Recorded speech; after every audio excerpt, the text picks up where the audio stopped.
Hello, crypto. No, it's not Ali What's Kane. up? It's not Ali Kane. It's Bad Spots. Yeah, hi everyone. This is the Weekly Blaze, the community of unity. We've got like 8 people in the green room waiting to come on, so it's going to be exciting. We've got community members, builders, people working on marketing stuff in the background. We've got lots going on. Ali couldn't make it tonight, so all my prayers are going out to him. So I hope he's listening, and we'll catch up later. But yeah, Mo, how are you doing? Woo-hoo-hoo! Much love to Ali. That's my nod to him. Ali, we love you, man. I hope everything is working out, sir. Many prayers. What's up, man? This is awesome. I'm taking over your stream. This is my channel now. I got the hat. I'm on the team. I'm ready to go. Yeah, let's fucking go. My co-host is going to look after me tonight. So obviously I don't host any of these streams, so this is going to be interesting. And we've got one of the biggest panels that we've had on the Weekly Blaze. So yeah, without further ado, I'll bring everyone up. We've got Kevin Light up. Hey! JB. Yo. Hey! There's only so high I can go with this. Dude. I'm cracking. That's it. Steve DeFi. Yes, sir. Nice to see you guys. Yeah. I'm mute. Rudy. What up? Hey! I'm surprised. Well, smooth. Oh boy. What up? I didn't know you were This is here. crazy. Nice. Yeah, this is either going to be absolutely chaotic or really a lot of fun. Probably both, right? So yeah, thanks everyone for coming. We got 9 people on screen. This is pretty epic. So yeah, basically we'll just probably going to start off, introduce ourselves. Let's go around the table, introduce yourselves to the new people here, and just tell us a little bit about yourself, what you do in TitanX, and what's your place in the community as a builder or as a content creator or whatever you're doing. So we'll start with Kevin. Introduce yourself, man. Awesome. Hey everybody, happy to be here. Many of the faces that I'm looking at right now, I feel like you're like family to me because I listen to you all the time. I'm looking at you all the time, but you probably have no idea who I am. So yeah, it's a pleasure to be connecting with y'all right now. Really quickly, I got into crypto about a year ago. I found Jake. I found Jake while his mastermind was still open. I didn't even know what DeFi was and all that kind of stuff, but I jumped on a call with him and signed up. He said to me, you're not going to understand any of the stuff that's going on, but just keep listening. And that's what I did. I just listened to these calls over and over and over and started to, piece together the pieces and have it all start to make sense. So, the biggest tip I could give to all the people listening is, the community is doing such a good job at curating what you need to know to succeed in this community. And if you take the time to listen, to understand, to read the white papers, to reread the white papers, you will do well here. You have the information, nothing's hidden. It's all open book and available to you. So yeah, ton of power to y'all. Nice. With that said, So with that said, my background is in digital marketing, in the holistic personal development type field. And I'm not a coder, I'm not a builder, that kind of thing. But I was thinking, how can I use the skills that I have to support the community? And we all know that the building side is taken care of. You guys are crushing it. These projects are awesome. They're legit. They're double audited. All that good stuff. And I was thinking, how can I bring more awareness and more eyes into crypto, into this community in a way that helps people feel comfortable with, what they're learning, what they're investing their time and energy into, right? And when you ask somebody about crypto, or someone tells you about crypto, it's either it's like the best thing in the world, or it's like absolutely the worst thing in the world, right? So how do we bridge that gap with this TitanX community? Because I feel like sometimes I just want to grab somebody and be like, listen, this is good stuff. It's all right there for you. You know what I mean? And what people really need in order to take action is multiple touch points, and they need to be able to make the decisions to take action on their own. And I think that's one of the really strong things about this community that we have is once you dive into it and you start seeing repeatable themes and people speaking on certain topics, you start to gain trust in the system, and then you start to take action.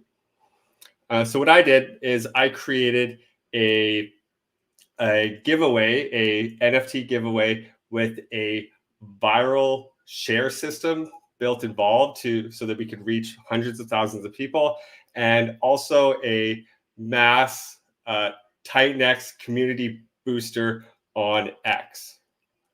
And so that's what I put together, and I'd love to share that with you all today. This is the first time I'm kind of revealing the curtain on this, making the links live and that kind of thing. So is that cool if I share this?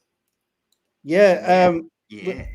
Let's pull it up now and then quickly run through it, and then we'll run through the rest of the panel and just get the introductions out the way. But yeah, pull that up. Let's look now on the topic. Let's get it up there because I can tell how excited you are about this, Kevin. And I've seen it.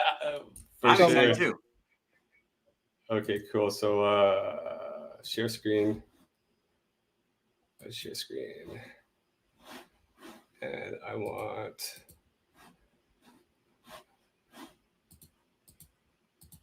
Oh, where's that window of mine here?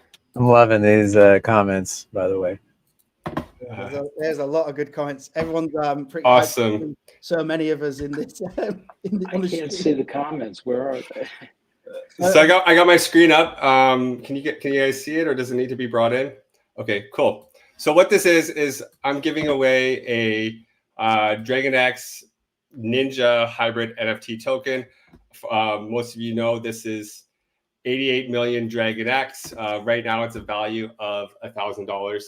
And those of you who are in the ecosystem, you can imagine where this is going to be, 30 days from now, 40 days from now. This contest runs until the beginning of February. So just imagine the potential of this NFT and where it can be. I'm not like a whale by no means. This is all coming out of my pocket, and it's because I believe in the community. I believe in the systems, and I think that this contribution can have a massive effect if it reaches the amount of people I imagine it will. So this is basically the landing page. You opt in here. You put in your name, your email address, your Twitter handle, and you hit submit. And then you have one entry into the contest. If you then click this button to share this contest on Twitter, you'll get 5 extra entries into the contest. If somebody uses your link and signs up, you get 20 bonus entries into this contest. So if you shared this on Twitter and then you had 5 people sign up, you would have 106 entries into this contest. Not only that, but this share link is valid for you for the whole length of the contest. So, every week you could share this link. You could get it out there however much you want. For you streamers, you could put in your video bios if it's something you're aligned to. People click this link, they share it, and then it just gets it out there. So that's the viral share system of this. And then I also mentioned that this system is designed to boost engagement on Twitter.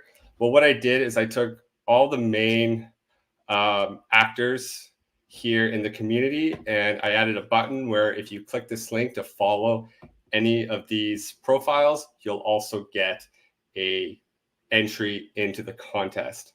And so my thoughts around this is, you could sign up for an NFT giveaway. There's no commitment there, right? All you gotta do is put your email in. You don't need to connect your wallet. You don't really need to know too much about the community. So you make that move, and then you want to improve your odds. So you start following all these profiles here. Next thing you know, you hop on Twitter and it's green circle, green circle, green circle, green circle. And it's similar theme, similar theme, similar theme. And then the idea is that's going to help people, gain comfort in this community, in these projects that you've all worked so hard on, and to help, increase awareness, engagement, and action, for all of us. So Hang on. So that's what I'm working on. How much Dragon X was in there at the moment? It's 88 million. 88 million, yeah. Nice. So that's runs to February. So yeah, not financial advice, but that NFT could be a nice healthy amount of value in a few months' time, right? That's really cool, very interesting. And already the chat is popping off asking for the link, and it looks like plenty of people are going to be jumping onto that straight away. So yeah, that's cool, really good. We'll jump a bit more into what you're bringing in terms of marketing, your strengths a bit later on when you kind of actually answered all the questions I was going to ask everybody in your intro. So well done for that. That was great. So we'll come back to you shortly, Kev, but moving on then, we'll drop that back down. And the dude, who are you? What's up, everybody? I am the dude. I created Helios primarily. I've also got Giannis and Element 280 coming in the pipeline. Also, several other projects. I am a serial TitanX builder. You can't stop me. But yeah, Helios is the main ecosystem that I'm building off of. That I'm really trying to continue to bring value to that with the TitanX. With our treasuries, starting with the TitanX treasury. Beautiful, man. Yeah, I think you'd be living under a rock if you don't know who the dude is, right? So, and everything you've built so far has been absolutely flawless, and I love everything you do, man. So, yeah, well done, and thanks for coming on tonight. Really appreciate it. Yeah, thank you. I'm super excited for Element 280 coming out soon.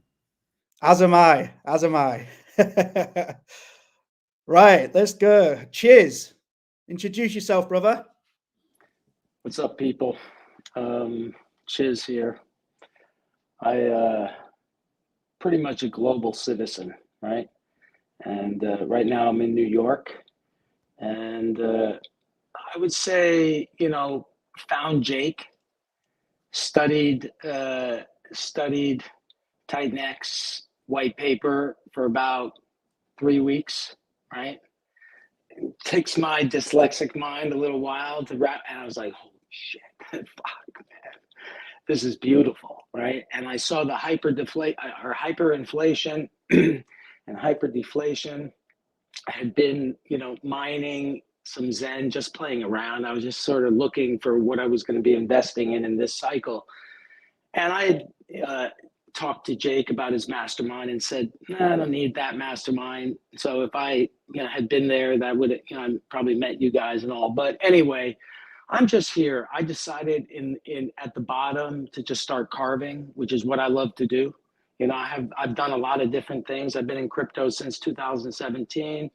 I've learned a lot, and I'm really, really, really bullish on this ecosystem. And I just decided, carve, because when I'm carving, I get sort of in the zone, just like a developer, a builder, a visionary. That's how I get into the zone. And so, yeah, man, I've just been in the zone for probably since March, right? And so now it's like I'm ready to start, so that's it. Nice, man. And I think a lot of people probably follow you on X and have seen all your absolutely. Yeah, so let me just say, so Helios, dude, it's so good to see you here, man. I'm like an early, so just in terms, I just want to give you the mindset for me, who's like, I love TitanX, very thankful for Eric, and I was, in Dragon X, and so I've been every single core protocol I'm in, right? Just because I think that's important, and it's partially how I diversify my risk, but also, so Helios, I love what you're doing all around. Steve DeFi, I really like Vault a lot. Rudy Titan Legends is off the hook. I mean, it's really fucking hot. The whole Blaze team, I think, is really amazing how you guys have stayed together. I'm sure it's not perfect, but you guys are killing it.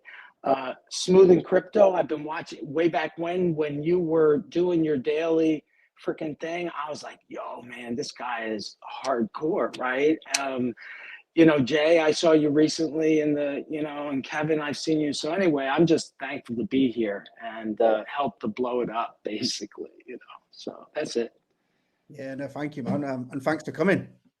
Is a bit of a last minute sort of organization to get you all together. And I wasn't quite confident that everyone was going to show up, but I think we got more people than I invited. So brilliant. Epic. Cool. Moving on. So let's go to Jay. Quick introduction and where you fit in the ecosystem, brother. Sorry, what was the last question? Just where you fit in the community, in the ecosystem, Okay, cool, anything you're doing in the background that people might not know about. Okay, nice. So my name is Jay. I've been in crypto for about 7 years. I've been absolutely obsessed. Like most people that get into crypto, I was researching like 8-10 hours per day, I think, almost every day for the past 7 years. It's just like, even when I go to the washroom, I eat, I'm thinking crypto. Like I'm always thinking crypto. I stumbled on TitanX about 7 months ago. Watched all his interviews, Jake's interviews, and that was like, holy shit, man. And some parts I watched like 10 times. Like if I'm trying to, like when I hear some alpha, if I have to listen to it like 30 times to really like think it through what he's saying. So I even did that, and yeah, I'm all in. So they say don't put more than you can afford to lose, but I'm not following that advice at all. Sorry, not with TitanX. So no, I just want to meet the community, and so I literally put my business completely aside. I've been working like 5%, 10% of my business the last 7 years. I'm absolutely obsessed, and the projects that I had invested in didn't do much yet. I think it's obviously market manipulation. It's not in DeFi. It's just different. So, but anyways, so yeah, I'm absolutely obsessed, and I did some marketing for. I've been doing some marketing for TitanX that I wanted to introduce to the community. And so I can talk about that a bit later. I'm using Twitter. I've hired a bunch of freelancers to post a meme that I created, which is the major crypto gem alert. Excuse me. I don't know if you guys saw that meme, major crypto gem alert TitanX, and it lays out the facts about it. So I have like 5 freelancers. Basically, I gave them specific instructions. They've been doing that for about 2.5 weeks. I did that 3 years ago to a project, and it multiplied like 8 times within a week. I'm convinced it had something to do with it, just because of the amount of eyeballs that I can hit with that. So, but I can explain that a bit later if you guys want. But I also created a video explaining about it. And again, I'm really convinced that it's very powerful. I'll make a bold statement. Please don't hate me for saying it, but I think it would have had some effect on the price we've seen 2 weeks ago. I know it's a bold statement. But yeah, basically they're working 500 hours a week. They're posting on every top Twitter profile that there is. They're literally just commenting with the meme and sending a message. And I've calculated they've commented up to 200,000 times now, about 100,000 times per week, plus a message.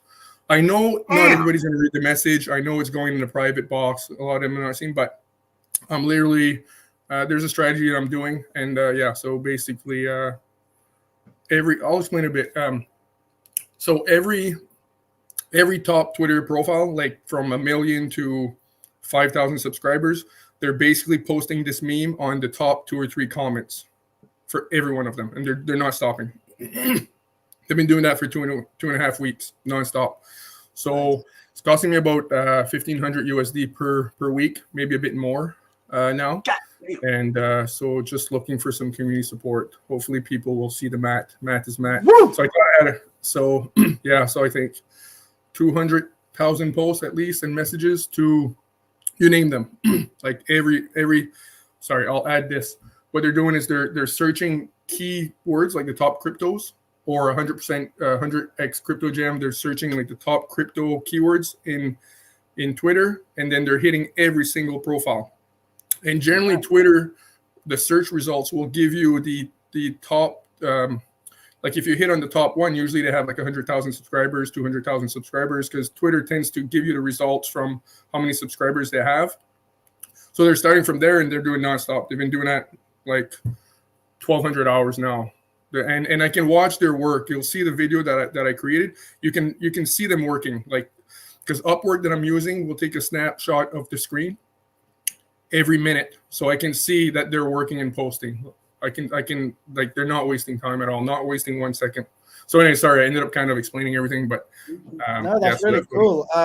That's really interesting. I don't think many people, maybe even on this stream, knew that that was really going on in the background. I know there's been a few videos sent out to people, and maybe some people have not watched it or not understood exactly what the what the link is. So it's good to finally see your face and get you on stream. And then thank you.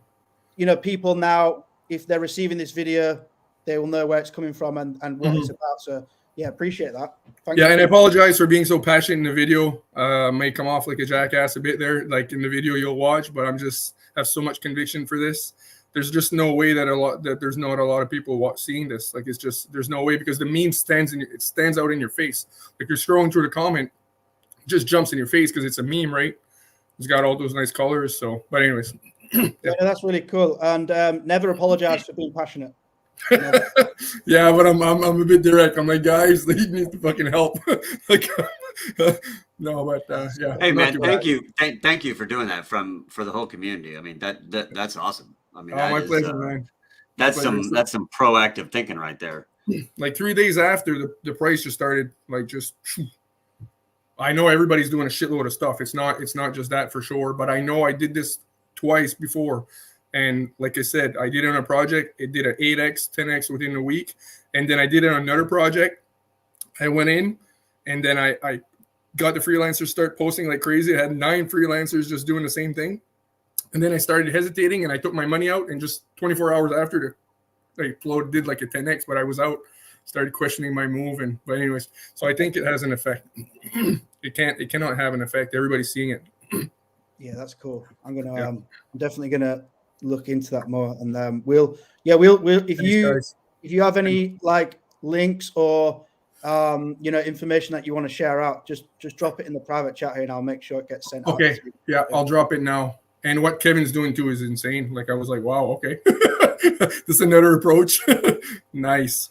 Yeah, thanks, guys. I appreciate you. I think what's interesting, there's so much going on that behind the scenes as well. There's a lot of front-facing people in TitanX and throwing a lot of content out, a lot of streamers, a lot of artists, but there's so much going on behind the scenes that probably a lot of people are not even aware of. So yeah, bravo, man. Thank you. Right. So I just want to add something. Somebody accused, somebody posted something. They said, somebody accused us of hiring freelancers, and we're not hiring freelancers. What are you talking about? And I was thinking, no, I've got 5 freelancers right now. Actually, we are hiring freelancers. But yeah, and by the way, I'm not a ghost, guys. I'm by no means holy. You see this bright light, I don't know what's going on. I am by no means an angel. My camera is really off. I'll post it here. Yeah, in comments. After what you just told us, you sound like an angel to me. No. Nice. Thanks. Yeah, no, we're all doing what we can. But yeah, if you guys can watch the video and see what you think, because I really think, like, I'll add one last thing. I've calculated that every time the meme is they use the meme as a comment, it's costing me 2 pennies to put that meme on top of the comments on every crypto Twitter account. Like, but if they have a huge following, then I'll get them to comment on like the first 3 or 4 comments, the first 3 or 4 posts, because they're always changing. So they can do it again and again and again. It doesn't matter, because it'll be new posts 5 days later, because these big accounts are always posting new stuff, right? So it's always going to be a new set of eyes. Even if I hit the same account 3 times a week, it's new set of eyes that are seeing it. I'll put it in a private chat. Thanks. I really want to share that. So thanks for thanks, Jeff. Yeah, cheers. Right. Who else we got here? We got Steve DeFi. Who are you? Nice. Yo. Nice. Introduce yourself. We can't hear you. No way, you can't hear, no?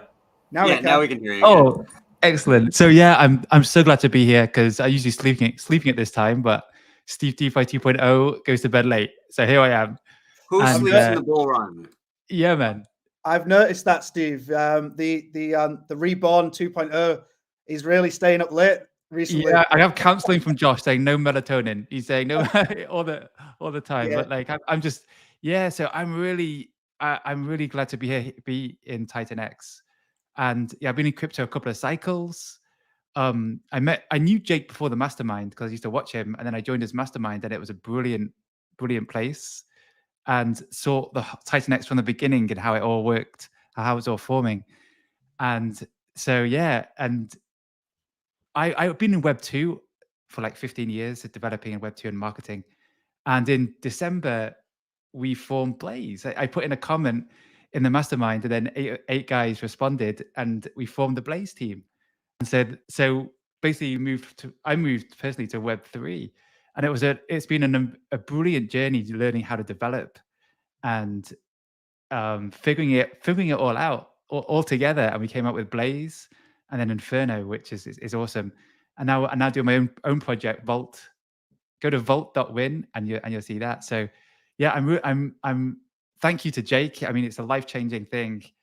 And even me getting on streams and stuff and being out is a brand new thing, because I'm not usually in the front. I'm not usually one that likes to go in the front, but because I do my own projects, I get out there. So yeah, it's brilliant. Thank you, Jake. Thank you, guys. It's been fantastic ride, and I'm looking forward for the next few months how it goes. Yeah, man. Thank you. And yeah, it's been great, even just to be all 8 of us to be chucked into that team and figure our way through developing in Web3 has been exciting. And here we are now. We're all on a 9-man panel. We are all enjoying the TitanX journey, and yeah, it's only going to get better, guys. And all this marketing and stuff that's going on is absolutely epic. Like I'm so buzzed to hear all these stories. Another character who I recognize here, Rudy Kazudi. Who are you? What up, guys? Such a pleasure to be with you all today. Like, seriously, like we got the marketing team together, we got the building team together, we got the streamers together. Like, this is dope. So yeah, my name is Rudy Kazudi. I got a couple projects on TitanX right now. One of which is Titan Legends, which is a hybrid NFT project. We just launched a Legend X token yesterday. It was fucking crazy. And then I also have Jake X, which is the meme coin on TitanX, which I'm sure most of you guys have seen now. So yeah, I got into TitanX day one. I remember leading up to the launch, I kept on seeing this thing, TitanX. And I'm like, God, another project I got to research. Like, that was like my first thought. And I'm just so grateful to be here today and well researched, and now researching everybody else's projects that are going in here. So yeah, it's been such an exciting journey up to this point. And then going forward, I mean, what I'm noticing right now, I've actually been connecting with different members in the community and such, and other builders, and like, we all have this same idea in our head. And like, I think that's what's going to make this so real, like, we are creating something right now. I don't know what's going to happen, but we are certainly in for a ride. And I just want to give a shout out to these guys here that are doing this marketing stuff on the back end. You guys have some really brilliant ideas, and you're bringing like almost like a Web 2 marketing mindset to the Web 3 world, and the shit that's worked in Web 2.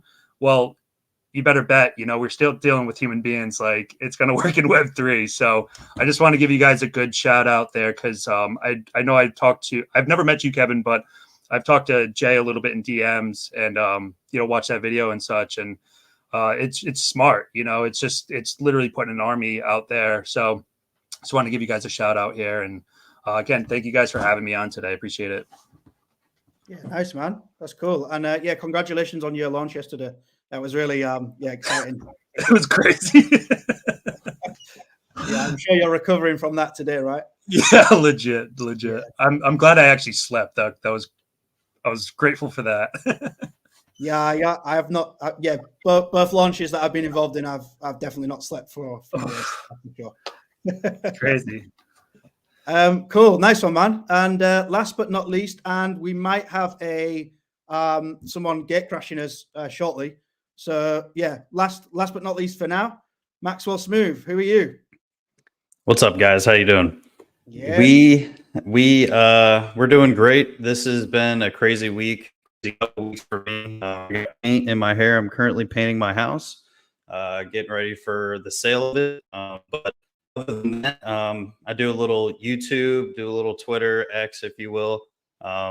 I like to talk about, kind of, as I call it, macro alpha TitanX, right? So I kind of think big picture. I like to have conversations with people, about upcoming projects, past projects, kind of how things are going. Although I do get into a lot of kind of finer things within crypto, I kind of stay more towards the macro side of it on my YouTube, kind of just think about thoughts about certain things, how it's played out in the past and future. And when I saw TitanX, it kind of captivated me and felt really good about it from the beginning. I interviewed Jake before it released, and I was kind of hooked ever since that point. So I was making daily videos for quite a long time. Then kind of how things go, and for me at least, I'm kind of a man of habit, and if I fall out of a habit, I kind of I'm all the way out of it. So it kind of happens, but glad to be back. Glad to be part of the community fully again, right? Because me having a voice on these videos and on X and stuff like that makes me feel like we're all in it together. And I do agree with the whole mindset thing with a lot of people in this community. I feel like we really do understand each other on a different level, and we've all kind of been battle tested through crypto for a very, very long time. And just happy to be here. You guys are awesome for how much you do for the community. Builders have been absolutely killing it. X has been absolutely killing it. The marketing has been unreal this past month or so, and it's really showing. And I think we got some real momentum going. Yeah, and just to touch on that, everyone that I've met in TitanX community, we all seem to have really aligned thinking and really aligned goals.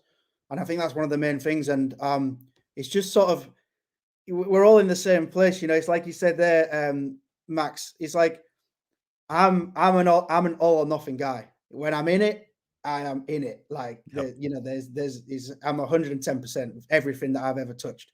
And so yeah, I feel like we're all aligned on that. There's a lot of nodding heads, so I assume everyone feels the same way about that.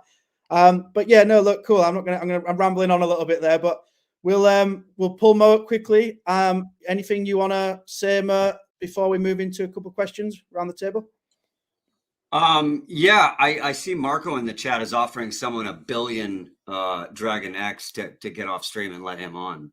So is that right? I mean, I was gonna take $1 billion. I mean, I love you guys, but I love $1 billion Dragon X even more than that. I mean, has he really said that? Yeah, I'll take $1 billion. He totally I'll take $1 billion and continue to paint. We're gonna have a battle royale here on who wants $1 billion Dragon X. Everyone's gonna leave at once. Yeah, right. Let's see if he offers that many in 4 months. Ask him if he's willing to give him in 4 months from now. Yeah, so actually, guys, there's 9 of us here. I know not everyone can stay for the long haul. I'm here as long as we want to be here. So I've got nothing on tonight. So anyone who wants to drop off, let me know when you're ready. Drop off, and I'll pull anyone up who's waiting to come up, whether it's Marco or anyone else for that matter. So yeah, I think I'll just do it because I have a absolute long overnight with working on my house and stuff like that for gearing up for the sale. I appreciate everybody for coming. I know I was kind of in the stint, but at least I showed my face for 30-some minutes, and this was super fun. And I know we're gonna have some big ones in the future. Hey, excuse me, Smoothie Crypto. Before you go, buddy, I created a compilation of your videos. I want to send them to you. So I took Jake, like one of your interviews, and I chopped up like all the alpha, and I did a compilation. And I have that for you. I want to send that to you, and I want to share that with community later. I think it's important that we do compilations because people are coming in. They don't have time to watch maybe 12 videos. It's like, like for me to go all in, I had to watch 12 videos. I had to watch some parts 100 times. And that's another thing I'll share with community. We need to do compilations of all the alpha so we can people need to sit down and just get all the alpha. But I have a compilation for you that I created out of your videos that I hired somebody to do, and I want to send it to you because I shared it with community. I shared it with Jake, but I know he doesn't have time to check his emails, and I kind of felt bad sharing it because it's your material, right? So yeah, I'll send you a DM, and we'll talk about it. And I'm fully okay with whoever wants to cut up any of my material if I have to put it out on YouTube for everybody. It's completely all good. I think if it furthers the spread of the TitanX name and all the other projects we got going on, I'm cool with it. Yeah, I'll send you the file so you can upload it on YouTube on your personal thing if you want, if you agree, and then we can share it. Okay. Yeah, awesome. I would love to. Thanks. Yeah. Cool. Nice to meet everybody. I haven't met and appreciate everybody. Yeah. Cheers, Smooth. Nice. We'll catch you Take soon. care, brother. Thanks for stopping by, man. Thank you. Thanks, guys. Smooth. Cheers, bro. Peace. You didn't even tell me he was coming on. That was like a crazy excitement even for me. I was like, oh shit. Yeah. So I about an hour ago, I didn't quite get confirmations from everyone. So I thought, you know what? I'm going to send this link out all over the place and see who wants to pop up. So I was super impressed that everybody actually ended up coming who was invited. It's really cool, man.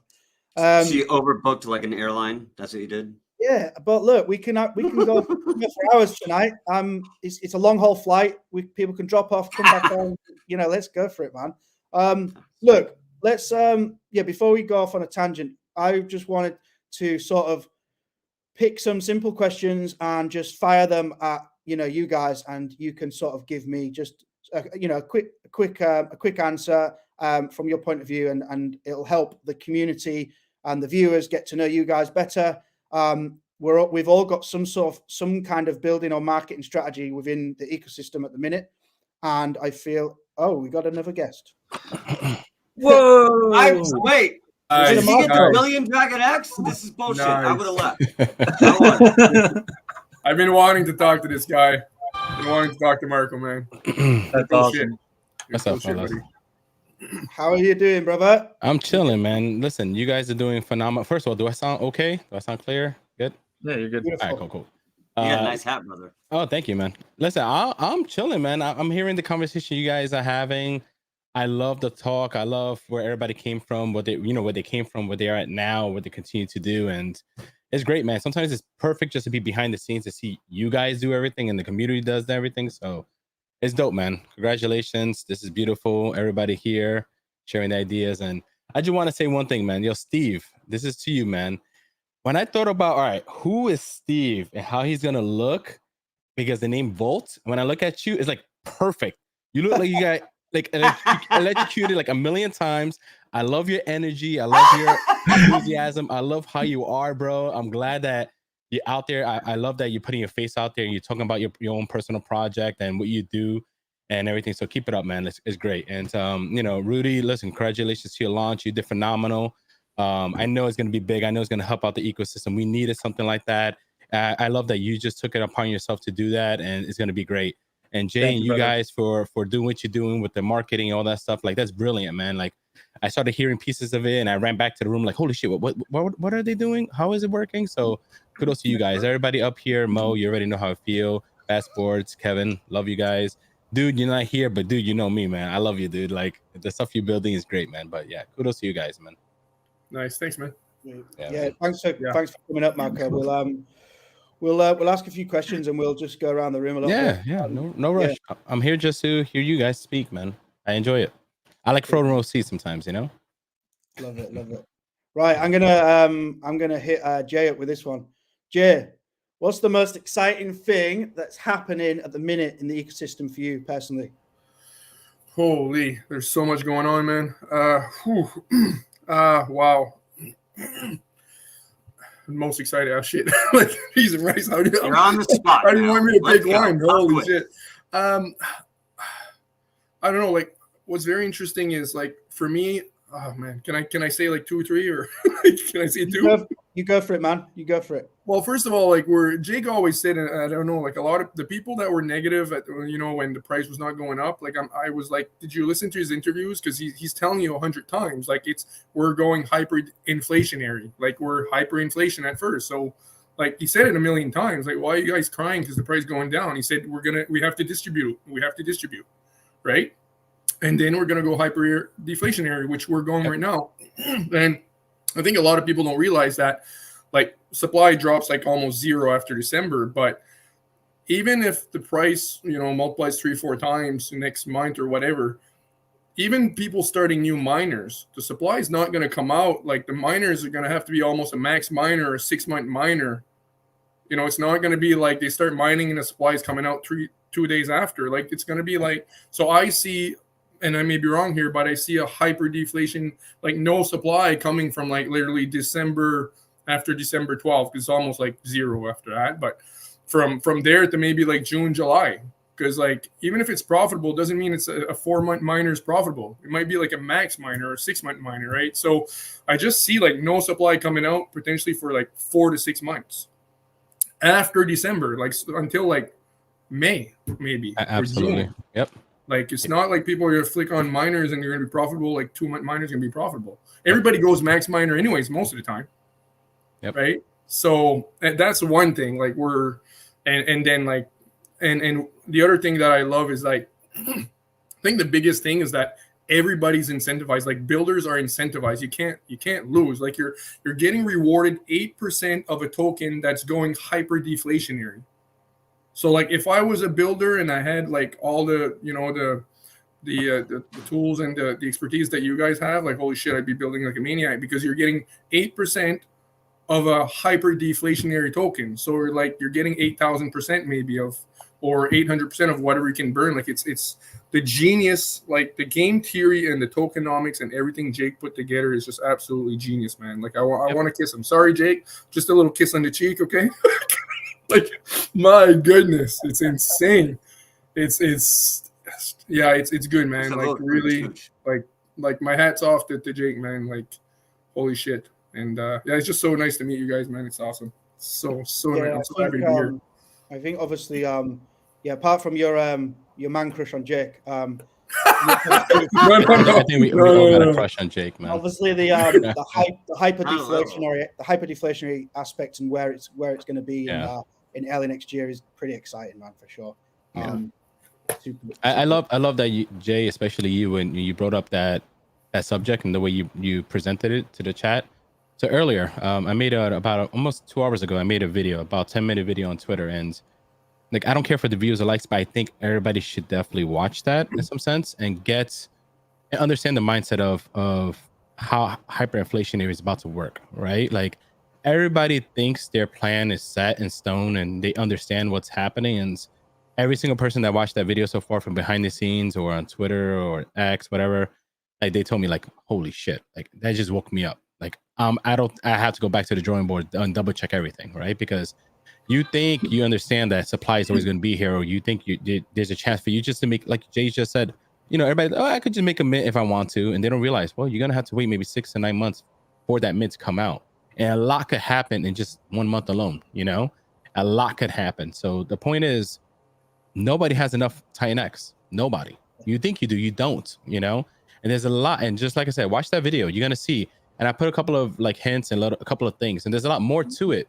I just try to simplify that for new folks coming in, right? So not to overwhelm them with information, but there's a lot happening, and there's a lot that's going to happen, and a lot that's going to trigger that you're going to be like, oh my God, I don't have enough. And you're going to be like, well, yeah, let me go check on my mints. And you're going to realize you only have 2 left, and that's it. And then to do it again, you're probably going to have to wait a few months, right? Like, or to play with other protocols, guess what?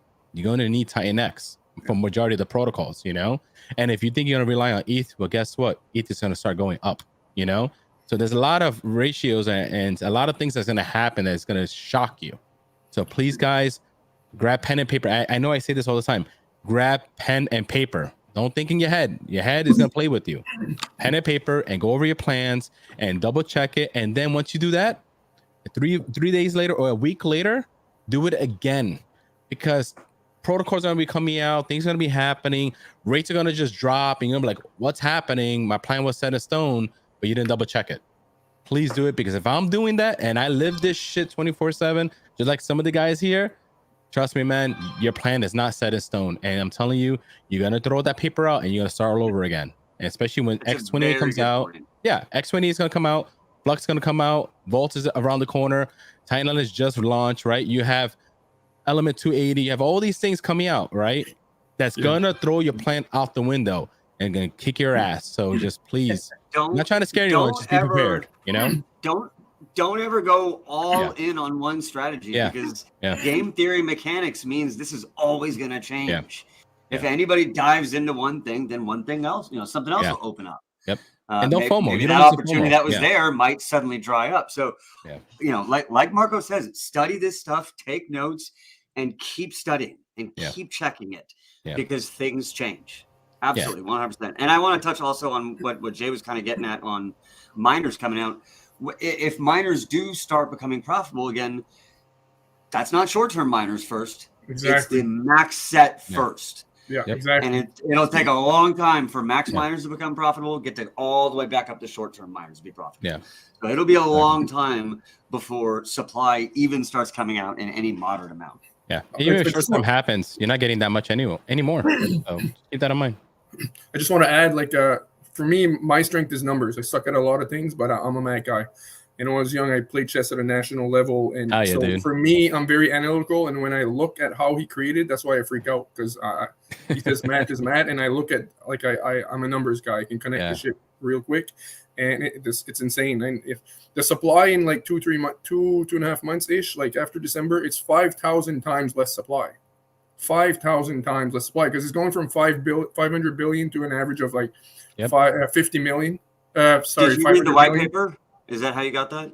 Oh yeah, I read it like 100 times. But I want to say too, like Mike Dean, man, like he deserves an award because the Dune, like the Dune analytics and everything he created, I feel is really what allowed us to see the data. And data doesn't lie. It's because of that that we could literally see, like, okay, this is what's coming out. Like what he did for the community there is insane. Like that had a big, in my opinion, that had a big thing to do about us being able to see like the miners coming out. You can see like the mints going down. You can see everything, right? And man, props to him. I don't know. I don't think he sleeps, but he needs a kiss on the cheek too. Yeah. And what Jake just commented, right? Like, even if you take the average miners that just passed the past couple of months, like the average good amount, right, is going to be bigger and the most than the next flow of waves coming out. So think about that, right? We had like some days trillions and trillions and crazy hundreds of billions. We might not ever see $1 trillion day again, ever. Okay, or sooner or later we might be able to see a half a trillion type of day of inflation coming out, right? It's happening really fast. And that's why I made the video today, because like you said, I was checking Mike Dean's dunes and I was doing all my homework. And I'm like, oh my God, like there's nothing. There's absolutely nothing coming out. And post that video in the chat. They got a bunch of people asking for it. And then I do want to show the TitanX Hub Premium. If you like those stats, get the premium. So much Mike's more. Absolutely. It's definitely worth it, man. Shout out to Mike, man. Oh yeah, shout out is right. Yeah, it's not getting any easier to get TitanX. Let's put it that way. I just want to add one more quick thing. Sorry, and Jake always said it's a leverage play on Ethereum. Ethereum hasn't even done anything. Like, it's supposed to be a leverage play on Ethereum, and Ethereum's going down, and look what's happening while we're still hyperinflationary. Like, anyway, so cut myself off. I've been thinking about that too so much. Like, you see, like the whole crypto, like Bitcoin and Ethereum, they're still waiting on the bull run, and we're over here just looking at green candles. Like, it's so amazing, so amazing. Okay, so that's a good lead-in then. So what is everyone excited about in the next 3 months? What are you most excited about in this system? Is it Hydra? Is it X28? Is it the Omni chain? Is it holding your bag of Dragon X while this thing starts lighting up? I mean, what Marco, what are you most excited about? Really simple, right? So Hydra, I'm super excited for, but Hydra is just, to me, it's hyper on steroids, right? So I've seen it, but I know it's gonna do killer, you know? Element 280 is phenomenal, sounds exciting, Flux, all that. But I think the number one thing that's gonna shock everyone and is really gonna like kick everything off is X28. That links us to everybody outside the ecosystem, right? Like, we could come up with all protocols, but we're still doing it amongst each other. It's great, right? It's like all the bags moving inside each other, right? But X28 is like that wormhole to the rest of the other galaxies that we get to play against, you know, like introduce ourselves, and everything that happens out there comes falling down into one ecosystem, us. So that's what excites me the most. Yeah. Dude, how about you? What are you excited for? Besides Element 280. Yeah, I was gonna say I have to say my own project, but I really truly am. Every day when I look at the code, when I'm designing the front end UI, like, I'm just like, I can't wait to launch this. This is gonna be so awesome. But it really, like, I would say I'm looking forward to all these protocols launching, but that's already a given. Like, that's already coming. Like, to me, what's more exciting or the unknown is finding those fresh eyes, like with such a low holder count in the entire ecosystem. Like, we're talking about all the math and why and all the build on Titan protocols that could launch us, but we aren't even talking about just getting new eyes on the project and raising awareness. And that's kind of building on what Marco is saying, like X28 expanding this to other chains, that's going to get all the eyes, and those people might, start participating, and that's what really is going to expand this. So absolutely, I'm going to agree with that. Also, thank you. I did hear you, the kind words, Chiz and Marco, for what I'm doing. I appreciate it. I'm a big fan of you, man. Really big fan. I love what you do. So keep it. And not only that, but if you notice, over time, he's starting to look more prettier. He's looking like Helios himself, Have you noticed that? He's looking more better and prettier. Like, you didn't look horrible before. You got a lot of man crushes going man. on today. He's moisturizing. The dude is moisturizing. Yeah, man. My wife is asking about your hair product, man. I think it's about time I cut it. It's getting pretty long man. here. You look like Helios, girl. Keep it like that, man. you're gonna crush people. Don't you cut that. Rudy, what are you excited about?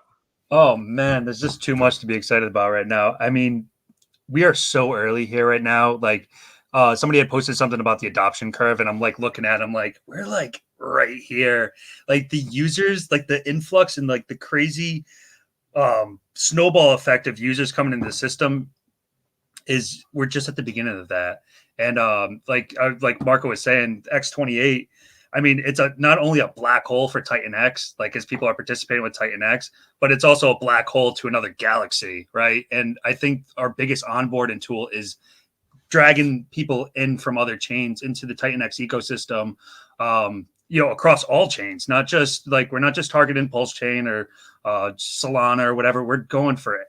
We're going for the gold here. And that's huge. I mean, so yeah, we're seeing so many new streamers come on board and everything. And what we're going to see is the network effect starting to happen. And that's what I'm excited for. I mean, all of these projects right now, most people haven't heard of us. Like, let's be real. We're still a relatively small community. I mean, we have 15,000 holders in Titan X. Like, once we see those numbers get up to 100,000, maybe 1 million, like, dude, this is where the network effect happens. And, it's inevitable at this point. I mean, green candles are great marketing as it is, but also accessibility. We're built on Ethereum. We are the most easy to access coin. You don't have to bridge over. You don't have to like figure out how to like set up your wallet for other networks. Like, you can just have ETH, get into Titan X, and then figure it out from there. And I think that's just such a strong marketing tool in and of itself. So yeah, man, all of the above. Nice. Awesome. Steve. Don't say Volt. You can lead off. Yeah, I mean, I think the foresight of Jake to have this build on Titan X, and now the explosion of projects that happened in the last few weeks is phenomenal. I mean, I'm excited to see just because I'm doing a show where I'm just talking tokenomics every week with the project, just to get to know the founder and the tokenomics. And there's some really interesting stuff. What Dude is doing, Rudy, all these different projects, Flux. It's really, they're all interesting in their own way, and it's just this explosion coming. But it's interesting what Marco said about X28 too, because it's like the opposite of Zen, because Zen is on all these different chains, but then this has a source, Titan X, and having that foundation of builders, and then what Jake said about it could be an L1 coin on other chains. It's just an exciting crest where just the wave is just like this, and we're just like surfing this wave, and it's going to be it's an incredible buzz, around because of that. Yeah, awesome. Definitely was, yeah. Chiz, what are you psyched about? And you're on mute, just so you know.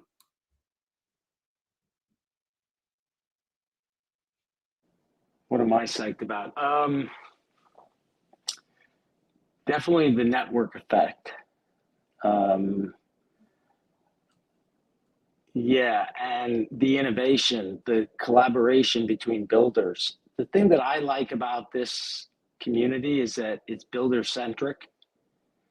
It's designed for builders by builders, and because Jake set the collaborative template, like where everybody could get paid, and it's set up for like everyone to succeed. Like I think that's what I'm really excited to participate in. So yeah, specifically, I'm a miner. I love mining. I've been mining TitanX, and I like minting. I like limited time minting, and so that's why I like Vault. Like Vault's hot. I really am looking forward to Vault built on Hydra, right? That for me is like a kill shot once we have Vault on Hydra on on Dragon X. I'm really looking forward to that. Element 280 feels like this like integration of the whole ecosystem, very powerful. And then like Rudy, your hybrid NFTs, dude, your hybrid NFTs, and then Eric's, like those are kick ass, right? And so there's so much innovation. And so for me, what I'm looking forward to, I'm happy with what I've been doing personally. And now it's about how to help other people not get wrecked, honestly. Because as excited as everyone is here, like the energy is hard to decipher, and so for newcomers, even my brother, who's been OG Bitcoin, man, he's been in Bitcoin from the beginning, from the basements, right, in New York City. Like he called me up, he's like, bro, like my shit coins on Ethereum are tanking, my freaking AI on base is dead, and I'm looking at the TitanX chart, and I'm looking at the Dragon X chart. I'm like, what am I missing? Right? I'm like, yeah. And so for me, the opportunity is to educate crypto natives. That's who we need to start talking to, is crypto people who have Ethereum and really are looking for a safe haven. It's more than a safe haven. It's an opportunity. And the reason why I really like what Jake built is, and I believed what he said. He was like, I'm building for my mother, my father, my girlfriend, and my friends. And I'm like, hell yeah, man, I buy that. And so for me, that's why I'm supporting builders, right? And non-negotiably supporting builders. As long as the builders have high integrity and are willing to play by the build on TitanX ethos, man, we got to back builders. And the beauty is healthy competition is, so anyway, that's what I'm excited for. Is the network effect going from 15,000 to 150 is what I'm focused on right now. Yeah, man, that's going to be absolutely wild. I think I'm not going to go into my answer, but that's kind of part of my answer too. But I mean, I don't think we can even wrap our minds around how wild this system's going to be when we just 10x our users. Like, I mean, it's going to be freaking awesome. Kevin, or I'm sorry, Jay, what are you most excited about here in the system? I know I'm partially most excited about your marketing you've been doing here, but what are you psyched about, brother?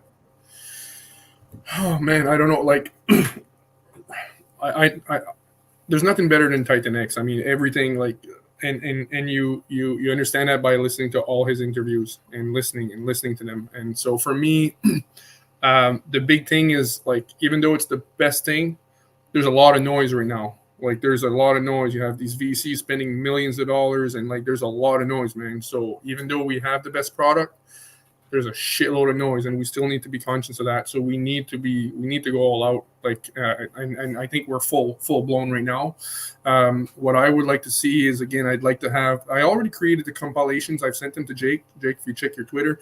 I didn't have time to. I tried to pick the best alpha and put it all in one, but we really need to create, like, take the best clips of Jake. So, for example, when Jake says, this is why I created, I was tired of seeing people being wrecked. I made sure that you can mine your own, like all the alpha, right? Like everything that you watch and you're like, oh shit, this is, but it's everywhere in the interviews, right? There's like 5 minutes here, 2 minutes there, 3 minutes there.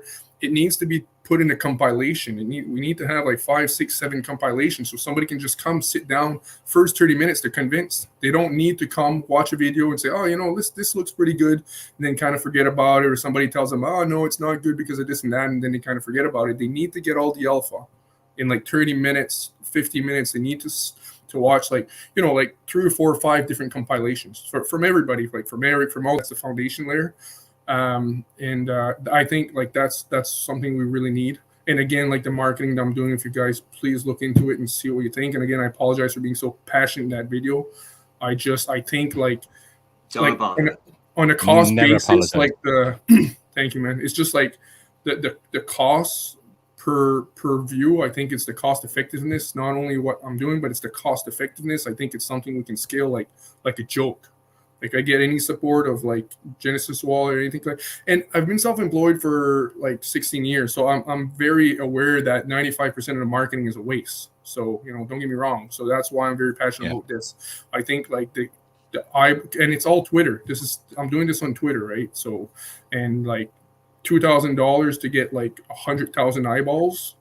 Imagine one person comes in with 100,000 or 500,000 Ethereum, like not financial advice, no guarantees. All the disclaimers, but and because we need to get it going now, right? It's like what we're doing right now. We're sharing. You guys are like everything you guys are doing, what like we're all doing. But now's the time because we need to get that ball rolling. And like, yeah, anyways, I'm just passionate about that. But I think the main thing is we need compilations. And if you guys watch the videos and you agree that the cost effectiveness of the marketing I'm doing is good and it's true, and you guys want to back it up somehow, if I can convince Jake to, if I can convince these bit of the Genesis Wall, I don't know. I just we need to go all out. Like I have the freelancers there. Like I can get 50 freelancers tomorrow, and I'm paying them $3.30 per hour. But for them, because they're in Pakistan, it's like $40 for them, right? It's still good money for them, and it's not being wasted. Like I said, you'll watch if you watch the video, you'll see like not a minute's being wasted. But yeah, we just need to go all out because there's a shitload of noise out there. That's this thing. We have the best, but there's still a lot of noise, right? And people are not educated. And people don't have the time, man. Like people are working to have families and everything. So that's why these compilations are very important. Well, you got me excited. Yeah, okay, good, man. If I got you excited, man, that's awesome. No, Jay, what you said is great, right? Because you could do that, right? And guys, don't forget, you could do YouTube Shorts. Very simple 1-minute videos that people love clicking. You could do TikTok, right? Like get out of your comfort zone. You could make little snippets on X too. You can make a 2-minute video, 30-second video of just your experience of TitanX, right? You're about to claim a miner, share that with the world, right? Like I noticed in the beginning, we used to do a lot of screenshots showing our miners finishing, right? And then we stopped doing that for a while. Oh, right now, get back into it, right? Show everybody, look, I made this 280 days ago. Past 6 months, it looked negative. Now it's like $1,000 each, right? Like and profit, right? Like show it. Like these little things matter. So what Jay is saying is 100% valid. Like little clips, little things. Nobody wants to sit there and watch a 4-10-hour video sometimes, right? Like, trust me, they'll fall off in the next 20-30 minutes sometimes, right? Just short little clips, consistently pushing out there and let people decide for themselves. But yeah, Jay, good job. Thanks, man. And also I want to add, I created some clips too for Jake. I sent them to him, like, because they already have the material. They just need to create some clips out of it. And then they can, like, the shorts are already there. The alpha is already there. You can create shorts. Some of them will fit on YouTube. Some of them will fit on TikTok, depending on the length. But the material is already there. And I think my understanding is TikTok and YouTube are, like, the shorts are very good to get the people in. And it's not like they don't want to watch the hours, just a lot of people don't have the time, right? And like it's a lot to learn in crypto. But if you get all the alpha in one sitting, like but I created some compilations. I got 3 of them.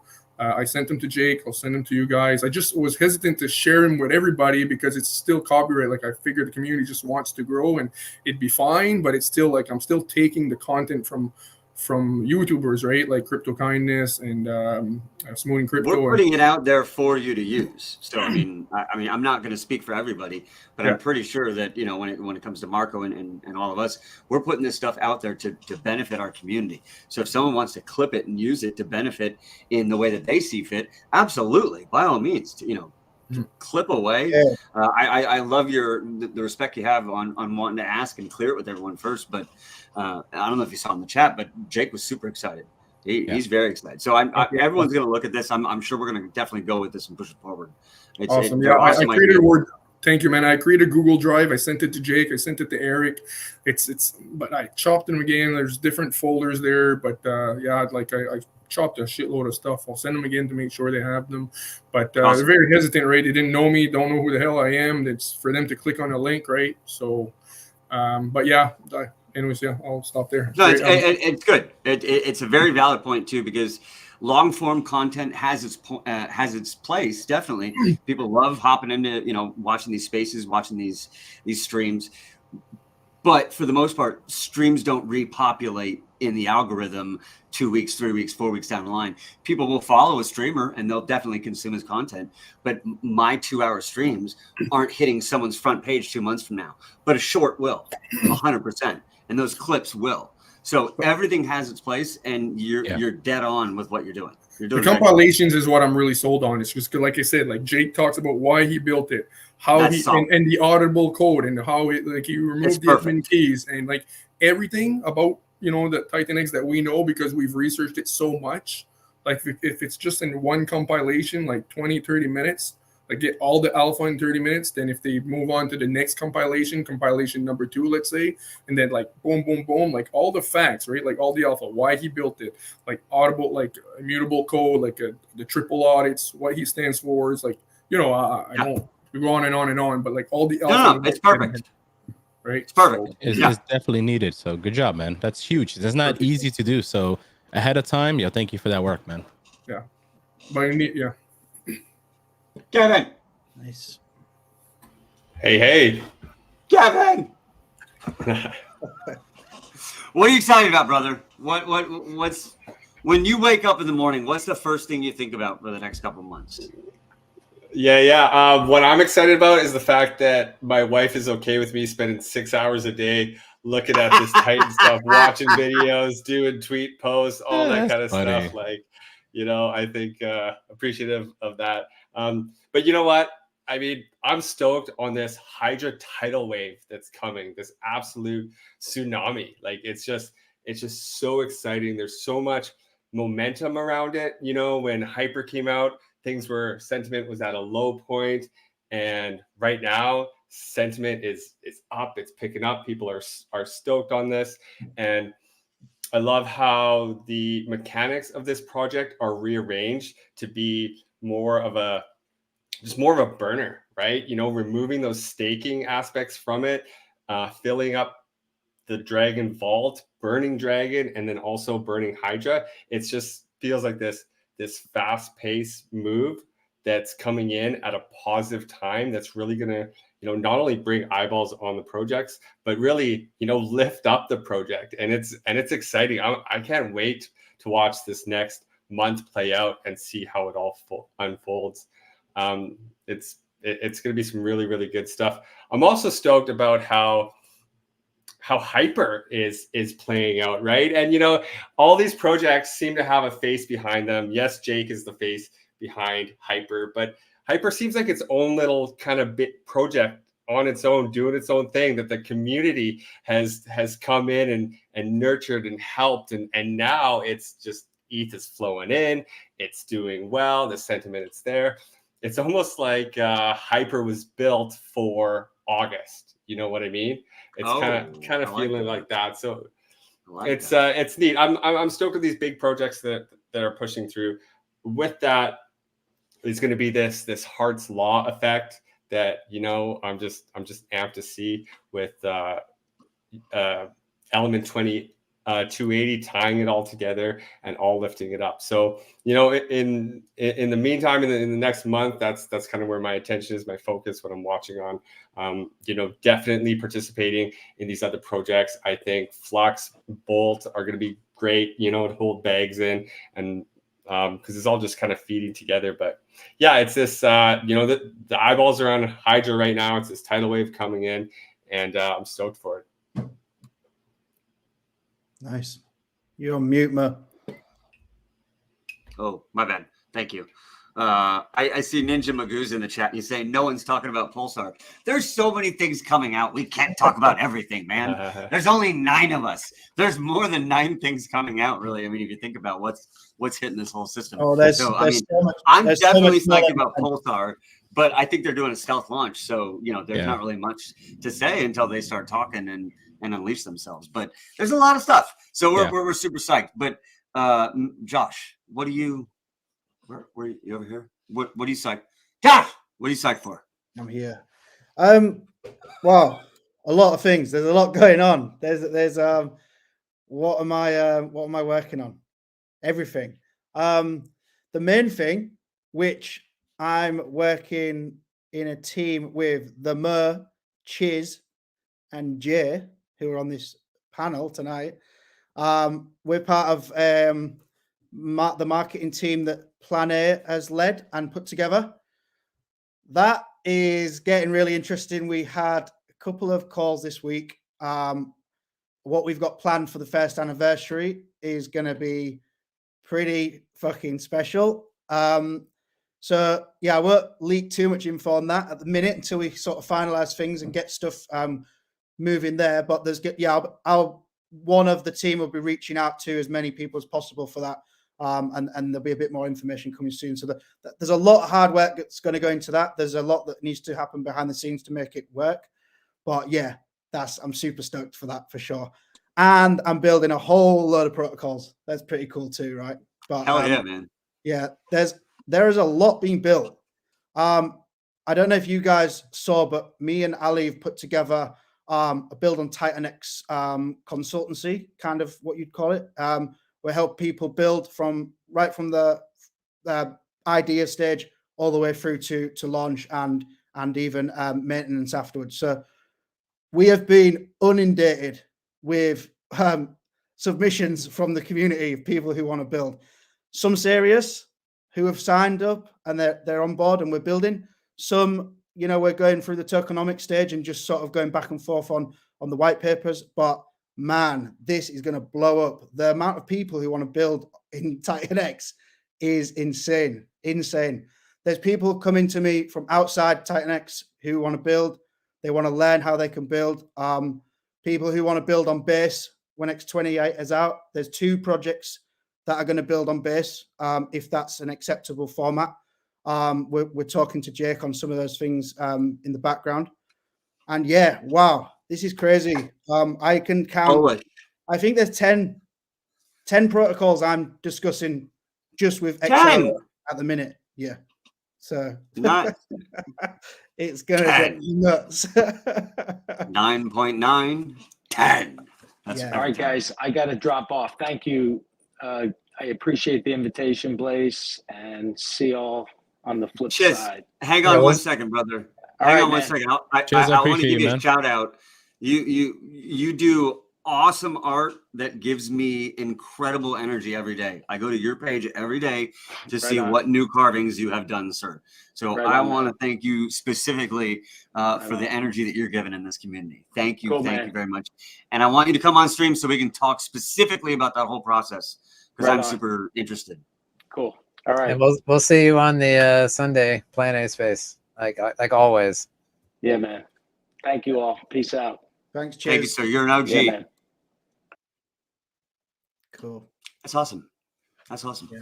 Well, I'll tell you what I'm excited for is, I was saying earlier, as the system starts blowing up, when we get 10x more users, I want to see where all the little niches in this community go. I want to see where the little artists pop up in their own little ways. I want to, I want to see in 3 months who's going to be the meme king of this system. I want to see someone who's putting out amazing videos. Who's going to put out the biggest stakes movie for TitanX?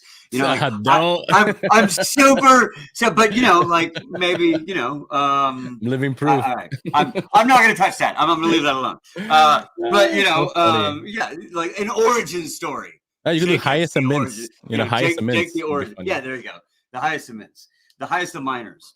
So yeah, I want to see where this community goes. I want to see where all of the little just intricate little paths that it takes. I want to see everyone's art. I want to see the creativity.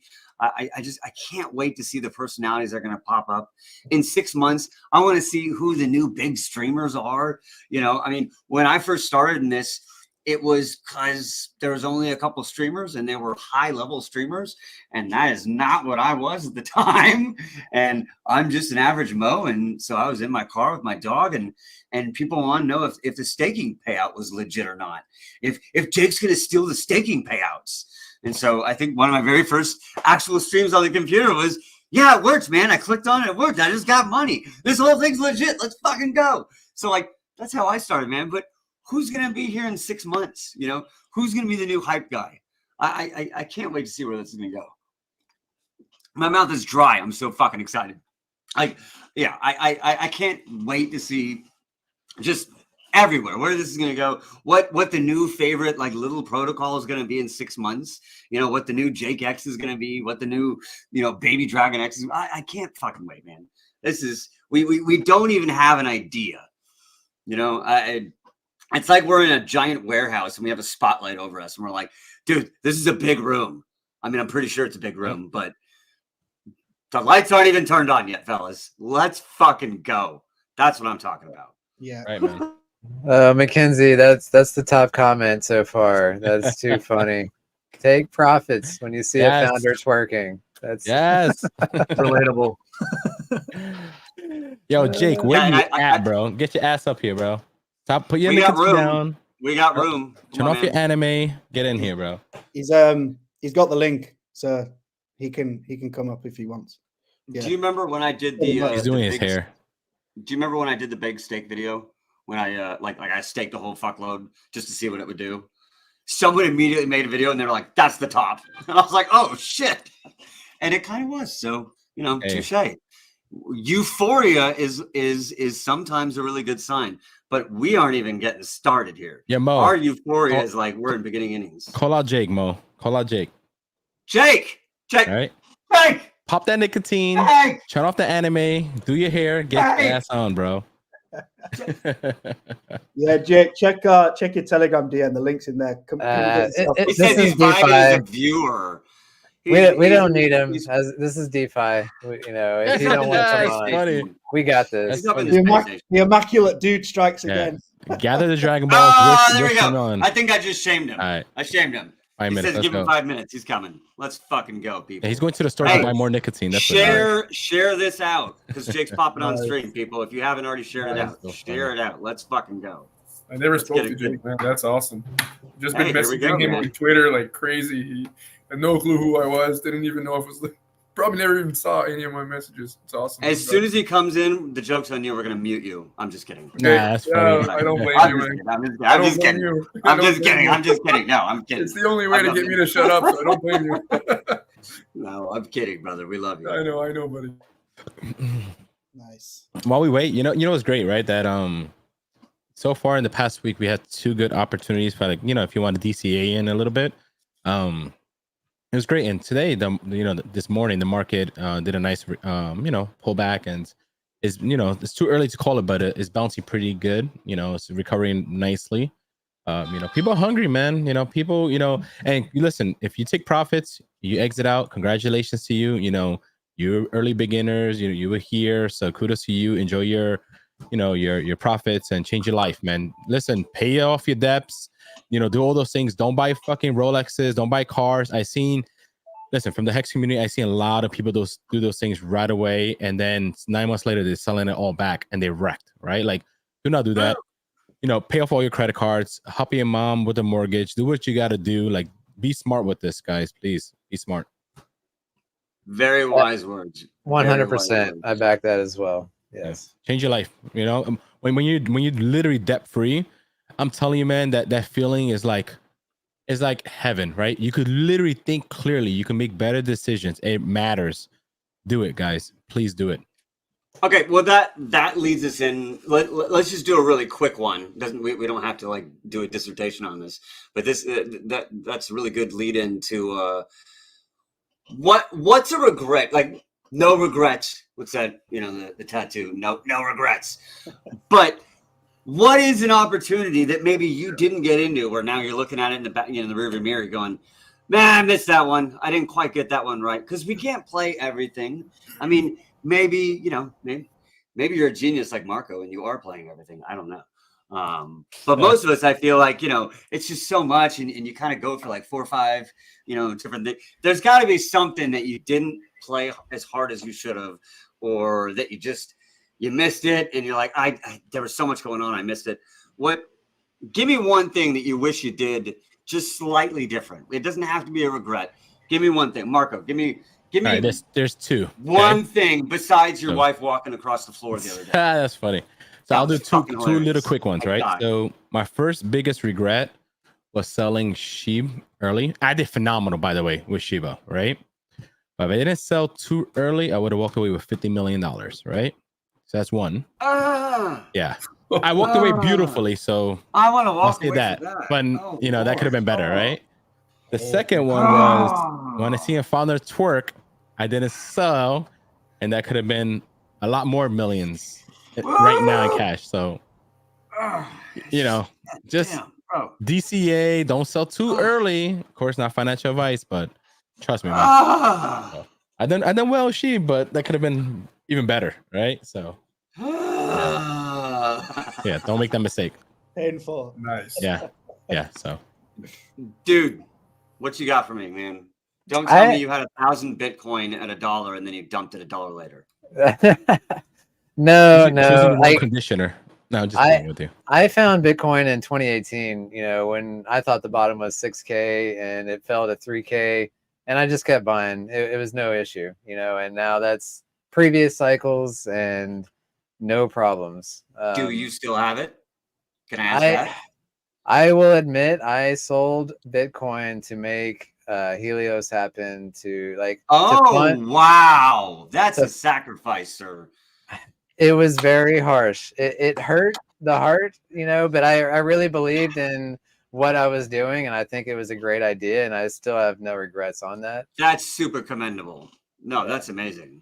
Wow. But I don't really have much other regrets. I mean, other than, the hindsight, of course, you want to buy the bottoms and sell the tops on every chart in the last 4 years. But, besides that, I feel really strong with where I am at in this crypto space and where we're all headed.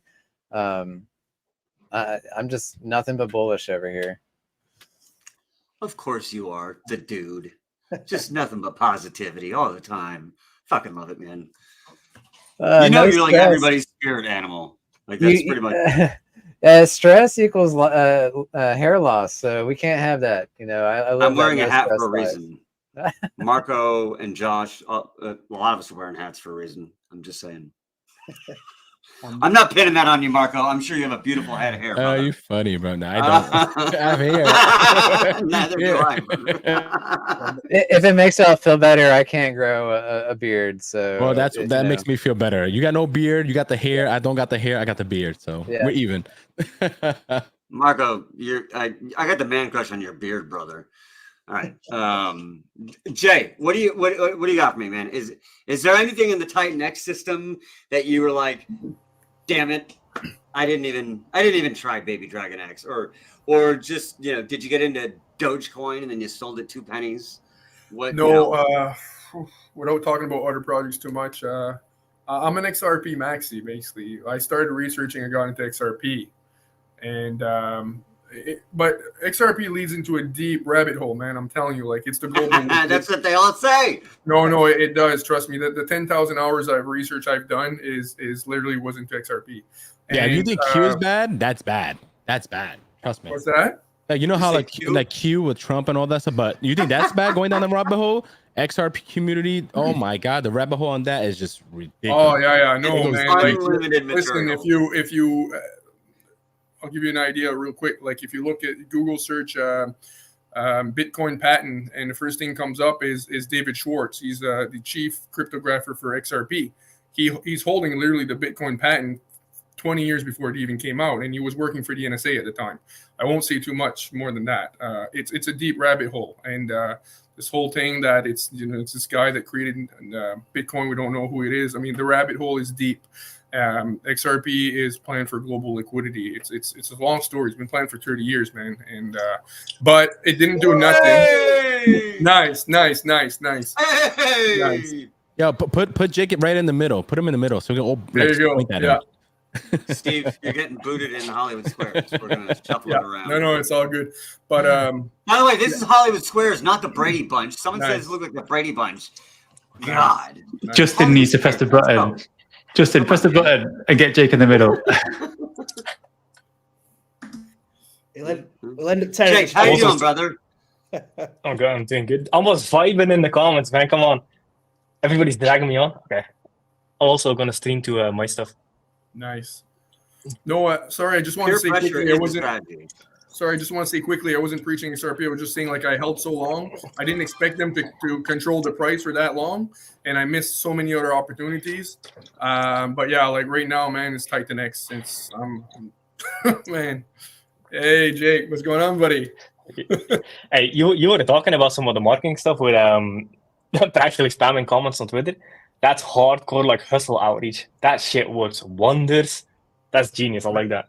Thank you, man. Yeah, like the meme, like it's like if you watch the video, like it's in your face. That meme, that major crypto gem alert. Like if you post that in a comment, man, like you can't miss it, right? And I saw it. Yeah. Like you lay out the 10 facts right there, like audible code. I hired somebody to do it. It took me a lot of brainstorming. I used AI, actually. I had AI to literally basically scan like all the white papers and all of your Twitter and everything. And I told them, like, come up with like the 10 top sales pitch, right? So it's the AI that gave me like a list of 50, and I picked the best ones, brainstorming. I put it all in a meme. I hired somebody to create the meme. And then basically, yeah, so like it's very visual, right? Like you can't, so it's not like a comment, it's in your face. So I'm posting that on the top of literally every top Twitter account that there is. Like, and if it's a huge account, like I said, I'm getting them to comment like their top 3, 4, 5 posts. And I just like, I really think like at 2 pennies per pop, 2 pennies per meme on all the, like, anyways, if you watch the video, man, like if we can do something, buddy, like I'd like to fucking ramp it up like a retard, like, because I know, like, anyways, I hope we can do something. I love it, man. I love your energy, Jay. I love it. I'm just begging for us to go all tilt with that. I got the team on Upwork, man. I don't mind showing the receipts to a person or two. Not financial advice, no guarantees, whatever. But I've been working with Upwork for a long time, man. The freelancers are solid, man. They need the money. They're hard workers, monitoring their time. Like, no money's being wasted, man. Like, not a penny's being wasted. And but yeah, I can hire 50 people tomorrow. Like, they're begging me. Like, I had them at 90 hours. They're begging for more hours. I gave them 110 hours, but I'm going to see in the timesheets to make sure they're working. And there's a picture of every single minute they work, and they're nonstop. Like, literally 50 hours per day. I'm like, holy shit, man. That's beautiful. So yeah, and I can hire 50 more people tomorrow. But if you watch the video, it explains everything, like how, like what they're searching, and just if you watch the video, man, like we're hitting every fucking crypto account, everyone. That stuff works because I remember back in the startup days, I used to hire Philippine teams. I like onlinejobs.ph, and then you post a job there, and then you basically force them to record a Loom video of 1 minute explaining kind of about themselves and doing an intro. You vet them, and then like with the screenshotting that you're talking about, we use the screenshot monitor. Yeah. These people work hard, and it's great income in their country. Yeah. And it's called, they're not wasting 1 penny. I hired a team before, man. Like, and they're like, we have 5 more people that we can onboard. I can, like I said, I can get 50 people tomorrow, man. And within like, man. But I'm basically taking like the 50, like I'm basically giving them like the 200 top crypto keywords to search on Twitter. And then they hit every profile. And then as soon as they get to like 3,000, like they get the profiles that only have like 2,000 followers or 2,000 followers, then they stop. And then they go to the next one. And then just fucking like that. But I also gave them a list. I used AI to give me the list of the top 250 crypto profiles in general, like the top guys. And then I'm getting them to hit them too, right? And a personal message as well. Been doing that for 2.5 weeks now. We saw the price go up after I did that. I'm not saying it's only that, man, but it had to do an effect. Like we did this like 200,000 times so far right now. But anyways, like, sorry, I'll stop rambling. But I'm really glad that you guys are thinking that this is good, because I've been just like, I'm like, man, I'm fucking hoping that the community, like, I'm really happy that you guys are are agreeing that this is good. Like, I'm really excited because I was like so much anticipation. I was like, man, I just want them to like think that like to see the potential here, and the fact that you guys are also. That's the thing. This number, like this actually works. Like this is marketing that actually works. Because usually in crypto, the marketing is you pay some kind of KOL, you pay them a bunch of money, you get them to tweet, they dump on the community, they disappear after a day. You run ads in the real world. How the fuck is anybody gonna know about crypto in the real world? They probably don't even have a MetaMask. They can't connect on the street. Like, it doesn't work at all. Ads work on Twitter. Like for the launch of TitanX, there were ads. This is kind of like a legal gray area, because if a project founder pays people to do marketing, it kind of becomes a security. But then I remember Plan A talking about this idea of a marketing wallet. For this type of stuff, yes. Oh man. But for like general ads, hell no. But this, like grassroots guerrilla growth hack marketing, fuck yeah, I like it. You're making my day, man. Because I heard you say, like, in general, a marketing wallet is not great, and I agree. But I was hoping that you'd see, like, for something like this, yes, I have to be careful also what I'm saying too. Like, that's why I was very hesitant. Like, how do I word it? And I'm like, no guarantees. Like, at first I didn't want to show my face, right? But I was like, fuck, I got no choice because I have to be careful too, right? But in the video, this is very because like in securities laws, there's a sufficient decentralization, and part of that is also the marketing. If the majority of the marketing comes from a decentralized community and decentralized community effort, that's a massive like protection angle. So I like seeing that type of stuff. That's good. Awesome. I don't think it's an issue at all. Yeah, Jake, the reason why community unity. But Jake, man, I'm so happy that you're friggin' saying that this is good and this is okay, man. Because I was concerned. I was like, I agree with him in the marketing, but I think this one though, I think this is okay. This is the cost effectiveness is there. Man, I'm so happy. I feel so blessed right now. Making connections. Marco, you were gonna say something? Sorry. Yeah, Jake, what you were saying before, that it matters when it comes as DeFi by the community, not the founder. So when I was in the Richard Hart court case in April, right? And when I seen the SEC go at it with his lawyers, I was there in person, right? That's one of the questions it was that, the judge was asking, right? Like, who's doing the marketing? Where is it coming from? How is it working? Is it organic? Is it this? Is that? And that's something they did bring up. They do pay attention to these things, guys, right? Like, so that's why I went in person to see exactly what it is. Because, I am an influencer, right? I do like to promote things. I do like to market things, and they do watch these things. So when it does come from organic and from the person themselves and the way it is, it does matter. Every little detail matters. So, Jay, what you were doing one of the only ones there. Right? I was the only one there. Yep. Yeah, I was gonna say that's hardcore. Yeah, I like it. Yeah. I expected people like over 100, 200 people was like, "Yeah, I'm going," and I was like, that meme where John Tavolos is like this? I'm like, "Where is everybody?" That's how I felt. But hey, man, like end of the day, it was important, So it matters. Hey, Kevin, I mean, let's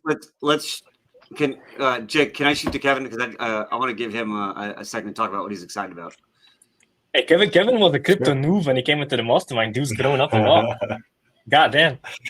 It's awesome. Yeah, Jake, I remember you being like, you're not going to understand a word that we're saying. And that's what it was like. It was like Chinese to me at first. And I would just listen to these calls over and over and over. Even now when I go to my favorite park just around the corner, I go there and it's like I'm there a year ago and I just hear y'all talking in my brain. And it's good stuff. And Steve was always the wisdom man too, right? Everyone was always like, what does Steve got for us? What's his plan? Where he's going at with it? So I definitely grown up a lot in the space and pumped to be here, pumped to be contributing with the skills that I got. Yeah, totally. And also keep hearing Eric in the back of the mind, how he's, always encouraging us to be on the socials, be on the streams, be promoting. That's why, I created this viral share system with the idea of getting a lot of engagement on X, because, we get people coming in and they're liking, the top 20 profiles in the community, and then they start seeing all those green circles. It's that sticky point, right? It's that seeing that same message over and over and over that gets people to take action. So, yeah. The green circles are amazing. Oh yeah, the green circles are king. That's amazing marketing because it's passive. I love it. So the thing that Marco was saying is I spent a lot of time thinking about legal attack angles, which is why TitanX and Build on TitanX was designed the way it was. Because Build on TitanX, for example, could have been done way differently, where all of the building came from us. Everybody looked up to us. Well, us, basically me. Everybody looked up to me to build stuff and expect future work. But here, 95% of the building happens from the community. It's as grassroots as it gets. So there's no future expectation of work from a founder. It's sufficiently decentralized. Sufficiently decentralized is a big word. And then the other part with TitanX is every user, so crypto is actually very, very legally sound. So it's, for example, the way Uniswap works is it's users trading amongst each other. It's person A trading with person B. It's not them trading with a company. It's not a company giving them coins. It's a decentralized pool existing on the blockchain. There's not a centralized company or intermediary that they rely on to trade their coins. The liquidity is locked by a smart contract. So it's not like some central company owns the liquidity or manages the liquidity. So that's also sufficiently decentralized. And then TitanX, every single coin that was minted, except for the initial locked liquidity and the smart contract, was minted by a user with their own private keys. Nobody gave them the coins. There was no pre-sale, no ICO, no sacrifice, no illegal stuff going on. It's basically the same as how Bitcoin started, but on the Ethereum chain and with better tokenomics.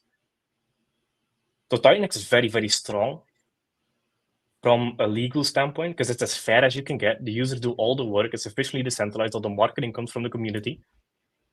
I spent a lot of time thinking about that. If you guys have any other tips, feel free to share them. But TitanX is pretty strong, especially built on TitanX, that it all comes from the community. That's amazing. That's exactly what you want. Do you remember how scared everyone was in the beginning and every fucking FUD angle they have? And now every FUD angle is like literally like, you know, our selling points. Oh, the buy and burn? You were worried about that? Okay. I know for the buy and burn is now a secondary thing. I love that. Because everybody's now, okay, if you take the buy and burn away from TitanX, it's still a perfectly valid protocol. Like it doesn't even matter at this point. It's just an extra backup airbag that just kind of exists. It's awesome. Do you think we're already at the point where the V1 technically doesn't even matter? Or do you think it doesn't we're rapidly matter, but that? It is a massive, massive backstop on the ecosystem. If all goes to shit, the V1 is there. Yeah. It's beautiful. Yeah. And we don't even need it. No, what I love about the past 2 months, most of the buys has literally been just organic, right? And in the beginning, the first like 6 to 8 months of TitanX, everybody, all you talked about was the buy and burn. What can you adjust it? Can you hire it? Can you do this? Can you do that? When are you going to use this? When are you going to use that? You look at almost every post, every video, everything that's out there today. Nobody talks about the buy and burns anymore like that, right? Like we use it as an icing on the cake, as a last like end of the conversation, you know, not the beginning of the conversation, right?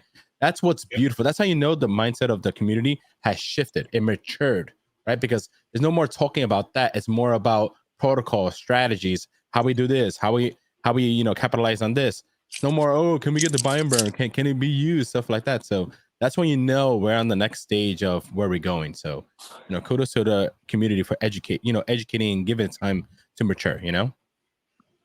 It's so awesome seeing this community, man, because I was watching a stream, I'm like, damn, this is crazy. Just 9 people on, everybody in the comments, they're enjoying themselves. People are showing their face, which almost never happens in crypto. I love it. You got 9 faces. Thank you for that. You have a crypto screen with 9 faces on it. All right. That's what organized all of this. You built it to be like that, man. The way you created it, there's no choice. It's such a fair. Everything's so fair. What we've got planned, the event we've got planned for the first anniversary. Woo! It's gonna be good. If you think this is good, it's gonna be exciting. I think I have an idea because you told me a little bit. Yeah. Probably going to need a little bit of help from a few more people to get everybody on board and get everybody's contact details. But yeah, it's going to be cool, man. It's going to be so good. Well, you know, Jay, while I've got you, before anyone goes, the question everyone wants to know is, how is Hydra doing? Good. Hail done, UI is done. I'm not sure if that's a good or a bad thing, the Hell Hydra thing. I'm running with it. I don't care. You don't have to embrace it. I'll do it. I did that the other day where I was like, da-da-da, Hail Hydra, da-da-da, Hail Hydra. And I was like, oh, that's kind of sinister as fuck, but fuck it. Yeah, dev is done, UI is done, everything's done. We're working through some initial liquidity parameters, but other than that, we're done. It's very, very close. Very So close. 2 weeks. Yeah, and audit is also, it's rounding up. Like tomorrow is done, the first audit. And there's no big issues. There's no critical issues whatsoever. Because the code is practically 90% 5 times audited. Because Hyper was based on the TitanX code. Hydra is based on the Hyper code. In total, that's been audited 5 times. And now we're doing an extra audit on it. Most of the function differences are just removals. Like we removed all the bonuses. Because we want Hydra to be an extremely cost basis heavy protocol. So it can become a massive black hole. So no free bonuses, so there's a bunch of things we removed. No H rank bonuses, no early adopter bonuses, no burn amplifier bonuses. That's basically it. So everything's based on cost basis. And it's a compounding protocol within the TitanX ecosystem. That could be a massive burner for TitanX. You also said, like, I don't know if you said it, but no Genesis wallet, correct? Correct. Also no Genesis wallet. Bro. I think that's the most beautiful thing, man. Most beautiful thing. Yeah, it's not coming from the community builder. So I don't want this to be an example. Like all the community builders have a Genesis wallet. You guys deserve to get paid for your work. Of course. How many unique positions? I'm like, okay, just give it to the community this time, you know? No Genesis.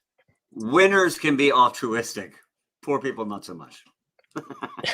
Yeah, if I'm not mistaken, the Blaze team did that with Inferno, right? Where there's like no team anything. Yeah. So no that's founder, beautiful. That doesn't like Jake said, right? If you're a builder, you're gonna build, get a piece of the pie. You guys deserve it. Build on commission, right? If you feel like you and your team done phenomenal, you did a couple of projects, and you want to do what these two gentlemen did, so be it. That's up to you. But get paid. Make sure you get it, because nobody's doing sacrifices. Nobody's doing that garbage.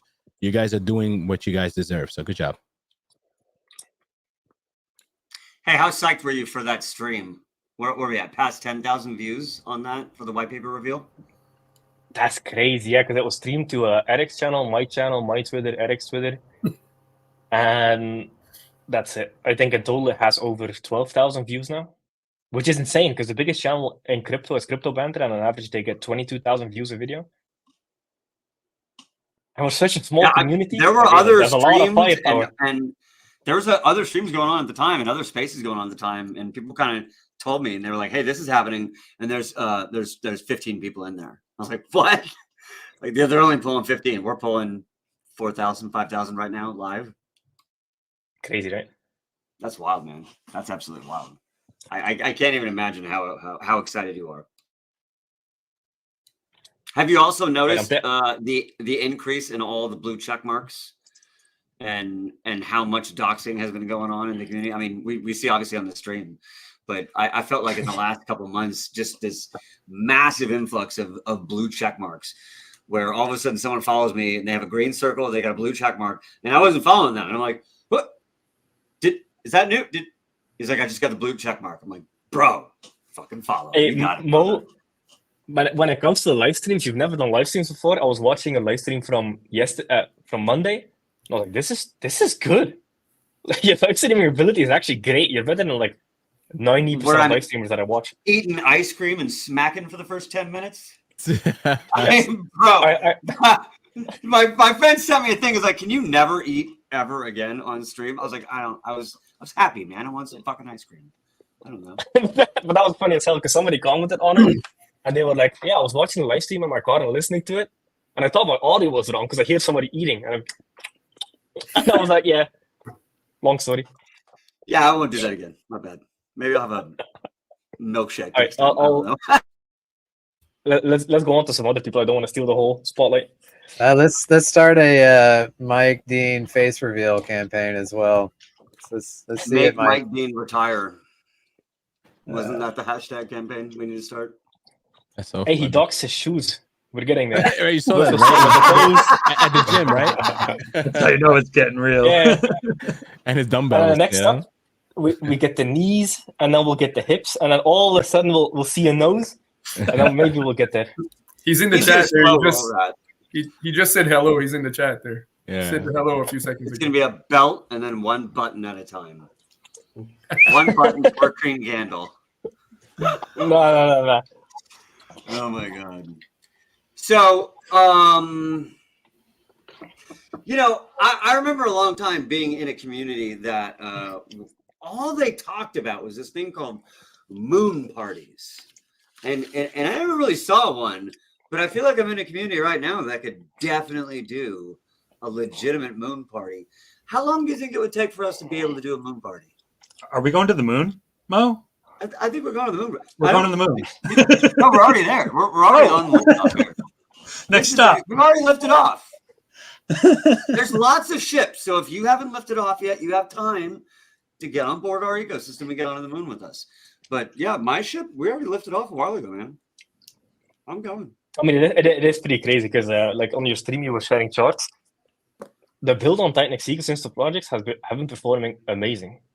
Like, I think in our ecosystem alone, we've had 4 or 5 charts do 100x off the bottom. What the hell? Yeah, like it's the amount of charts where I'm like 6,000%, 5,000%, 4,000%. I'm just dying laughing. Like, it's so insane. Oh my god, it's insane. But that, I also get a lot of questions on Twitter when it comes to why are other projects built on top of TitanX outperforming TitanX, and that's the design of it. Because TitanX is the base currency, it's the safest, has the highest liquidity, has the most audits, has the most users. Because growth comes from user growth. So if you go from 10,000 users to 100,000 users, that's 100x in price, Metcalfe's law. Is it 10x increase? Yeah, I think that's how it works. But a lot of these built on TitanX projects, they start with 50. They start with 50 users, 70 users, 100 users, 300 users. So it's way, way, way easier to grow. And I also like talking about them because they're not my project, so I can talk about them as a community member. Oh, I don't need to do the legal disclaimers. I thought about that. Yeah. That's an amazing point. That's great. So what's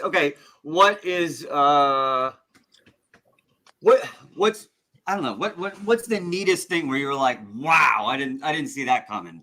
Maybe I didn't look too much into it, but like, that's impressive as hell. What was one that surprised you? And I know it's all of them, but just pick one of them. One, I'll do general because I don't want to single out projects.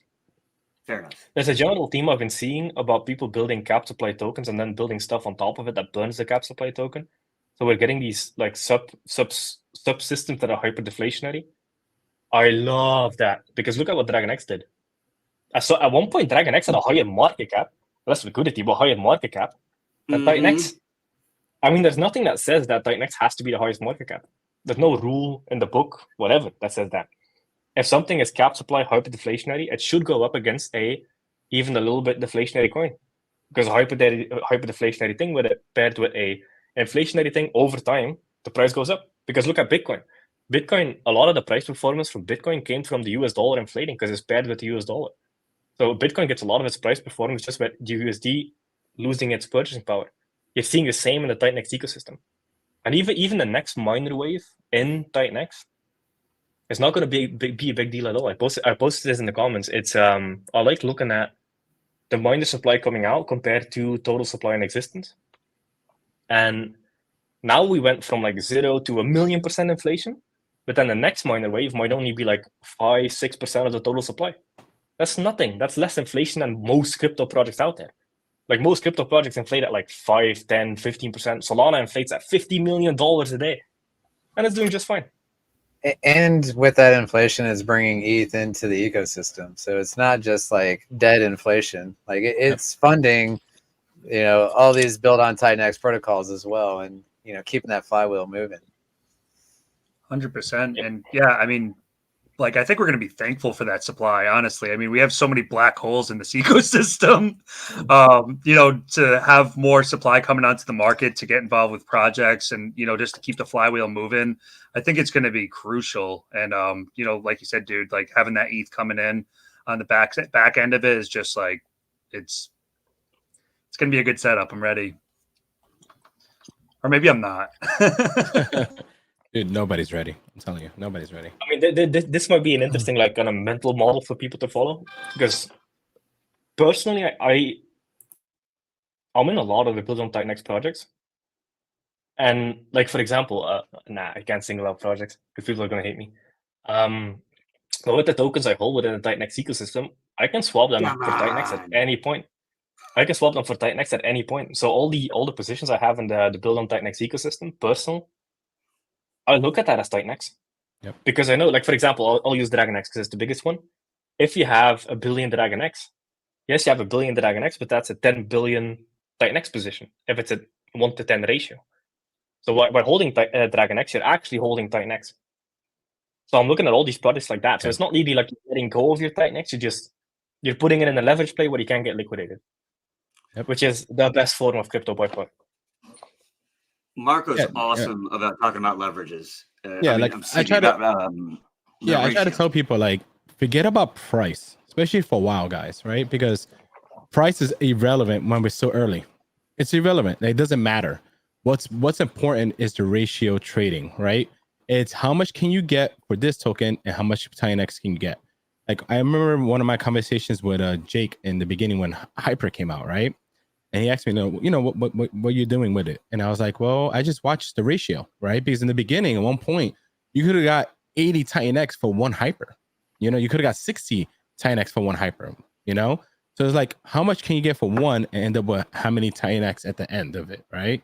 So that's my game, right? Is where can I go to get the best ratio long term, And then when the time comes, how can I get back into TitanX with the most amount as possible, with the least resistance, right? So guys, ignore prices because prices are irrelevant. We're gonna go higher, not financial advice, right? But we're gonna go higher than we are now, right? Because you have a whole bunch of buy and burns that are not activated, or you have a whole bunch of them that's barely on. Nobody knows us out there still. Like, we're gonna go higher, right? Now, financial advice. It's at the end of the day, where you at, where you can get the best ratio when that happens. That's my game. So, words of wisdom. 100%. I'm stoked that like I'm starting to like onboard friends of mine because our green candles are now so impressive that even the dumbest guys are like, dude, I want to wait. Okay, what's this TitanX thing you're talking about? How many X's have you done? How many X's you do in DragonX? So I'm onboarding a couple of my friends, and every time I onboard them, it's a local top. And then within a couple of days, though, it's not. I mean, like we have this local top phenomenon going on where, I mean, you can go ahead and buy the top and feel sorry for yourself. And 3-4 days later, maybe a week later, you're like, yeah, I was smart. I bought way lower than right now. And then not only that, like think about one thing, right? Think about the people who they don't make mints now, right? But think about the people who do make mints now, right? And people are like, oh, they're crazy for making mints now. Well, think about it. In day 280, they're gonna be envied because when people get the supply shock of, oh my God, I don't have any mints a year from now or 280 days from now, those people are gonna be able to play with more protocols that we don't even know exist right now. Think about that, right? We could have 30 more, right? We could have 30 more protocols coming out. We could have some major protocol that makes everything we have. I love everything we have right now. Make it look like candies, right? Like child's play, right? And you're gonna need TitanX to play with that. And you're not gonna have any. So I tell my onboards, let's say they come out with, let's say hypothetical number, let's say with $2,000, right? Well, 1,000 go buy TitanX. The other 1,000 make some mints, right? You'll thank yourself later. So that's how I do it. That's generally good advice around like minus 10% mining ROI. Because if you get the next miner wave, your T-rank bonuses might just negate that to 0, and then you're in a good position. But I think at around 30%, it is way more cost effective to just get them from the liquidity pool. Not financial advice, could all nuke to 0. We're lucky if this works. Yeah, I think a good rule of thumb is like minus 10% ROI. You can start playing that game. Now I can't say it. But yeah, that's a general rule to follow. Hey, contrarian investing definitely has a place. I will say that. Oh yeah. And my favorite part about contrarian investing in sort of game theory mechanics is if everyone loads up into one area, there is a very bright shining opportunity somewhere else. And the really smart people see the trend analysis of that shift and they make that move before the shift fully happens. And that's why we're getting to the point now where like, I don't care what you're into when it comes to stats and numbers. There's something in here for everybody. Like it's legit. There's so many different, like Marco's literally a king at ratio trading. Do you know how many people are in this that don't know anything about ratio trading? Yeah. And hey man, That's totally cool. A lot of people are super sick in liquidity and doing LP and all that. I mean, like, there's just so many damn things. This is amazing. And where are we going to be in 3 months? Like, shout out to anybody that's new in the chat. If you're trying to figure all this out, there is a guy in the chat named Mike Dean. He has phenomenal videos. Has every introduction to all the protocols out here, especially with Jake. And he has an introduction if you want to learn how to LP, where if you do want to come in or exit out or switch to another token, because you're trying to do ratios, he does have an LP type of video that's phenomenal to the T. So shout out to Mike. Visit his channel, visit his videos, because it will help you expedite your experience tenfold, guys. He's about to do a little seminar of LP providing as well. Just FYI on for the TitanX Hub premium users. Yeah. For the premium users, this is a good time to let people know that they can go to Mike Dean's TitanX Hub and go to the premium version.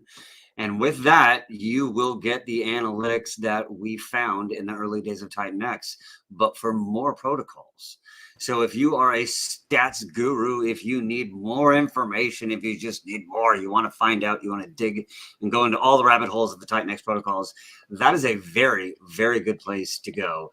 I don't know if there's any better place to find TitanX information. And there are codes floating around there for discounts. I will say that. I just it's a tiny investment for the value that you get out of it, for sure.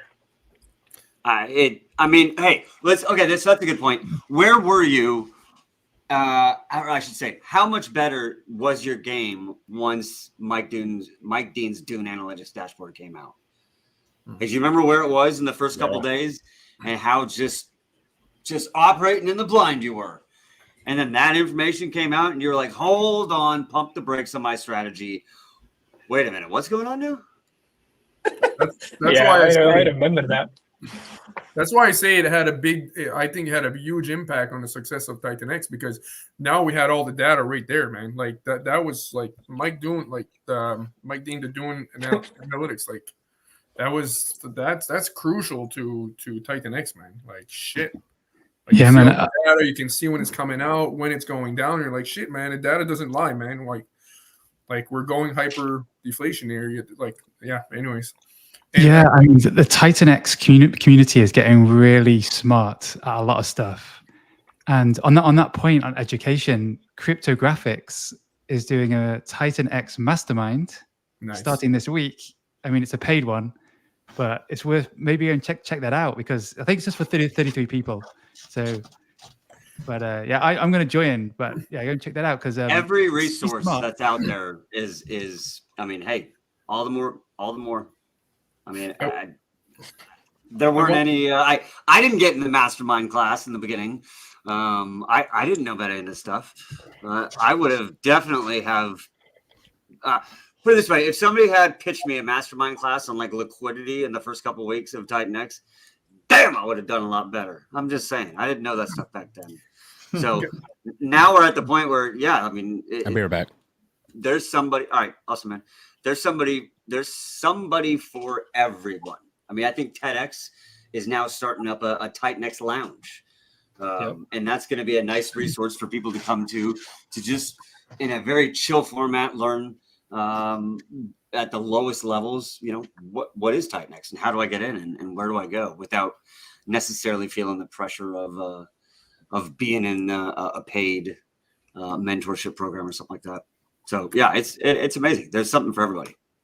Can I ask your opinion, Jake, on something? If you don't feel comfortable, say it. Just say can't say it, whatever. But when I watched Mike Dean's video on liquidity today, being a liquidity provider and using it as an exit, so you don't affect the price. So I was like, holy shit, man! When assuming the bags are really big, somebody does a big sell, 15% down, 2 weeks later, 15% down. If everybody starts using that exit, shit, is that not 1,000% difference at the end of the night, at the end of 8 months, because everybody's exiting without pushing the price? But my other point though is I'm thinking not really, because I'm thinking it doesn't drop the price, but it still prevents it from going up, right? Because you have a limit order technically there. So it's kind of it helps you, but it's because you don't get burnt, but you still have a limit order there that's going to be like people have to buy more and more and more to get through that wall. Yes, it slows it down for sure. Sorry, Jake, that's for you. I was talking like it was nobody. You're off in space. Yeah, with liquidity positions, if you're a big player, you can definitely hinder the chart. But if it's like 30K, like markets operate in millions, like 30K won't damage. Because like, for example, if you want to at some point exit, let's just make this general crypto a 300K position. You can just say, okay, between this time period and this time period, I'm exiting. Let's say over a period of 8 weeks. And then you do like 30K liquidity positions at a time, so you don't hinder the price. And you DCA out through liquidity. You can also just sell on market. It kind of depends on where the market is at. Because if it's going into a next adoption curve, liquidity positions are great. If it's just kind of going sideways, you can slowly sell into the volume. Like the way market makers do it, like Wintermute, which is basically just a VC dump machine. They sell 1%. Yeah, 1% of the volume. So for example, if they're selling into 6 hours, if there's $3 million of volume, they're selling 300K over those 6 hours. No, selling 30K over those 6 hours, and then they slowly exit into the price based on the percentage of volume. That works as well. That's like for really big players. Like if you're a smaller player with like 30K, single side liquidity positions are perfectly fine. Like you're not hindering price. I mean, if somebody's dumping, let's say 600,000, and 2 weeks later you got somebody dumping $1 million, and like assuming let's say TitanX does a 50x, right? Some people are going to sell, some or whatever. But like if a person's using the liquidity side instead, and he's not dumping the price 12%, then you had this other person that had a shitload of bags, and he's not exiting dumping the price 15%. Then you've got another person that's exiting without dumping the price 20%. At the end of the 6 months, man, that makes a huge difference, even against yourself. True. But then I started brainstorming, like, okay, well, does it make that much difference? Because you're still like you're exiting without affecting the price, but you still got a sell order there, right? That people need to bust through. Is that correct? Like it prevents the price from going up as well, though, right? It doesn't drop it, but it still prevents the price from going easily. Is that correct? No, but I mean, you still got to get through that wall. Is that correct? Yeah. Well, you're not printing red candles. That's the important thing. Like you're slowing down the price appreciation, but you're not going to see red on the chart, and that's not going to kill it. Like that's what I realized after my question is like, yeah, you don't see that. You're not screwing up the chart. Yeah. I'll give you an example on the Dragon X chart. For example, there was a big whale that exited, I think 150 billion single side. I was just around the top. Yeah, that was 750K liquidity position, and I was tracking it, and the price just went through it. So he exited roughly 750K, like 760K after fees. And he didn't damage the chart. In fact, the chart went up. While he was exiting because of a single side liquidity. That was an extremely rare case because that's a big position for the single side liquidity position. But when it comes to like market sentiment, it was kind of timed perfectly. So whoever did that, good job, because he didn't dump the TitanX chart down after that. He seems like a good actor. So there are times to do both. I'm a big fan of like DCAing out over time through liquidity positions. Okay. I'm a big fan of that. Yeah.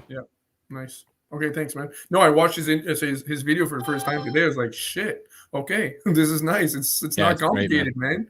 Like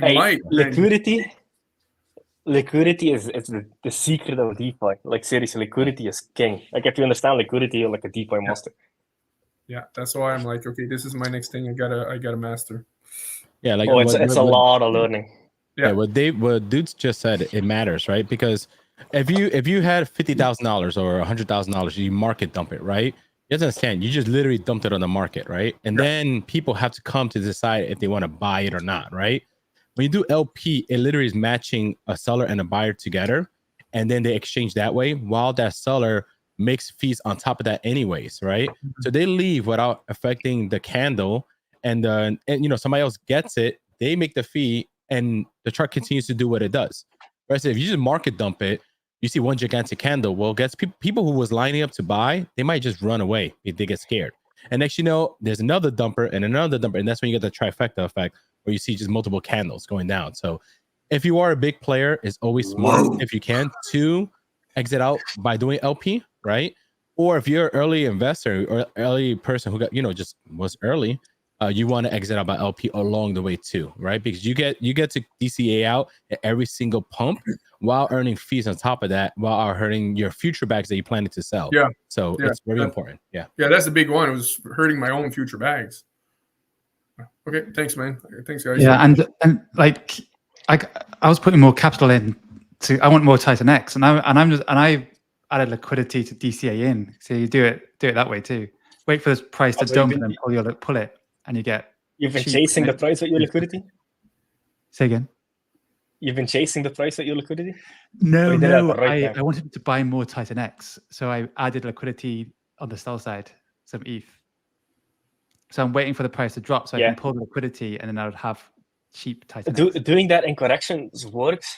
Like the danger of like entering through liquidity is if there's massive momentum and user adoption, you'll have to like chase your liquidity position up, and you would have been better off just buying on market. So that's like if you know what you're doing for sure. Yeah.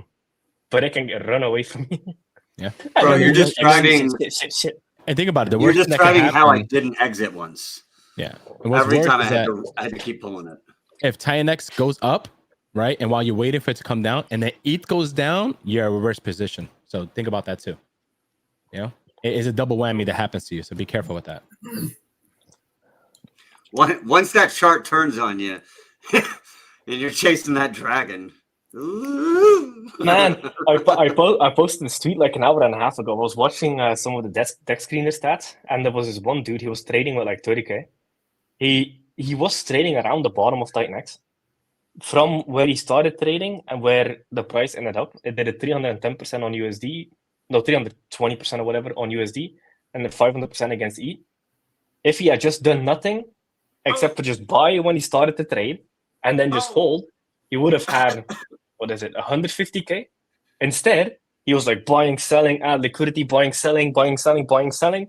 And at the end of it, instead of 150K, he had 27K. He lost 3K, even though he bought the bottom in theory. And I was like, come on, dude, it's not that hard. Do literally nothing. Like crypto is just making a couple good decisions, sticking to it. Just fucking hold. Don't sell too early. Just hold, man. Come on.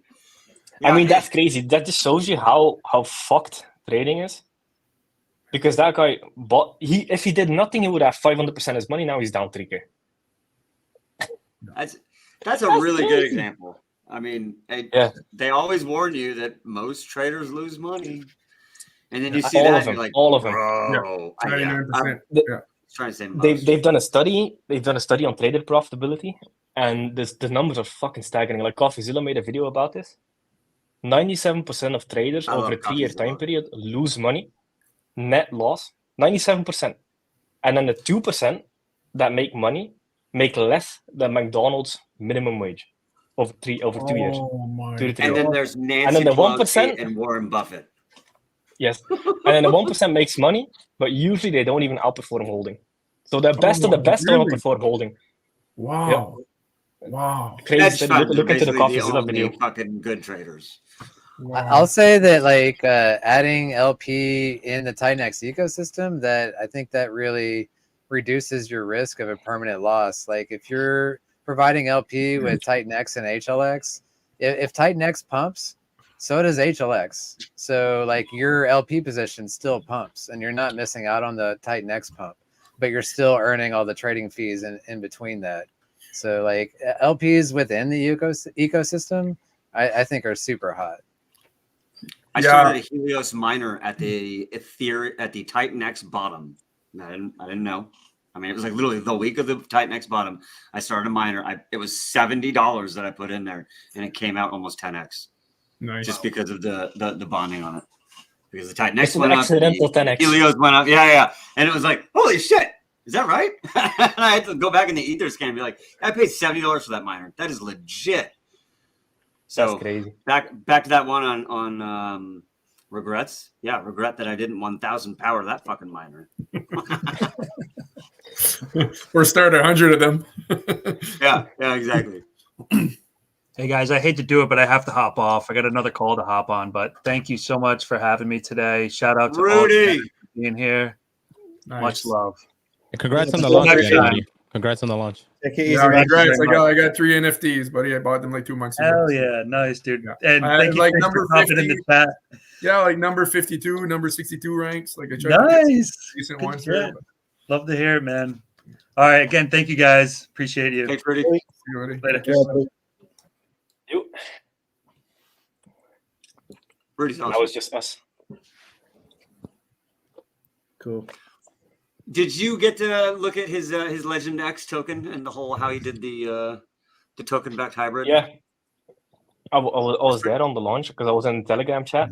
This is like Oh, general security practice, but man, scammers are getting sophisticated. So in Telegram channels, you have certain bots like Rose, Combot, etc. that manage moderate chats. I've done a lot of like cybersecurity research in the last 3 weeks. Did you know that it's not that hard to build a bot that sends messages via Rose, the admin in your channel, into a Telegram channel? I can write the script right now that does it. So what scammers do? So during launches, people lock Telegram chat so people can post, except for admins and mods. But Rose is an admin in a Telegram channel. So what they do is these scammers, they write a script that posts as Rose and routes to the Telegram API as Rose to spam messages as the admin of the channel in the Telegram channel. So wait for the official founder to send the contract address. Otherwise, even if you do it from Rose or some kind of bot, that is usually a scammer. And then the other thing they did, so Rose was posting scammer contract addresses that would basically just honeypots that would steal all your money. The other thing they did during the Legend X launch, like the scammers that were trying to target the community, like Legend X had a buy bot set up in the Telegram channel. They were doing the same to the buy bot. So they were spamming fake buy transactions. And if you looked on either scan, it was to a honeypot contract that wasn't the Legend X contract. Oh, man. I got caught, Jake. I got caught yesterday. I've been in crypto for 7 years. I've got over 15,000 hours of research, and they caught me because he sent me a telegram. It was it looked like the Blaze team. It was identical. It looked so legit, and I knew they were about to launch. And they sent another message too, and I went in and I looked, and the market cap was super cheap. I was like, "Oh fuck!" On impulse, they got that's me. crazy. And I dropped I went hard because I thought I was buying a market cap of like 50,000. Like it got me good, and I saw like it was just Ethereum, and I was like, "Oh fuck, it's paired with Ethereum. This is not right." They wouldn't launch on Ethereum like just like that. I was like, "Shit!" I was trying to sell, I couldn't sell because they had it. It was honeypot. I was like, I was like, okay, yeah, but that's crazy, man. right? Huh? That's crazy, right? Because they get you on FOMO. Yeah. So a general rule, because I've been around for so many launches. A general rule is just don't buy for the first 8 hours, because usually the way sniper bots are extremely advanced now. So as soon as a block fills with a liquidity fill position, the bots buy before it ever shows up on DEX screener. So it's impossible to be earlier than a bot. Nice. As a user trying to buy via Uniswap. These sniper bots are getting... You're going to get wrecked. No, but that's why that's why they got me, because I've never been able to get in because it's usually a quick strike. So when I saw it was low, I was like, holy shit, man, it is actually still low. So I acted on impulse, right? I was and I can't even think of the word I'm looking for, but yeah, I was like, holy shit, man. Like they got me. Like, fuck. I mean, they get veterans. That's crazy. So imagine noobs. That's what I was thinking. Like, not to say I'm the best, but I mean, I've done 2,500 hours of research for the past 7 years, every year, and they got me. So imagine somebody that's new, like, holy shit, man! Like, people must be getting like fucking holy. Anyway, sorry. Yeah, they got me good. They got me good too. I mean, decent, but it is what it is. Still early. I've adopted a strategy that I don't like it, but it seems to be working. And when it comes to Telegram, I'm all in there in the lead up. And the second the launch happens, like literally it's launch day, we're going to lock the Telegram and launch it. Cool. I delete that channel. I'm out. And then I wait for the official X page to post it. And then if I'm going to get in on day one, I do. But usually I don't want to jump in on day one anymore. I've been post, that sniper bot too many fucking times. Yeah. It's just the point where it's that degen in us, and they're feeding off of that. And once I figured that out, I was like, I'll wait a fucking day. And you know what? I always have this thing where my dad used to always do that to me, and he was like, "You can have it tomorrow. You don't need it today. You can have it tomorrow. Like, no, I want that fucking video game today. Why can't we go to the mall today? Because the mall's there tomorrow. That's why. We can go there tomorrow. And I try and do that with crypto. Like, hey, the crypto's going to be there tomorrow. If it's going to moon, I'm not going to miss by getting in tomorrow. It's going to be okay. But I might seriously step on a fucking mine if I jump in today. Yeah. And so I don't know. People sometimes notice that I'll bail out of these, out of the Telegram groups. And it's not out of anything other than it's launched. And I don't need to, put myself in there to have a DM hit me and have me think it's, fucking Josh or Jake, and it's not. And you're like, son of a bitch. And you're like, so it happens to all of us.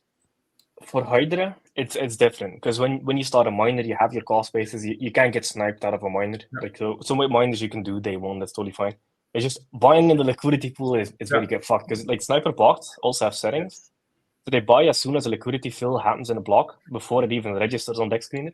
Like for example, the millisecond, and like for example, the Titan X, when the liquidity got filled for Titan X, before it hopped on dex screener, the actual liquidity ratio that we set, or that the smart contract set, was 10x lower than the actual market price than where dex screener started. So usually the market price you see on dex screener is already 10x higher than where the initial liquidity was created. Because dex screener, like it takes some blocks to propagate before it loads on dex screener. So the general rule for launches is don't do anything for the first 12 hours. Because now there's also advanced sniper bots where they buy and bundle multiple wallets together. So they get around like max wallet limits on meme coins. And then they sell the main wallet. People think they're out. So people start buying. And then they have like 3 or 4 wallets lined up that sell over the next 8 to 12 hours. Just wait 12 hours. Don't degen into launches. Wow.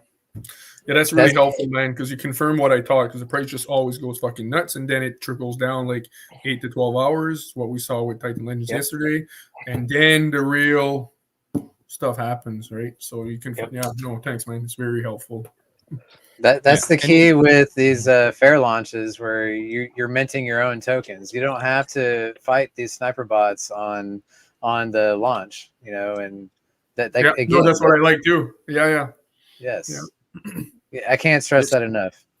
Be careful, everyone. Be careful. Rain Man, where'd you go? There you are. Hey, that was right on cue. Dude, I had to cut a light on. I look like a vampire, basically. It's like dark as hell in my house. I'm just listening to you guys, just wrecking it, man. It's been a really entertaining stream and just a lot of genius minds and creative ideas. And it's just, we're going places. So, and Jake's here. We dragged him in. You know what I mean? It's cool. And peer pressure works. Community members, new protocols coming out. It's happening. It's a beautiful thing. So we need to peer pressure Ali to change his to a green ring on X. Good luck. Good luck. I thought I saw he was going to go halfway. Didn't I see he was going to do halfway? I told him I'll make him his halfway for him, but we'll see. Maybe Mackenzie. Oh, maybe Is there almost like almost like 6 to 8 launches in the next 6 weeks? Almost like 6 to 8 weeks, probably like 6 to 8 launches easily. If I'm not mistaken. I don't think you can tell us all. 100% confirmed, but kind of like gotta be like 6 to 8. Got Hydra, Flux.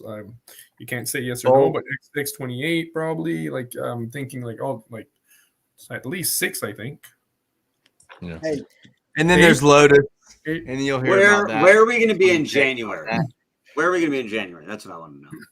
Everyone's like a month from now. Yeah. What about January? You're going to be in Bora Bora, Mo. That's where you're going to be in. I'll take that.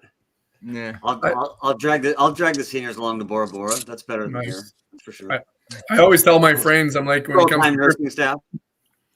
I always tell my friends, like, when it comes to crypto, it's going to be like a street bum or jet planes for me. It's one or the other. Like, I'm all in. That's real. That's amazing. Like, I have a few buddies that are going to bring me some bread and water. If I screw up there, they'll feed me on the side of the street because it's going to be one or the other. I'm like, I'm not. We all survived college. I'm all in. So we can do bread and water. We've all survived college in those years. No problem, man. We can survive on beer and a couple slices of bread. But that's the crazy thing about crypto, because I remember in the last bear market, I sold around the top of the cycle, not the exact top, but like in the month region. You still look at crypto every day. So people are like, oh, I'm just going to dump all my crypto, get out. But it's going to get you back. You're going to look back. Crypto is so addicting Oh, it's so goddamn addicting. You'll never be able to fully walk away. Because where do you go? Stock market. Stock market is corrupted all over. Where do you go after crypto? That was exactly. my Monday stream. Where can you find these gains anywhere? You go to the beach after crypto. That's where you go. You know why, Jake? Because it's a lot of people don't realize this in crypto, but it's the fourth industrial age. Like if you look, like first we had the agricultural age, then you had the manufacturing age. Everything was about manufacturing. Then we had the information age, which is the internet. But now we're going into the basically tokenization age, or basically crypto age, blockchain. It's more like tokenization age. And this is going to be like 100 times bigger than the internet. Like most people don't have a clue how big this is, because, and now you're combining that with AI as well. That's why you can't go anywhere that's bigger, because the internet was the fastest adopted technology in the world. Nothing transformed the world like the internet did. And now blockchain is like internet on steroids. And the way it's going to transform the world, blockchain and AI, is going to make the internet look like a child play, right? So that's why it's hard to find something that's bigger. Like you're not going to find it. And there's this expression like this only comes once in a lifetime, but this opportunity, but it doesn't, because 100 years ago, 1,000 years ago, even 50 years ago, you didn't have the internet, so you wouldn't know about it. You would have a few VCs sitting at the right spot at the right time. You wouldn't know about it. But now, because the internet and YouTube, like the internet didn't have the internet, right? So this opportunity never comes. That, you know, what we say, it comes once in a lifetime. No, it doesn't. It doesn't, because like you wouldn't know about it naturally. Because we have the internet right now, everything's interconnected, everything, you find out about it, but normally you wouldn't. Anytime past 30 years before, you would never find out about it. It's all about the distributed ledger technology. You know, that's what it is. I mean, crypto is just a small portion of what's to come on that ledger. Yeah, but because it's the fact that you can do a transaction instantly without trusting the person, without knowing the person. This is more powerful than the internet protocol. And I just want to add this, it's a bit off topic, but the general impression that mainstream media gave was that like, oh, well, you know, Bitcoin, is it real money? Is it going to be adopted? Blah, blah, blah. That's complete BS, because as they're giving this narrative to the masses, I'm telling you, like all the commercial banks, all the central banks, and all the most powerful corporations in the world, including government, including regulators, have been working on this technology past 10, 20 years. And they know that this is more transformational than the internet. They want to act as if like this is for the people. We want to help, you know. No, it's because they know they're going to wipe out like 98% of the job. Their profitability is going to go like out the roof, because they're going to automate everything. So anyways, what I meant is like they're acting as if they're not sure where it's going to go. It's complete BS. They're keeping the masses in the dark. They know where this is going, and they know this is 100 times more powerful than the internet, and they're all in. When I say they, I'm talking commercial banks, central banks, government. They're all in, and they've been all in past 5 years already. They're working behind the scenes. Like this is that's crazy. Very big. Sorry, I just want to say that. I remember right there, but yeah, because I remember in the beginning, like people used to have this like the last cycle was like the big institutional adoption cycle, and then a lot of these stories came out when like Fidelity was mining Bitcoin back in 2013, and these massive insurance companies was basically control the stock market. They were all early. Like these guys were all early to crypto while they were screaming on mainstream news that crypto was a scam. So mainstream news is, that's why I love social media, because you can just get to the source. And you can get there early because you have the same information source as everybody else. So yeah, these guys were early. They're early. They have bigger bags than anybody. Well, the other protocols I was researching before TitanX, it was protocols that were working with the central banks, without mentioning them, like XRP and other protocols that I was researching. That's why I was deep in the weeds researching the PDFs and the documents and the seminars coming from the central banks and commercial banks and the biggest tech companies in the world. That's why I realized, like, no, they're all in. They've been all in for like 5-10 years because of what Rayman said. It's the technology, man. It's insane. But they want to keep the masses. They want to do the same thing they did with the internet. When the internet came along, they're saying, oh, it's just going to be for porn. It's going to be for illegal drug trafficking. In the meantime, I forgot that. That's funny. No, they were keeping the masses scared is what they were doing. And at the same time, they were laying the foundation. They were building the infrastructure. They were investing in the first companies, AOL, you name them, Netscape. They were literally filling up their bags, keeping the masses scared. And then once they're ready, then they're like, oh, this is the best thing since sliced bread. And everybody comes running and they do 1,000x, 100x. So they're doing the same thing with crypto. It's the exact same thing. Mainstream media, man. Man, brother. It's They're all controlled. It's a long story. Don't want to go into that. JP Morgan, Bank of America, they have hundreds of patents on blockchain technology. Hundreds. And they're going to implement it. And the stock market's going to go to blockchain. I mean, because it's going to be good and bad, but it's going to cut out middlemen and 10 million jobs. So, yeah. So just get combining in. Combining that with AI on top, and that's a whole other story. Yeah, that's a whole nother. It's like we can do an entire stream on AI and the implications of AI in any industry, let alone just crypto. Good Lord. Oh no, that'll be a week of streaming. Oh, I could say something, but I don't want to go on another rant. Yeah, this is what you get into. Yeah, exactly. No, but then you get into the whole like conspiracy theory and shit, and then the stream is 100% getting shadow banned. Yeah, exactly. Just the power of AI. Basically, the IQ of AI, the estimated IQ that AI will have in 15 years from now is very, very scary. I mean, I'm talking 1,000 times more than Einstein. I don't even think they can comprehend. And Einstein gave us all the laws for what we see today. But anyways, I'll stop there. Let's go back to change the subject. Where I live, they just built the largest Microsoft most advanced data center in the entire world right now. This week it's the biggest, because next month there'll be another one. Like data's turning into like data's gold.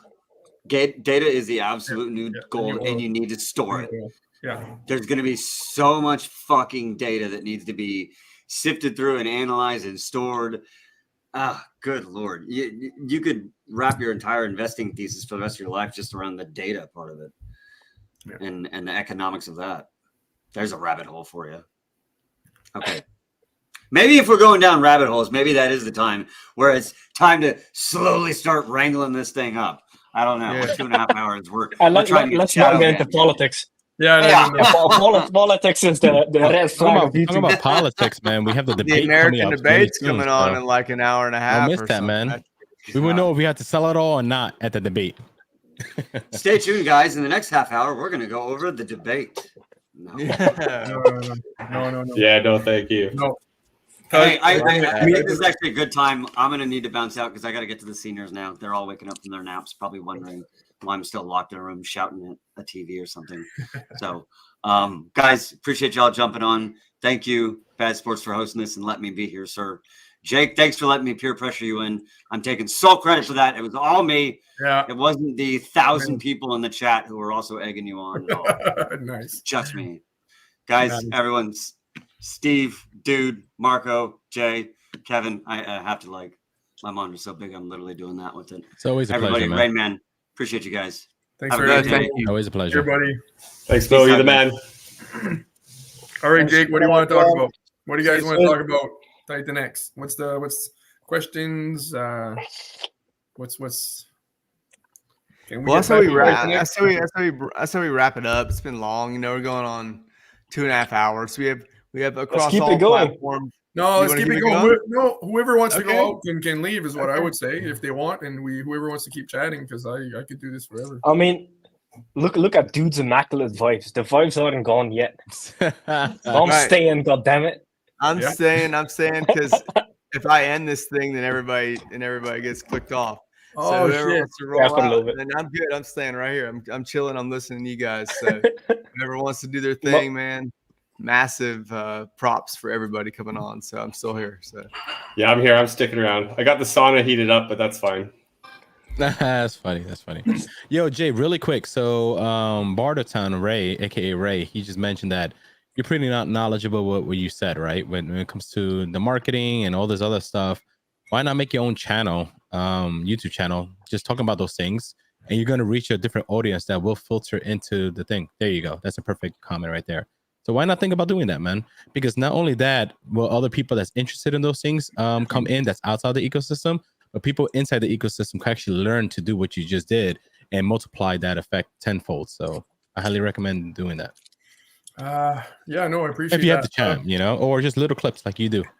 Well, first is like I don't have time, so I'm still working on my business on the side a tiny bit, like maybe 5-10%. I still got to do it to, I can't let it go now. I think in a few years I'll probably be able to.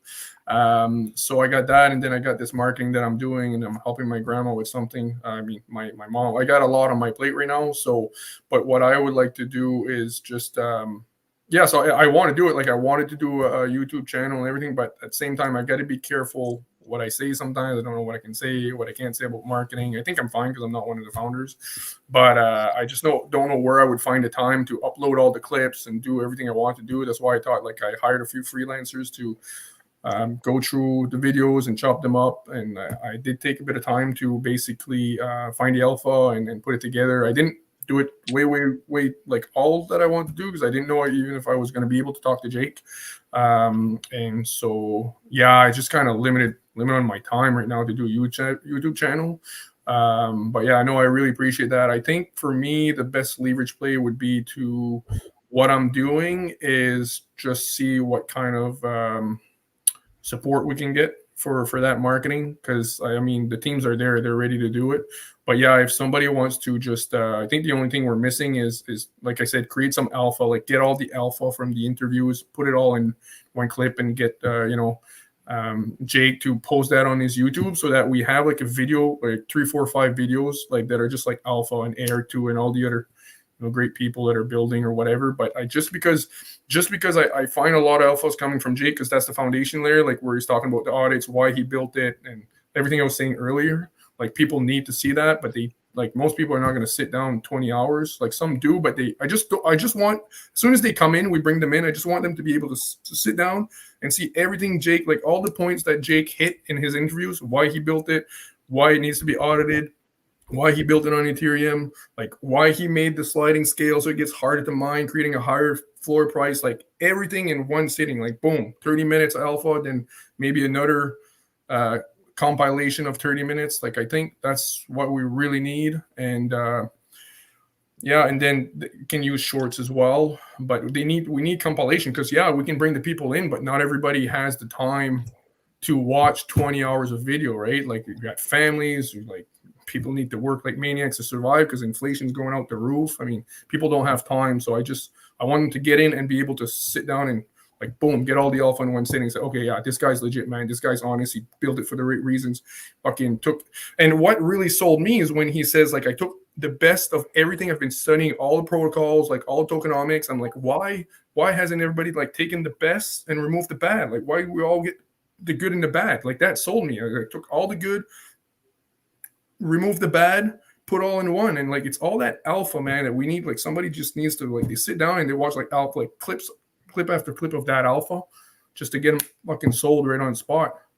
Right. And that's what I think we need. And, but like I said, what I'm doing too, like I just, I'm like, I don't have a lot of time right now on my business. I'm outsourcing everything, like my regular business. I just like give it all to somebody else, like take care of it. Cause I'm all in TitanX, just checking the chart. I think every 2 minutes, checking my wallet is a full-time job. But anyway, sorry, Jay, this channel is always open for you. This channel was made for the TitanX community, right? Here we are right now, So this is here for anybody, anytime. Yeah. I mean, it's a unique thing. It's never been done before. Yep. And it's here for everybody. Yeah, right? Jay, make a couple of clips and send it to Rayman. And Rayman post it. Yeah, I'm wondering what it would be. Yeah. I was wondering what it would be like. Is everybody okay if there was a community channel and then like everything gets sent there? I don't know how to do it. It's just so the way you would do it, the way I'm seeing it from like a systems point of view, to scale it is you would have some kind of Telegram channel that is not a messaging channel but a general channel. You drop all the videos in there, and then people can just go to that channel, scroll up, scroll down, download the videos, and then post to their own socials. That would be a very, very simple system. And then you can always reference the Telegram channel, like, hey, all the clips are here, download whatever you want. From this Telegram channel, it's free to post anywhere. And then people can just decentrally post it out, post it in comments, like post it on TitanX post. Yeah, that's kind of how I'm seeing this play out. It's a great idea. Nice. Well, what do you think about the compilations with the alpha, right? Because like if for sure, I like that. It's the same. They go into a Telegram. Yeah, it's good that it's all there because I wanted that too. But I find like we need to have like fucking compilations, man, because there's so much good stuff, but it's scattered over like 5 interviews, right? And it's good. Yeah. Don't get me wrong. Like you need that. It's just I just want them to sit down 30 minutes and like, holy shit, man. And then they're like, okay. Yeah, the compilations can for sure be posted on YouTube. That people can Yeah. share the YouTube link or download it and upload it to Twitter. But on the Telegram too, like Yeah. you said, it's just I just want to get the compilations. I find that we don't have a lot of compilations because there's so much good stuff, right? There's so much stuff. 100%. Hey, I just want to bring Yeah, I up. like I it. just want to bring up something, and you know, I have a Lotus protocol that I'm working on right now, and it's going to be built. Oh yeah, on top of another one. Hyper. See, that's what I mean, man. Like Jesus I'm building it on top of Hyper, right? And then I'm going to talk to you, Jake, nice. and talk to the crew, you know, my guys and everybody else, and make sure shit's square. And that's all I'm going to say right now. But I've been working on this thing till like 2, 3 in the morning on the white paper. Nice. All right, so nothing's out there because you know we got Glory coming with Flux, with Volt, you know, with E280, with everything going on, and it's not a rush, but it's going to be perfection, and it's going to be there. So I just want to throw that out there. So Nice. yeah, Nice. so Dope. yeah. See, we need the Google data center. We need the Google data center. Huh? See, that's what I mean. We need the Google center, Google data center, just to like be able to support all the fucking data, man. That like there's so much shit. Well, we got it right here, man. We got a great community, and you know, and it, you know, when people talked about us not having green circles, and it's a great marketing thing, we put them on because we're in the group, man. You know, we just did it for marketing for Blaze, right? But shit, we've been here since day one, right, Jake? You know what I mean? Back in the day, the mastermind doing stuff. I mean, so we're happy to do it, and we did it, and it's we capitulated happily. That's all I got to say. So the green circle, right? The green circle gets everybody eventually. Down, dude. We're not. It's not like some like, you know, we're moving the other direction away from anything, dude. It's a unity thing, and that's why we did this today with this stream. So yeah, You know that adoption curve chart? So like early adopters, then other adopters, late adopters, and the laggards. That's also the green circles. And at the end is Ali. Ali needs a green circle. He's the laggard. Get him a green circle, and then we can accelerate the adoption. I just sent him a WhatsApp message and said we're calling you out live on stream, so you better get That's this funny. tomorrow. I was watching that when Jake was talking to Ali on the last one, you know, and he goes, Ali's like, I'm you know, that circle's my circle, and he's like forever till death, and Jake's like literally, you know, to ride it down to the end, like literally. You remember that? You know, that's fun. It's like Listen, a subtle. man, I told him I'll do a a half for him. I'll do like half Pulse, half TitanX if he wants. At least he has to have some green, just some, you know, just a little bit. Yeah. Right? Exactly. I'll send you his image now. Send it to me. I'll take care of it. It's done deal. Right? Force it on him. That's it. I'll hack him and we'll put it on and unhack him. You know. Fucking hack him. Hell yeah, dude. That's funny, man. That's epic, dude. That's epic. Oh, man. Anybody else want to talk about their new protocols coming out while we're sitting here? Steve, you want to throw something out about Vault, dude? You know, Josh? I mean, yeah, I'm always willing to shill my projects, but do it, dude. It's all right here, man. The latest thing that I like to say with Element 280 is it's not a bot protocol; it's a boat. You know, it's not built on TitanX; it's built on all TitanX. And it's here to support the entire ecosystem. I feel like that's one of the original visions that Jake had. I don't know, but that's the way I'm interpreting it, is like all the partnerships and all the building together, and we all work together to bring up, you know, to burn TitanX to increase the value of it. So that's really, you know, the vision that I had with Element 280 is supporting all of these build on TitanX protocols. And making all of them deflationary. Like I'm going to be burning all of those, and I just can't wait to like launch this, and then you know, just see the stats. I'm excited to see it. Mike Dean's going to be busy, dude. Busy. He still hasn't even got Helios on Titan Hub Premium. You know, he keeps saying it's on the docket, but there's so many damn projects. Yeah, exactly, Josh. There's so many damn projects out there that like he can't keep up with the analytics. Like we need, and not only that, he's saving people's like people who got hacked. He's saving their accounts at the same time. Like Mike's everywhere, bro. And then he's at the gym showing his feet. You know, like he's everywhere, bro. I don't think he sleeps, man. There's no way he sleeps. I was listening to his stuff today. I was like, holy shit, man. Does he sleep? What the hell does he do? Yeah, we got so lucky finding Mike in this ecosystem. We got so lucky, man. Oh, yeah. So lucky. Absolutely. No, Mike Dean, we should figure out if Mike Dean has a brother. And then we can have Mike Dean and Mike Doon. We need to clone him. We really need to clone him. Seriously. Yeah. No, sorry. I just want to add something quickly. Sorry, Marco. I think it was you noticed one of the comments about my marketing. I was hesitant to do a channel. I was very hesitant on how I was going to reach out to the community because I don't want other people in other crypto communities start doing that and their projects are not legit. Like they're not vetted. They don't have audited code and all that stuff, and they start doing the trick that I'm doing because it's really cost effective. Yeah. So that's why I was very hesitant. Like, how the hell do I get it to the community without the other communities seeing it? So yeah, I just want to add that. That was one of the things I was hesitant. Like, that's why I'm like, can't go crazy, whatever. Because like, yeah, I agree. Don't use this. Remember, you can't always control everything out there, right? No, but I just don't. I think it's very efficient. I just don't want them to know. And what you could do is do like you can make a YouTube channel private, right? And then send invites that way, like a membership thing if you want. You could charge, not charge. That's your choice. But there's ways to do it where you could have this information in the hands of the community if you prefer to. No, I uploaded it. Right. I uploaded on a YouTube channel because I sent the link out 5 days ago, but everybody was afraid to click the link naturally, right? So I uploaded on a YouTube video. It's YouTube there, and I sent it a few people. I'm gonna send it to more people. Okay, cool. It's on YouTube, but I just want to warn you guys. I'm sorry. I'm so sorry that it's not more professional because it's my first time doing a video. I was like, oh shit, I shouldn't have done that, and I added another clip, and then there's another clip here, and one's a bit louder than the other one. But if you can bear with that, you'll see what I'm doing in the video. But it's not. You got to start somewhere. I see it. Yeah, you have to start. Keep doing it. You'll get better at it, and you'll be a professional. Well, it's just the information. I just wanted to get the information for the community to see what I'm doing, to see if we can get some support financially to do it. We'll share it. And I wanted to do it with TitanX first because that's the base layer where everybody, if they contribute, whoever contributes, they know they're getting something out of it. Like they're getting, let's say, awareness, wink, wink.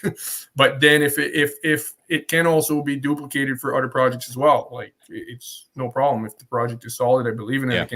I already have one ready for Inferno right now, actually. So, and I can do that for Hydra. I can do that for Dragon X. I can do that for Flux. As long as I believe in the protocol and, there's a lot of them, right? It's even if I don't do it for one, doesn't mean I don't believe in the protocol. It's just I can only research so many protocols. There's shitload of them.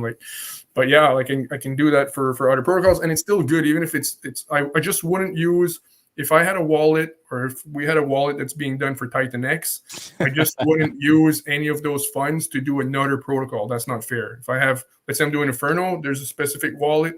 People want to donate for Inferno because they believe in it. And I donate that one, but I would never mix the funds again. So just not financial advice. We're not trying to pump the price here. We're not trying to increase the value. Blah blah blah. All the stupid disclaimers. But yeah, it can be done. And what's nice, if it's done for another protocol, it still brings people into TitanX. You stumble on it's one technically protocol. Hart's law, so everything is pulled together anyway. It's still gonna funnel to TitanX, and so that's really working. Hey Steve, you want to talk about your second phase of Vault with the flywheel, man? Yeah. I didn't want to confuse everyone because some guys have been like Mike Dean. He calls me up and says, try and be more simple. And we've had some great conversation, but I'm trying to be more simple. So I don't want to confuse everyone with this phase with the Vault wheel. But basically it is building on other protocols in the same way. There's no Genesis wallet. It's just all burn. And it benefits the protocol, and it's going to benefit Vault. But what the plan is, I'm going to speak to the protocol creator and see if they want it built. And so I'm not just going to launch it on Flux. I'm going to go to Josh and say, Josh, what do you think of this? And talk to him and see if he wants anything tweaked or if he wants to do it. So that's kind of the plan. Yeah, right. Just build it, bro. It's DeFi. Just build it, man. Burn it all. Just burn it, bro. Awesome, Steve. Awesome work, man. Brilliant. Yeah, man. That, But might be the next move for everybody. Like, Volt's wanting to partnership with everybody. Like this build, it's not just build on TitanX. Now it's integrating all of the build on TitanX protocols. I can absolutely see it. And like I said, it helps, right? Because DragonX showed that, right? It was the first to really explode and literally pulled everything with it, and then everything started pulling each other with it. So, yeah, I can see sooner or later where it just ends up being like one big gigantic team making protocols, So kudos to all of you guys. I mean, one of the best ways to do the build on TitanX, the boat to build on all TitanX protocols is a big thing for adoption is the users need to hold the coins. So it's very hard to build a protocol on a protocol that has 30 holders because you can't get adoption, even though the community is like 15,000 people. It's very hard to get adoption there.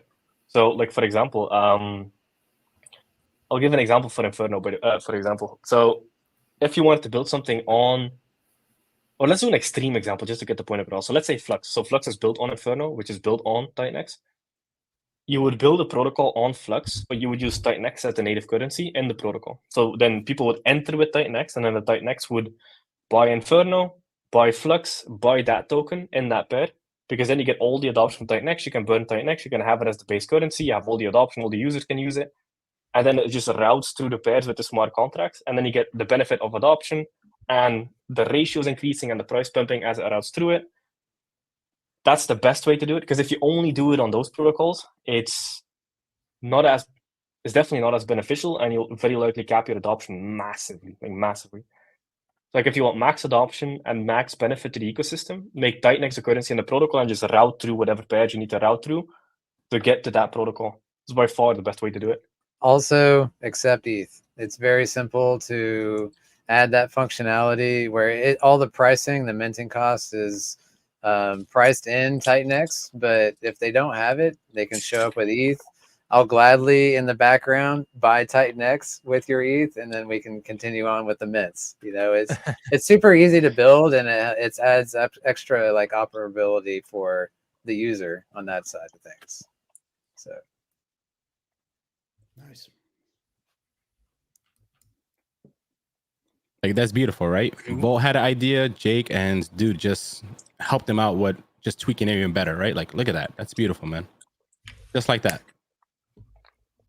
Yeah, the only difficulty with adding ETH to your protocol is you want the prices to track. So whatever the Ethereum cost is, should be the same dollar cost as the TitanX cost. Because otherwise, if TitanX starts going up and the ETH ratio shifts, people are going to start selling down TitanX to get Ethereum because they get a cheaper entry into the protocol, which then is like a negative spiral. So if it tracks. In my case with Element 280, we're not like hard coding this into the contract. Like all the pricing is in TitanX, but the website front end will do the calculation, the approximation. Well, if you don't have ETH, 1 billion TitanX is going to cost approximately 0.2 ETH or whatever it is. But like it's done on the front end, so it's not hard coded.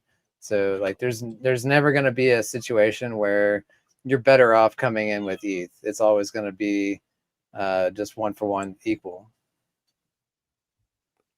Does that make sense? It's amazing that ETH is down, and Jake built TitanX to be a leverage play on Ethereum, and ETH is down, and everything is up in TitanX ecosystem. That's exactly what I said earlier. ETH is in the shit right now. It's a joke, but I mean, when we're thriving, green candles everywhere, builders collaborating, but when ETH goes up, learn how to. And the best part of this, I'm not manipulating prices. This is the community. It's a community just saying fuck the market, and just Ethereum goes down, we don't care. We got our own little bull market over here. It's not like some billionaire in the background buying up the price and creating decorrelation. It's the community. It's DeFi. That's the crazy part. That's a strong ass signal, man. That's a strong signal. You're telling me you're holding out on us, Jake? You could be pumping us right now. What's going on here? I'm telling you, I'm not a secret billionaire. He won millionaire. I'm not sure if I'm the only person or if there's a few other people you might hate me for this, but I want the miners to stay negative for a while. That would be great. In a way, because the harder it gets to mine, like it gets harder and harder and harder. So then the supply gets really low. It creates a higher floor. The longer that miner can stay negative, like within reason, the higher that friggin' price floor becomes. And I may be wrong, but I'm just, part of me wants it to stay negative for a long time, but I understand why we kind of want it to be a bit positive too. But yeah. So it's a double-edged sword. It's a double-edged sword. You know, well, I mean, if it stays negative for a while there, it's going to create a ridiculous price floor because Ethereum is going to go up, and then it's going to get really more pricier to mine. Plus, it like in 4 months from now, you can produce less TitanX, right, with a miner, and like everything, like the longer it can stay negative, man, to me, the better it is long term. Like, but then if you're in Dragon X, you're like, oh shit, man, I want to feed the dragon, so you can pump it up. But there's not only Ethereum. We were talking about Ethereum being low, everything being leveraged on Ethereum, but there's still TitanX. I mean, some protocols are getting TitanX in, and they're sitting on TitanX, and a lot of protocols are starting to use TitanX now. So imagine when TitanX goes up, like the pool that they have there, that's a huge sales pitch. They're like, hey, we've got a 20 million market cap, but we're sitting on friggin' 50 million of TitanX on the buy and burn. So it's like when ETH goes up or TitanX goes up, like that's insane because the pools are filled with TitanX and Ethereum. Are we crazy with the game theory? Are we going to see ETH pump this year? When is ETH going to pump? That's the question. Like we're already leading this bull run. So I mean, second half is usually where Ethereum starts outperforming Bitcoin. Because there is always a point in the cycle where Ethereum starts outperforming Bitcoin. I think we're slowly heading into it. I was watching. I like watching Benjamin Combe. You have to have a HUD filter on because he's always bearish, always negative. Like if you listen to him, you won't participate in anything, but then you'll miss out on everything. But it's always like that. The first part of the cycle, Bitcoin dominates. Bitcoin dominance goes up. You hit a certain point where Bitcoin dominance just has a massive run for way too long and starts going down. And then for the rest of the cycle, Ethereum outperforms Bitcoin. I think it's going to be the same unless this cycle massively deviates, which it hasn't really. It's very similar, just a little bit more elongated than other cycles. Yeah, but that's when the real fun starts. What do you think about the ETFs? Have they affected the bull run with Ethereum and everything else? BTC. It's a tough one, man. These guys are playing big games. ETFs, yeah, exactly. ETFs are fucking like they're Trojan horses because what ETFs can do essentially is they can allow massive whales and massive players to trade based on paper and not spot. So they can trade the Ethereum price without having to buy Ethereum on market. So they can do massive manipulation. So for example, like obviously this is all hypothetical. How would you say it? A hypothetical situation. But an ETF holds a bunch of Ethereum in spot. So what they could do is they could create a massive short position on Ethereum on paper without having to buy the spot price, and then dump it down with the spot Ethereum they have within the ETF, have massive profit on the paper Ethereum position, close it, and then just buy it back. So the ETFs open up for massive manipulation. Massive. That's why they have them. If you ask me. Yeah. So ETFs are good narrative, but then the actuality of ETFs are bad. But crypto is good. At least they can't print it out of thin air, The positive side is it actually brings normies in. So, it can go either way. Like you have to take the good and the bad. And what I've always said is like all the people in power, they're still ensuring that they're going to continue that. But it levels the playing field. Like it brings it back to the people. Like nobody is printing Bitcoin or Ethereum or TitanX without doing the work. So to me, that it levels the playing field just a little bit. Yeah. Yeah, the deflationary aspect of all these tokens is what's not just keeping us alive, not just that one thing, but that is, a leg up, I believe, on the ETFs that are just buying and selling and, shorting everybody and coming back along. So, yeah, we're good.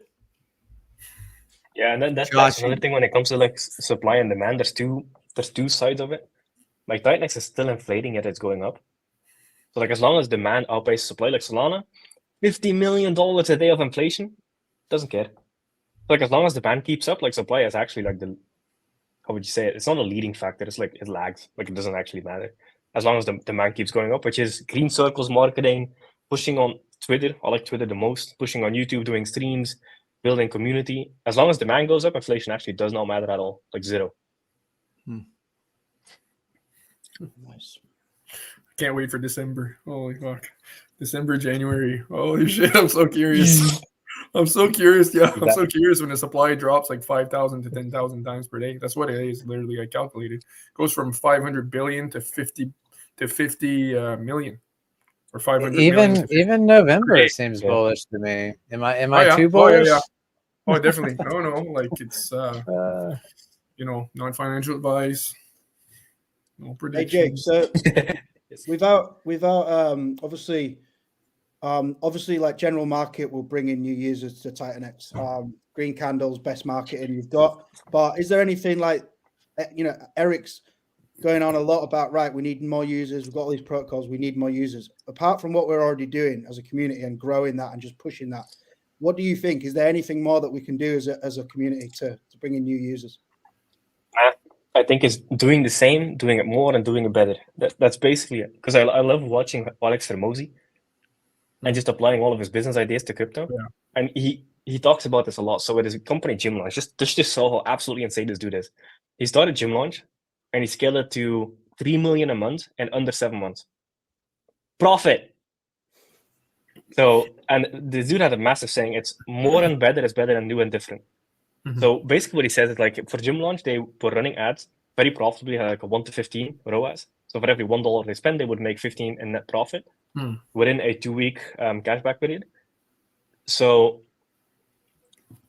he's like, okay, you spend as much as on ads as humanly possible because it's the thing that works. And when you spend more on it, you get more until it breaks. Until the system breaks, that's the only thing you focus on and you don't bring new things in. And then the second thing that he did was he built a cold calling team to call gyms. And first he was working on the script, trying to get the conversion higher. In the beginning, it wasn't working, but then it worked really well. And then a lot of his marketing team wanted to start new marketing initiatives. But he backlashed very hard, like, this is working.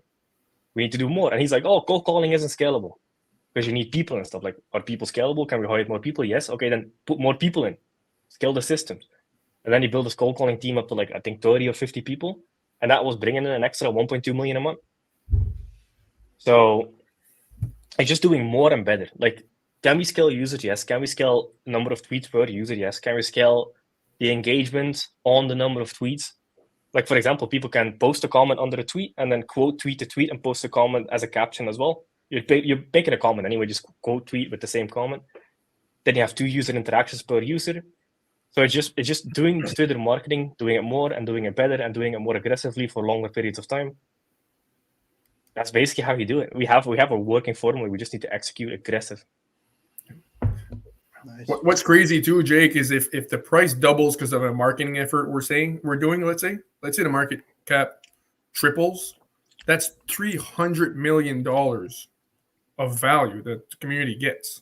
Like, that's insane, right? That's so if crazy. you spend because like I agree with what you said, but he didn't have the leverage we have with crypto.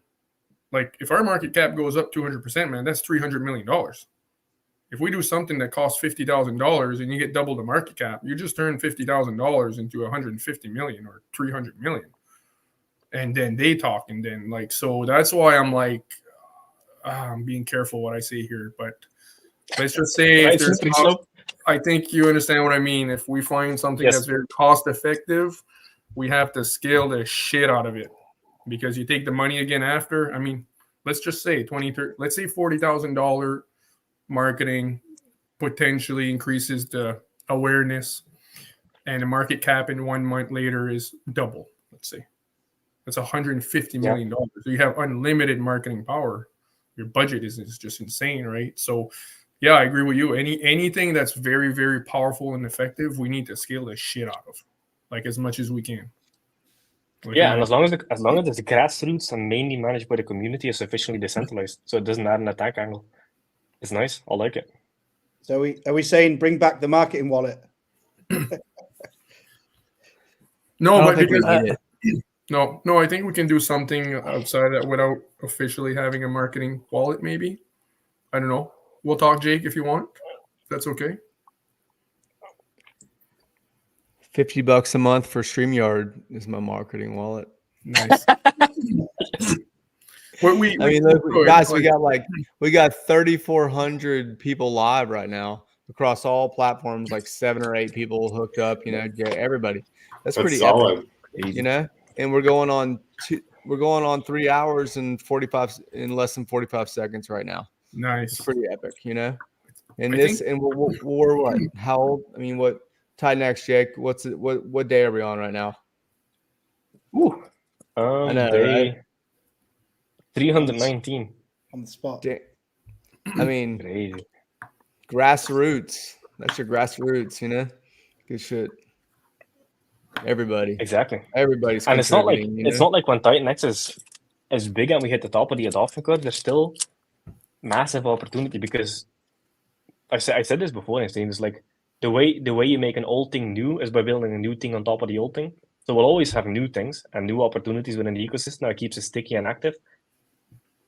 That's a killer combination, man. You can't get better than that. Mm-hmm. ET's got a question for you, Jay. Mm-hmm. I'm watching every one of them. I can show the time, like on the video you see, I'm looking at their timesheets because when they were asking for me for 115 hours, I was like, holy shit, are you working every minute? And I looked, and yeah, they are. And like all I know, it's just, for me, it's just common sense. It's like if you have 5 people or 20 people or 50 people are literally searching the top crypto words, like 200 crypto words, and they're going on the Twitter account, they're going on those crypto Twitter accounts, and they're commenting with that meme, a very powerful meme that lays out the facts, and they're commenting on the first 3 or 4 profiles, and they're going to next. They're literally like, they're doing that. Like I calculate they're probably doing about 4 to 6 comments and email per minute. Like it's really, and it's so like, it's just, it has to work because like it's costing me 2 to 4 pennies maximum for every meme they're commenting. And sometimes like there's 20, 40, 50, 60 comments on those posts, right? So if my idea is I'm going to tweak out the marketing a bit. I'm going to tweak out my instructions to them because if somebody has 200,000 followers or 100,000 or 80,000, I want them to comment on the first 4 or 5 because there's enough traffic on those that it's going to be somebody else who's going to see it next time. But if they only have like maybe 1,000 followers, 2,000 followers, maybe just do 1 comment or 2 comment. But the bigger profiles, they're like I say, they have 6 new posts every day. So I could hit that same account. It's going to be new, fresh eyes that are going to see it, right? I'm not saying that everybody's going to read it and they're going to FOMO in, right? We're just trying to bring awareness. Wink, wink. So for me, like there's no friggin' way. I can't think of anything that would be more cost effective. That's more cost effective. Like, and because we need to reach out. I'm hitting every single community, like every big one, right? Like I don't care who you are. I don't care what's like, because when they're searching in Twitter, like they're searching for Pepe or Bitcoin or Ethereum or DeFi or 100x gem, whichever profiles show up, whichever Twitter profile that has those words in their profile, that's the ones that are showing up in Twitter, right? Sometimes you get like 5,000, 10,000 of them. But like I said, the first 100 to 1,000, first 2,000, like the first ones are the ones that have the most subscribers in general. Like they're the bigger accounts, right? So those ones, if it's a huge account, they can hit them every 3 days. It wouldn't matter. Like you can't. And so I don't know. Like for me, like sorry to answer his question. I don't have any way of knowing like the clicks, but I know that it's only about 2 to 4 pennies maximum, maybe 2 or 3 pennies per meme post. But if you watch my video, you'll see like I wish I could share the screen and do it right now. Like if you like that meme, like it jumps in your face, man. Like if somebody posts that meme. When they post that meme in the comment sections, you're going through the meme like it's the only thing like that you see. Like you can't. It's like major crypto gem alert, TitanX token, and then it lays out the facts. Boom, boom, boom, boom. I got to get it changed though. I had the lady change it today because it was saying 30 million market cap, but we doubled in the last 2.5 weeks. So I'm getting it changed to 58 million. Well, yeah, I like that. Just quickly, Jay, are you using multiple Twitter accounts or just one? You're doing it in multiple. Because they're professional. Like they're used to doing Twitter marketing, so they have like 20 different accounts. So if Twitter blocks them, they just jump on another one. And sometimes they'll do a small comment with it, so they change it. But yeah, they can, because the policies of Twitter is you can have multiple accounts. You can have 100 accounts, I think, with Twitter. So they just switch if Twitter, because usually if you post, Twitter will only ask you, like, can you validate that you're not a robot, and then you can just continue. But if they do get blocked, they just jump with a new account and they continue and continue and continue. Because I was posting the same thing, like bang, bang, bang, and Twitter never blocks me. It's just like I think Twitter right now mostly wants to make sure that you're not a bot. That's it. Then they just continue. But I'm looking at their timesheets, man, and they're like, you see them posting. You see they're commenting, messaging. They're not only commenting, they're messaging every one of them. And what people need to realize is that these major influencers, like these big YouTubers, they do have teams sometimes that are going through the comments trying to find, like, are there like they're trying to find like these low gem market caps, right? So some teams are reading the comments to see like what's coming in. Like eyes are seeing that. I'm not saying that like every post we're getting, like there's a lot of people seeing that post, by no means, but I just think the numbers are insane. Regardless. On the memes you post, is it a website like TitanX.win that you're putting on, or can I share something here? How would I share it in the screen? I want to show you guys because I'm just rambling, and why not I just send you the press present at the bottom. Yeah, while you guys pull that up, Marco's going to jump off. He's got to leave. So I just want to say thanks for coming, Marco. Thanks for guys, listen, it's been a pleasure. I love all you guys, protocols, what you guys doing behind the scenes. Everybody in chat, keep on doing what you're doing. Jake, you already know how I feel about you. Thanks for having me out, guys. I'm gonna feed the kids. So I'll check you guys on X, man. All right.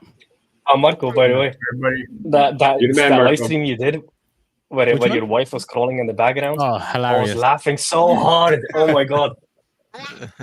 I know, man. Like everybody was hitting me up on the side. They're like, "Is that your wife? Like, is who is that?" I was like, "That's my wife."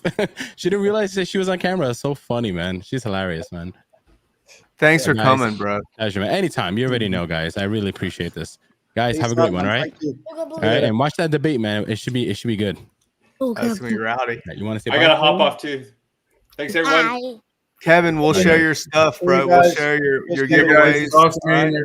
Awesome. Cool. Appreciate it. Appreciate all you guys. Appreciate your hard work. We'll see you out there. Sweet, Kevin. Thank you. You too, buddy. Bye-bye. You, buddy. So, if guys, you want to share this, how do I share that? How do I share it? Sorry.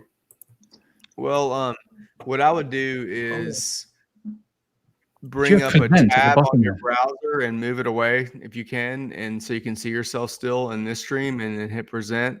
And I'll see it, and I'll bring it up if it comes up on the bottom. I can hit present, you said? Sorry? You can, and I can add it once, I believe, right, Josh? Yeah, present, click, select the screen you want to share, and then we'll add it to the stage. Yeah. Okay, boom. So I'm just going to put it in a background as well. So, shit, sorry. No, that doesn't work. Just one sec. Good.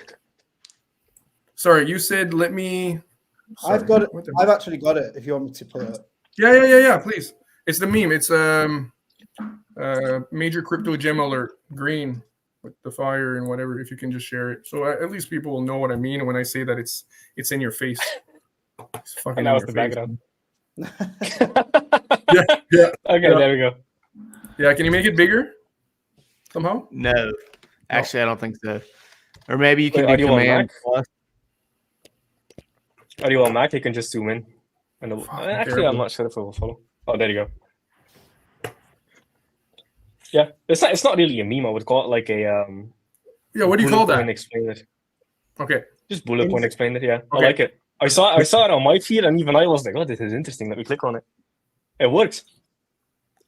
Is that 35 minutes? Is that what that says? Oh, that's a video that I'm explaining exactly how I'm doing. I'm all fucking hyper. I'm like, guys, I hope that you guys will see what I'm doing, and because nobody knows me. So, but just I want this is what it says, like hex inspired tokenomics, but without if you guys want to read it when you have a chance, because I don't want to take the whole.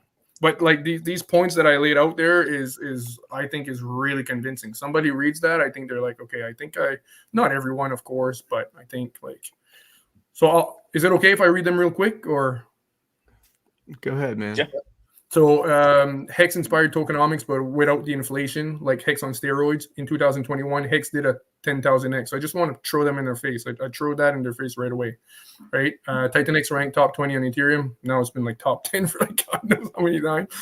Sometimes ranked number 1, only 30 million market cap. Getting that changed. Already 22 million of ETH in the reserve to buy and burn TitanX supply.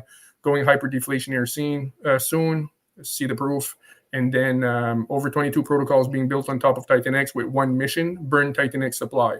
Many more builders coming. That's now 25 or 26, even more actually. Builders are incentivized and properly rewarded for burning TitanX supply. Then I have no VCs, no ICO, therefore no dumping on the community. And I think there was one place, did I remove it or? There was one place I said like the admin keys had been removed, so the can't be rug pulled, but it's not here for some reason. But you can put lock liquidity. It's just I don't. Liquidity is owned by Smart. Okay, I'll put that somewhere. Lock liquidity. It's just like the problem I'm having is if I put too much, then the words come a bit smaller, and I want the words to be big enough for people to read. So that's a combination of using AI and then my own kind of ideas on what I should put there. But it's I don't know if you read. I think it's really good, but I think it's convincing. But that's what they're doing. This is great marketing. I like it because other projects do the same. Like other build on TitanX projects, just name and then major bullet points, because then the community knows what to talk about. Because it's kind of hard to figure it out, just like reading tweets and stuff, just like bullet points of like the hard hitting facts, and then the community can also take that for like tweeting and stuff, and it's good inspiration. Yeah, so that's what we're posting. That's what I'm. If you go on Twitter right now and you post that, you look at like that's what I'm posting in the comments of every crypto Twitter account. Like just they're posting. Like nice. Like we did like maybe I'm thinking between messages and these comments, they've commented this on the most recent post of Twitter accounts 200,000 times. Different, like all different accounts. 200,000 times. Some of them is like That's 3 it. posts.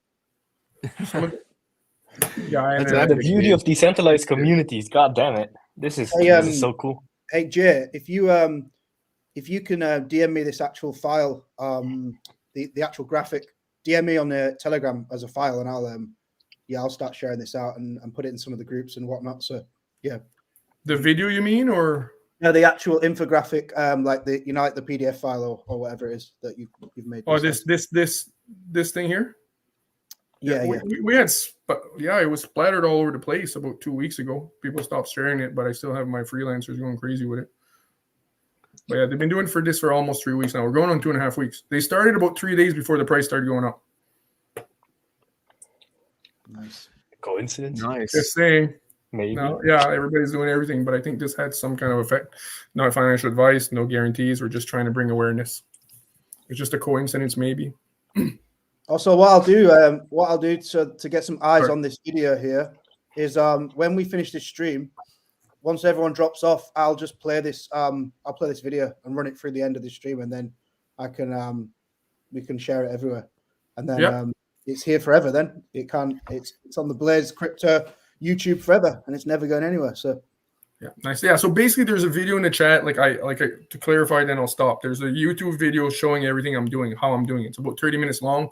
Put it on high speed there, and you'll see exactly how I'm doing it. I'm asking the community for support, and they're showing exactly. I'm showing the proof. Like you see my freelancers working. You see my budget. You see I'm paying them $300 USD per week each, so like $1,500 USD. I've got them maxed. At first I had. So you see everything. You see all the proof. You see like the timesheets. I can watch monitor time. You see them that are working like nonstop. Like everything's there. It's a YouTube video basically. It's in the chat here. I'll send it to a bunch of you guys. And so that's what I'm trying to get. That's what I'm trying to get support for. Like either I'm not going to say too much right now where the support might come from, but I don't know if we could do a marketing wall or whatever. Like I'm going to have some conversation off this live stream with some of the guys without saying too much now.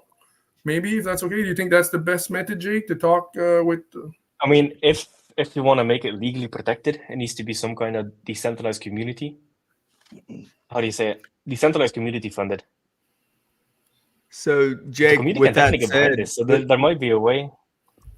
Jake, with that said, with him not being a founder of a project, does it matter?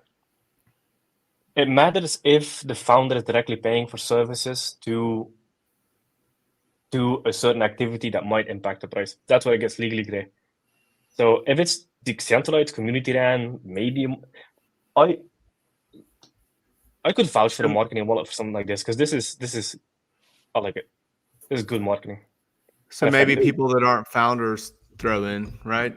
You know, so there's no yeah, it will be a community incentive. Not incentive, but I wouldn't do it as like a percentage of a project, but it could be like some community thing that maybe founders chip in. There's a way to do it for sure. I like it. It's good. Is it too early to say I love you, Jake? Is it too early in a relationship to say I love you? Hey, I should say I love you to all of you. Yeah. Like I wouldn't matter that much with all of you guys. I love all you, yeah. I gotta figure it out because the problem with the problem is, like, even if I'm not doing anything wrong, those fuckers that don't want us to get ahead in life can still come after me, just like they're doing with Richard Hart. Like, he's obviously done nothing wrong, right? So I mean, a $1.2 billion illegal ICO is okay. That's a little red flag, just small one. I just want to figure out a way to I want to figure out a way. That's all I can say for now. Maybe have some. I mean, you're totally fine if it's like a decentralized community thing. Then it's kind of like a marketing. You're delivering a marketing service for a community that exists on the internet. I don't think there's anything wrong with that. Okay. I think that's totally fine. Okay. Like I said, like there's Upwork, these platforms. There's unlimited amount of people I can get. I can get 100 people probably within 2 weeks. Yeah. I have 5 people right now. They were like, hey, we have another 6 freelancers that are available now. And they want to work $3 USD per hour, but I gave them $3.30. Like, I don't want to take advantage. It's still a very good exchange. I made sure to go online and look at the exchange where they're working from, Pakistan. I wanted to make sure that it was still really, really fair for them. I do believe in being fair. Did you explain how they could compound their earnings back into TitanX? No, I just said no. I just told them to I'm fucking with you, dude. Yeah. But what I'm $40 in Pakistan an hour, that's pretty solid, right? I mean, oh yeah, the exchange is like it's like $40 per hour for them. Like, literally, the exchange is insane right now between US dollar. But I'm not in the US, so my exchange it's costing me 35% more than the US dollar. Like, I'm losing 35%. But one guy in the community actually donated. I said his name on the video. I think I wanted to give him credit. I had just talked on Twitter and Telegram a bit about it. He's like, hey, I'll send you some money. So I said, well, send me a message. So I offered to call him and talk to him, right? He's like, no, I trust you, man. I'll send you money. Just give me your wallet. And he sent me like $1,000. I wish I had his name. Like, I was like, wow, that's awesome, man. Jeez and rice. That's what we need. That's crazy. Well, for the people that have the money, right? Don't have. And everybody's got their whole, there's a lot of moving parts. Everybody's got spending money everywhere. Like, I know, not expecting everybody contribute. But I thought that was really cool. Like, I'm like, no, I don't mind calling. I trust you. Wires the money, and then it's like, okay. I've got people. That's a lot of trust. Yeah, stock in crypto calling me right now, saying, "What should we invest in? Crypto market's down. These are older gentlemen and whatnot. With the families and going in their 60s, and we tell them TitanX, and they're looking at this, scratching their heads because they're." They're Coinbase. They're going through central exchanges. They don't know what the hell's going on. Just send them little notes, and it's not invest, but it's not financial advice. But I just say what I do, right? And it could all go to zero, and we could wake up in the morning and the internet could be shut down, right? But it's not yet. So there's no promises or guarantees. But there's so many people that are starting to take notice of our community that it's really it's quite a movement. Jake started there, boss. So. Pretty epic. That's why I wanted a compilation. Is very important because, like, if they ask, you just send them a compilation of Jake's like most important clips, and then they can see that he's legit, he's honest. You can see he's doing it for the right motives. You can that's why, like, it's hard to convince them on TitanX, right? Like, sending them a shitload of video, like, it takes a lot of time. Like, not everybody's crazy like me, or like a lot of us to basically put everything aside and just fucking research in 8 months straight. I've been researching like 7 months straight, watching all your interviews. Like, some parts I'm watching like 10 times, listening, analyzing. When I'm going to the washroom, I'm still thinking, analyzing what could this mean for tokenomics and utility? Like, I'm just like, always thinking about. Not everybody has that time, or not everybody's crazy enough to do that, right? So that's why we need a compilation. I'm sorry, I keep repeating myself. I know I'm repeating. No, myself. you're good, dude. You're good. Josh, do you feel like talking about Flux, man, at all? Yeah, love to talk Let's about hear Flux. it, dude. What do you want to know? Let's hear it. I Win. wanna know the brass sorry, tacks. I hate to jump in, but I was just curious on like when like where are you trying to line your launch with any of these other projects like Hydra and Vault? I'm trying to squeeze in between Hydra and Vault somewhere between the two. How far are you along when it comes to audits and stuff? First audit's finished. The issues have been fixed and reviewed, and then we're into second audit. We're 2 days into second audit, which is looking pretty good at the minute. Yeah, there's a couple of front end bugs that I'm trying to work through, but it's there or thereabouts. So I probably need the rest of the week really to get it perfect, and then just squeeze in between Hydra and Vault. I think speak to Steve a lot about phasing those launches. So Eric's give me a little nudge to when he might be launching, so that's exciting. But so all good, everything's great. I'm just kind of that's kind of done, finished. Got a couple more streams lined up before launch. Just going hard on all the marketing on X and everything else, and then I'm just throwing myself deep into like some of the marketing stuff we're doing behind the scenes with the first anniversary and stuff this week. While the devs work on the front end and make sure that's perfect. So super excited, and it's going to be it is really soon. It is really soon. It's definitely September. So that's good. And your main pair is with Inferno, right? Yeah, Inferno pair. But huge heavy buy and burn on Inferno. So the idea there is, buy and burn Inferno, help that hyper deflationary, push that price chart up, and then we are, we're paired in the LP. So there's going to be like a nice relationship there between the two. And then it doesn't stop there, because I'm also building or assisting building 2 other protocols on Inferno as well, which so it's going to be. Inferno is fucking. I created a poster. I created a poster like that for Inferno, and I put like 3 protocols launching on top soon. And I thought maybe it's still 2. I had figured it was 3, but I said, I better fix it. And I got it fixed today. I'll send it to you. So I got it back down to 2, and now you're confirming what I thought it's 3. So I'll have her to get it to change again. The space is moving so damn fast. If before the project's even out, people are like wanting to integrate it into their project, which is so amazing. Yeah, someone is actually like ready to go into dev on a protocol built on Flux. That's fucking crazy. My goodness. What the hell? Yeah. You can't make this shit up, dude. It's real. It's legit. It's awesome. I read the white paper for Inferno. I read the white paper for Inferno and Flux probably 10, 15 times. I'm telling you, like, I just want to make sure I understood correctly. And you'll see me. You'll see me in that last meet as well. You guys are getting me excited, because remember, I didn't create Flux.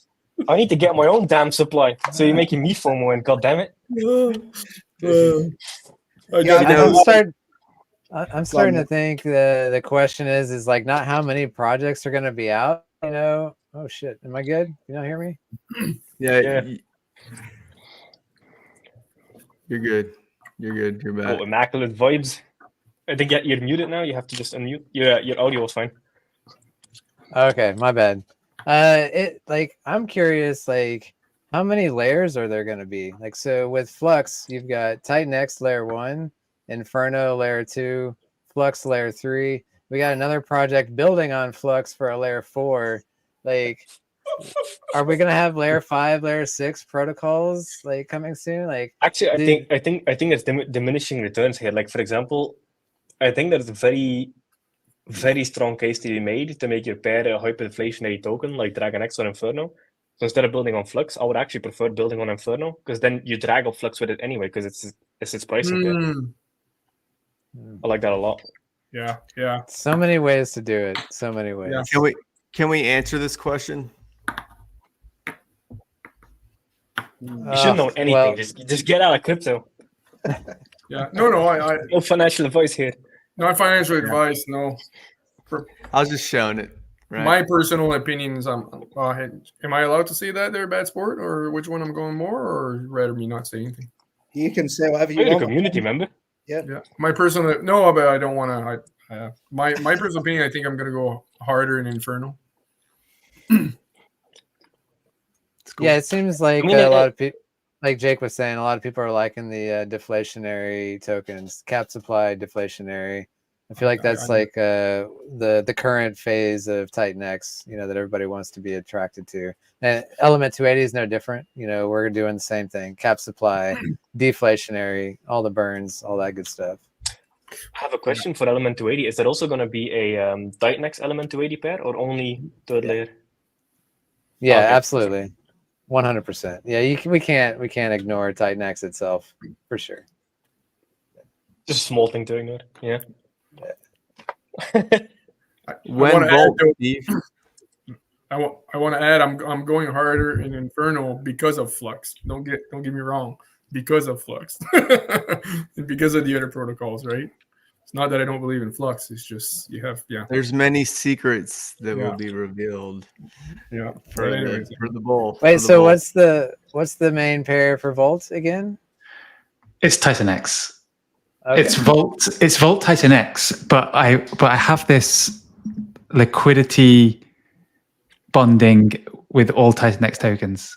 So the liquidity is for Volt is going to just gradually grow. Yeah, totally. I like that concept as well. Yeah, it's pretty interesting too. It's pretty interesting in Volt because the buy and burn it does it kind of a different way. It has a buy and burn, a buy and feed the Volt for future auctions, and then a buy and grow, and a small amount to the buy and grow. So everything in the future auctions is brought from the liquidity pool. Everything in the buy and burn is obviously bought from the liquidity pool, and all the growing of the liquidity bonding is tokens brought from the liquidity pool. So it's kind of an interesting buy and burn twist in Volt. What I think's funny is like the Blaze team. I thought it was funny that there was 80 of you guys. I'm like, that's a shitload of dudes. But then like y'all came out with Blaze, and now y'all are like dividing and conquering. I feel like you're going your own ways. It's funny. Yeah. I love it. It's like the Blaze 8 months, because that was 8 months of just solid development and hard times with the devs and figuring everything out. And it was like a training school for us all. And then when we suddenly we all got together for let's make our own protocols. And then suddenly there was loads of protocols the next week. It's kind of like that. Remember? It's like, and I said to Josh, you go first. You launch first. I'm not racing. It's like that. Right at the beginning, I said to Josh, you launch first. So I'm gonna launch after Josh. Whether it's a week or 5 days, we'll figure it out. Yeah, I would just say like keep in touch with Mike Dean, because like that's where I keep up with a lot of the news. And when you look at the tab, like when it's going to launch, it just says to be decided or whatever. Put an estimate in there so that people can kind of gauge on what they need to pay attention to, what's coming up. Like Hydra, it shows September, so people can see that and know, okay, I need to keep my eyes on that. That's coming up next. So let's pull that up quickly while we're talking about it. I'll go to the toilet real quick. I'll be right back. 1 second. Same here. Oh, look at that. Flux. September. Oh. Yes, I love it. That must be new, because I have not seen that recently. Yeah, that was literally like a couple hours ago. I think, like 4 hours ago or something. Yeah. And this is crazy. It wasn't 4 hours ago, because we're going to be almost hitting 4 hours on this stream. So that's a lie. It was a bit longer than that. We're about to hit 4,000 viewers live right now, guys. So nice. Pat yourself on the back. The whole community. Yeah, there's 22 protocols on this list currently. That's crazy. Yeah, it's sick. Yeah.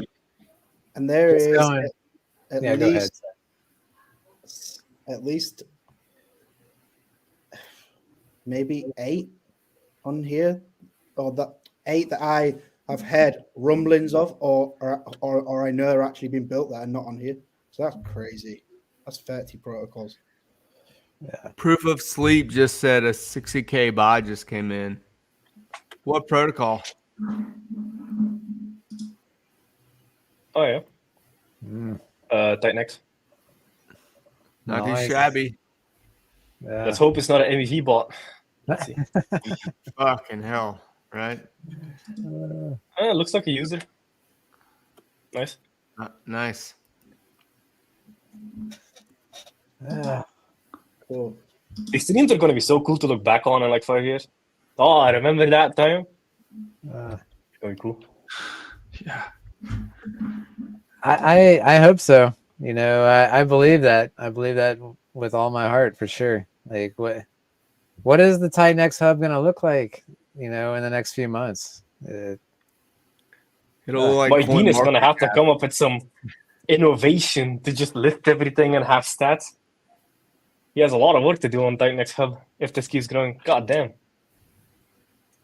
But he's It will grow. got a partner in crime. You know, maybe he needs to get a couple more partners. Yeah, just get 10x a couple more TitanX hub premium and we can get him out of the gym. Get him some developer shoes that he can post on Twitter. Then they can have better TitanX hub. I love the portfolio page. It's seriously the best portfolio page I've ever used. Like for just like a specific ecosystem, so good. I love the portfolio page on TitanX hub. It's so easy to use, man. It's so user friendly. It's so clear, man. Holy shit, man. He needs a Nobel Prize for that, man. Like, right? Oh, it's so simple. Fuck, it's so awesome. How many of y'all woke up and you're like, "Oh shit, did I claim my miner? Is it too late?" Like, and then you go rush to TitanX, the website, and you're like, "Oh no, I'm good. It's only been 3 days. I can go claim it. No Yeah, penalties." Just as we're on this stream, looking at his page, then I realized that I've got 3 miners today.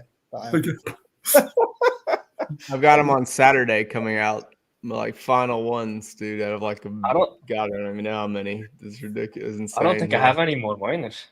I think I'm out. I have one left. It's coming up in a couple of days. But like, there's other, like Helios miners, and hyper miners, like see all that, with the TitanX hub. So it's nice. Oh, you can also see Helios miners. Not yet. It's coming. It's coming. Nice. I remember I was traveling to Asia during day 280, and I was in a hotel and had my last TitanX miner, and it was like I was looking at it and I thought, wow, this is my last one. I'm gonna press the button. I was like, oh, I'm sad now, my last one, because I had so many miners all throughout the year. Yeah, I was gonna say, you got a little tear roll down. You're like, oh. I was kind of disappointed too, dude. When I saw this is my last one Saturday, I had like a few, I was like, fuck. Yeah, you can't get that price ever again, right? And then you see like 150% ROI, and that's beautiful. I like seeing that. Yeah, I got miners coming out for the next 45 days, so I feel good. I have a few for hyper. I think I got like 16 reminders in different spots. Like 2 alarms on my phone, 3 alarms on my computer. I don't want to miss my. I think I got burned on one miner and forgot about it. I think in TitanX, or I early mine. I don't know, but I was like, I'm not. I think I forgot one. I'm like, no way, I'm not fucking missing this miner. So just a little alpha, Jamie, since we know you forever, man, on Lotus. It's not finalized, but I will say there's going to be a hybrid reward system. All right. And it's built on Hyper. All right. And there's going to be some buy and burn mechanisms on there that go through a buy, sell, and transfer mechanism for the tokens for small percentages, even down to that little level. So I'll just keep it at that right now. And the That's it. But it's not going to be coming out anytime soon. It's not going to be competing with E280, Volt, Hydra, Flux, and we have time. So hopefully it'll be my Picasso if there's one to be. So that's the alpha right now. Lotus is a good name. Thanks, man. Be careful. I know somebody else that's interested in building on Hyper. So I think there's like a market share to be had, like nobody's built on Hyper. So that could be interesting. Yeah, I mean, it's cool, man, and I want to have something like we've all we've had this journey like what Steve was talking about with Blaze, and I was listening, but I was getting some more water, but it's just such a journey. And so now we learned so much from just everyone in the ecosystem, and Jake included, obviously, and just everyone. And just want to try it. All you can do is your best, right? All you can do is your best. And that's what I'm going to do and try to do. So hopefully it benefits everybody like what we've seen. So, what's really cool is even if you have 3 of them building on Hyper, they're still all working for one another. Same principle as TitanX. Everybody's building on TitanX, but it's lifting all boats. Same thing for Hyper. If they're both building on Hyper, one of them does very well. It helps them because it lifts Hyper. So they're still not competing regardless of building a second layer, third layer. Look at this.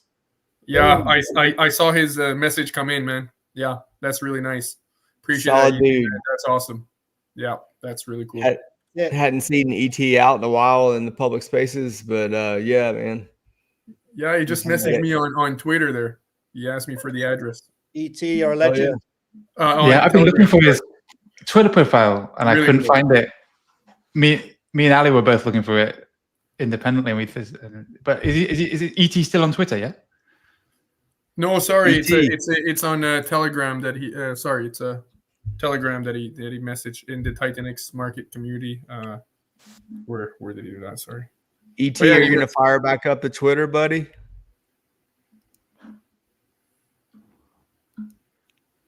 Wrong comment. Sorry.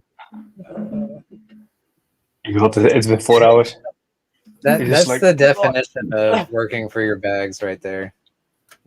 Really, really going out and doing the work.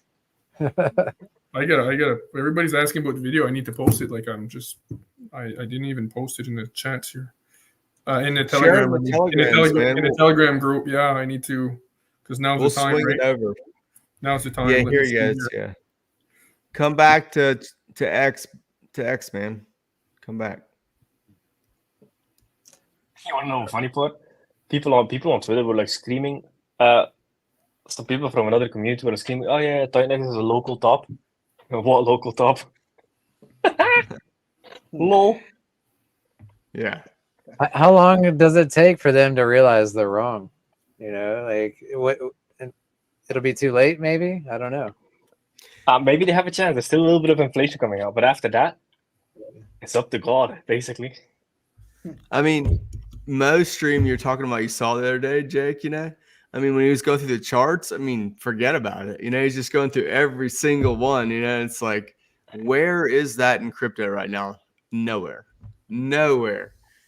at all, And God help us if they do an ETF on TitanX. Please don't, freaking losers, Right. Would we ever want an ETF? I don't know. I mean, I think there's definitely a future for altcoin ETFs, Bitcoin, Ethereum, and then it's used. Eventually, they'll go down the chain. Maybe 7-8 years from now, we'll get altcoin ETFs. Yeah. That could definitely be a case.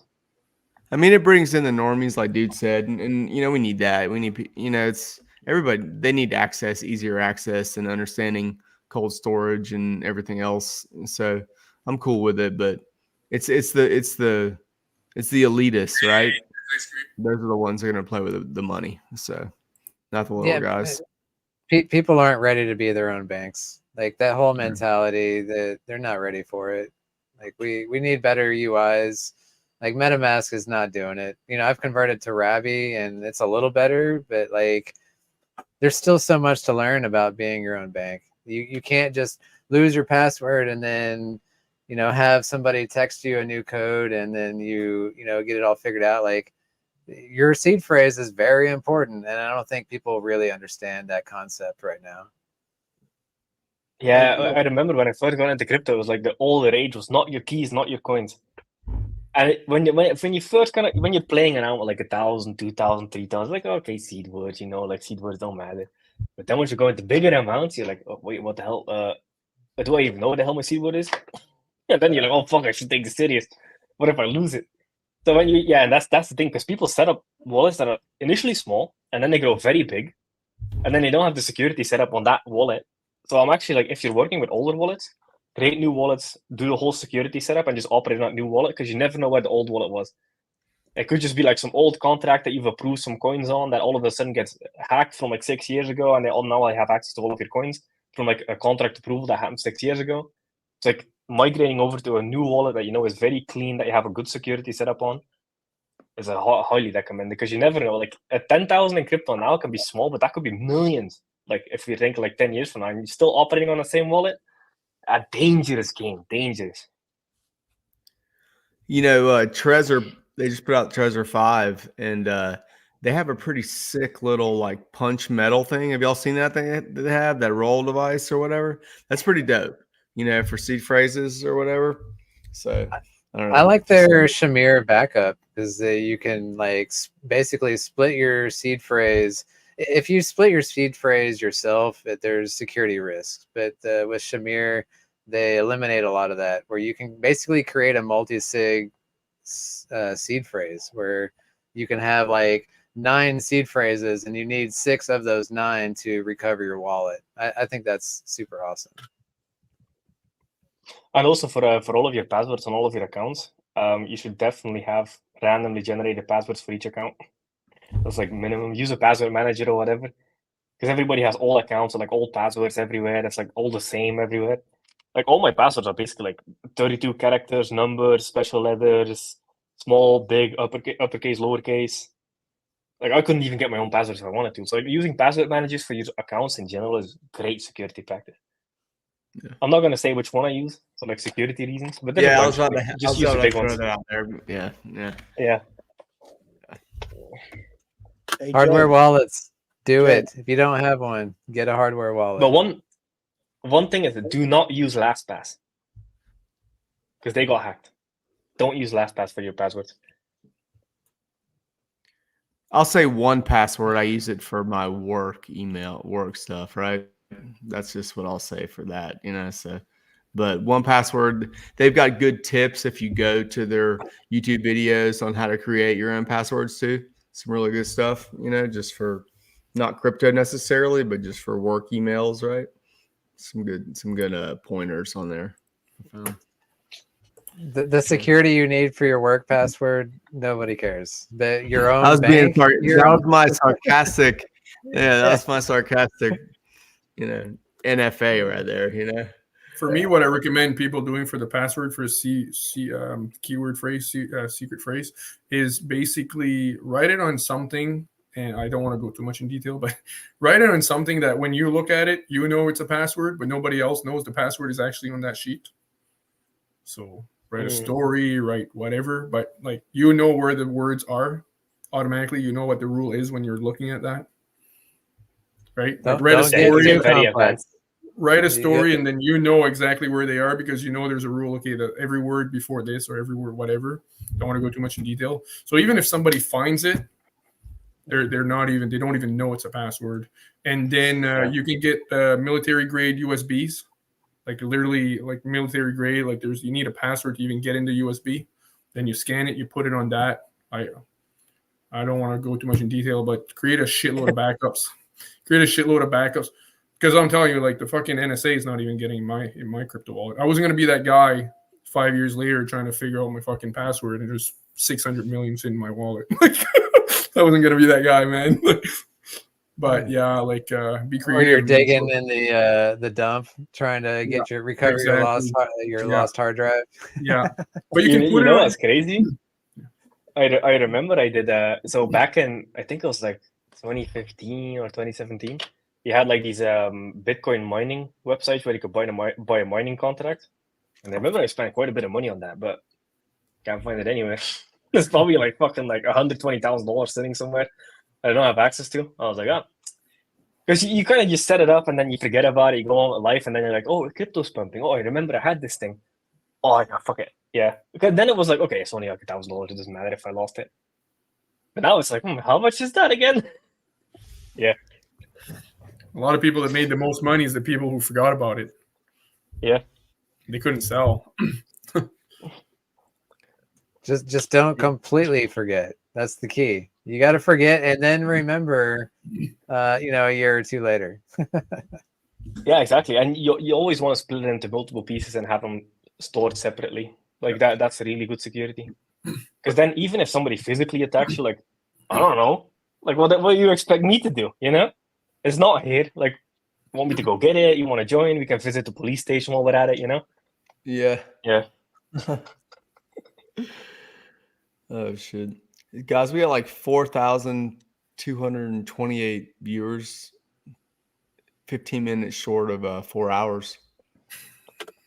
Is this just the prequel for the 369 stream, Josh? I'm buying up the whole nicotine store for that one. Yeah, I'll donate. Not that you need it. Not that you need it. Oh shit! Look at that. You're. I gotta try this shit, dude. You're rubbing off on others. Oh man, what am I missing out on here?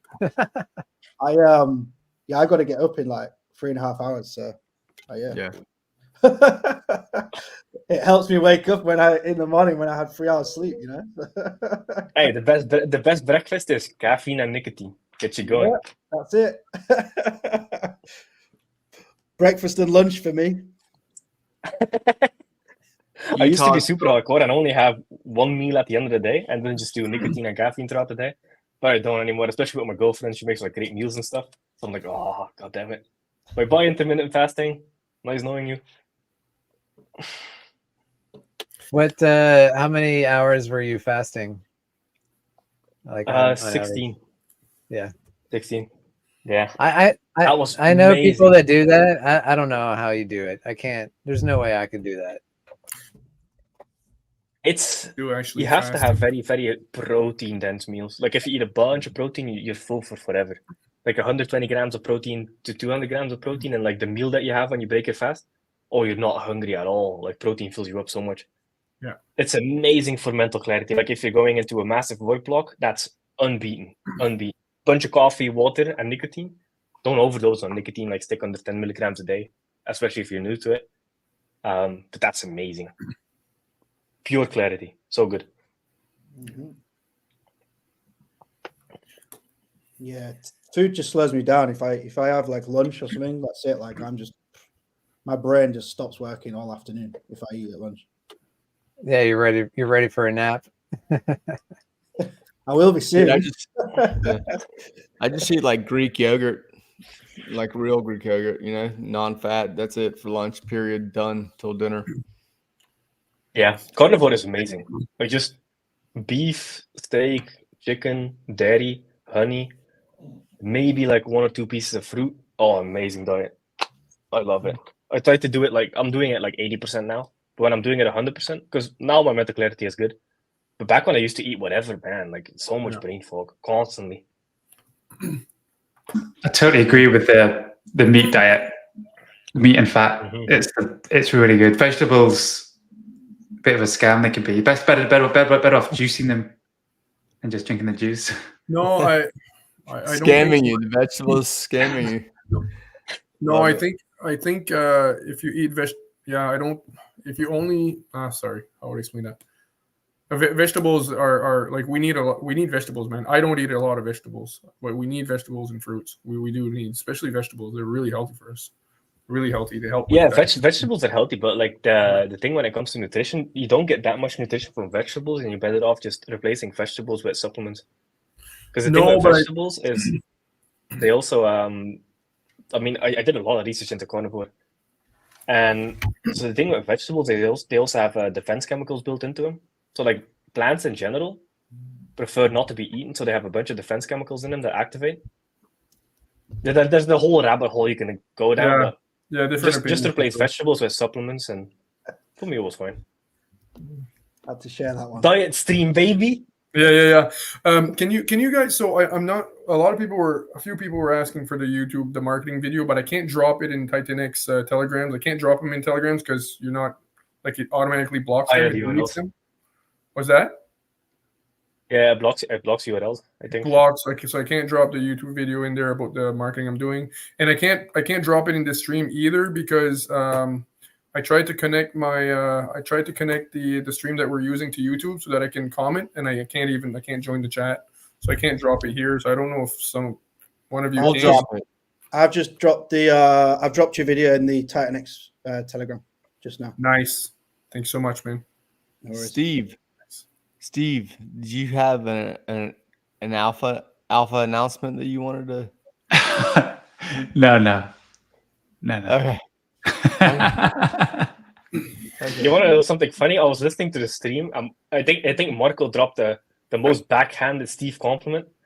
Like, oh yeah, you look like you've been shocked a million times, but Volt's pretty cool. It's like, oh damn, backhanded compliment be like. Nice. Oh man, I was complimented. Steve came back from the Philippines with no beard, shaved up clean, man. It's the first time we saw him without a beard since the start of this, man. It's cool. Well, conclusions? Yeah, I think so. We're running out on 4 hours. That's a pretty damn solid stream. I don't know what did Eric do was that about a month ago? How many hours did he do? We need to beat that by like a couple of seconds. Yeah, true that. Yeah. I don't know. I think Eric started talking about monetary policy and stuff. That's how he kept it going. Yeah. Gotta go intellectual with it. I'll leave Jay's marketing video running at the end, so that should do it. Oh, nice. Oh, and guys, I'm sorry, man. Like, it's really not professional. Like, it's really not done well. It's terrible because I had to chop this and chop that because the first time I did it, I was so passionate. I was like, guys, come on, you can't tell me this is not working, okay? And so I had to chop that off, and then sometimes it was too loud, not loud enough. I was adding stuff. I mean, fuck, man. There's so much editing. It's like far from perfect, but at least the information's there. That's all right. Check out Angels and Demons. I know he's doing killer graphics and artwork and all that. Like, you should probably, if you send him your information, your data or whatever, he could probably clean it up and make it look more presentable. Yeah, the YouTube video. That guy's badass.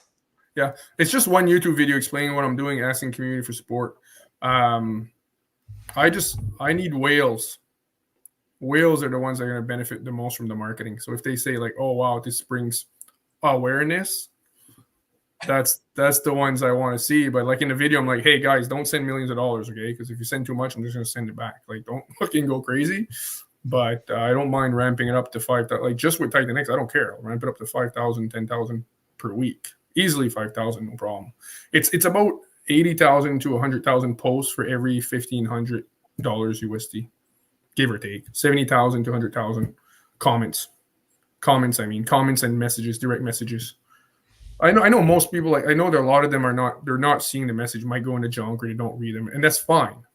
But some of them can see them in 3 weeks from now, right? Like I know, like, we're not hitting everyone, I know, but so yeah, all I need is just some whales to see it and say, okay, yeah, this works. But I think for TitanX, I don't know what the max would be, like 5,000 per week, 8,000 budget per week, just TitanX. But then, like I said, I can do it for Inferno, Hydro. Like, I don't care as long as it's double audited, as long as I believe in it. And if I'm gonna do it, like, I need to be invested in it. But as long as it's, yeah, like, there's so many protocols I believe in. Like, holy shit, I already got one for Inferno right now. Like I said, I think I sent it to you. I think I'll send you the new one actually by Telegram. I got one I would like to do.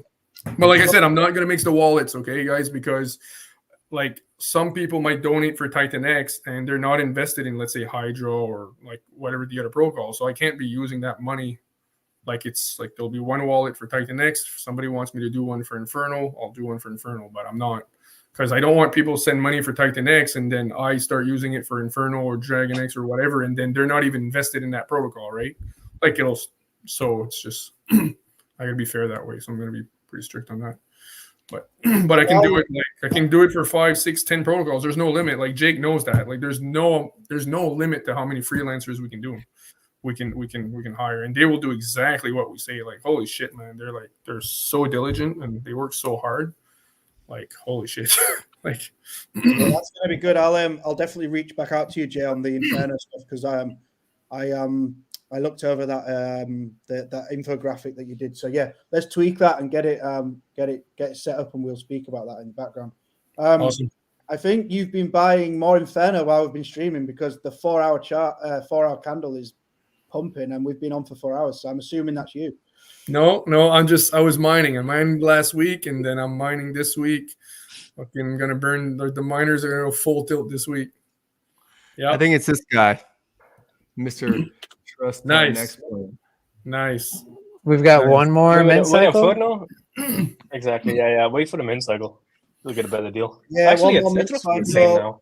This Friday, 2 p.m. UTC is the final 24 hours to mint. Oh, nice. Jake and Bad Sports, I want to ask you a question. So I'll go Bad Sports first. Yeah. So when it comes to accelerate, I looked at your website, man. That's awesome. That's friggin' cool.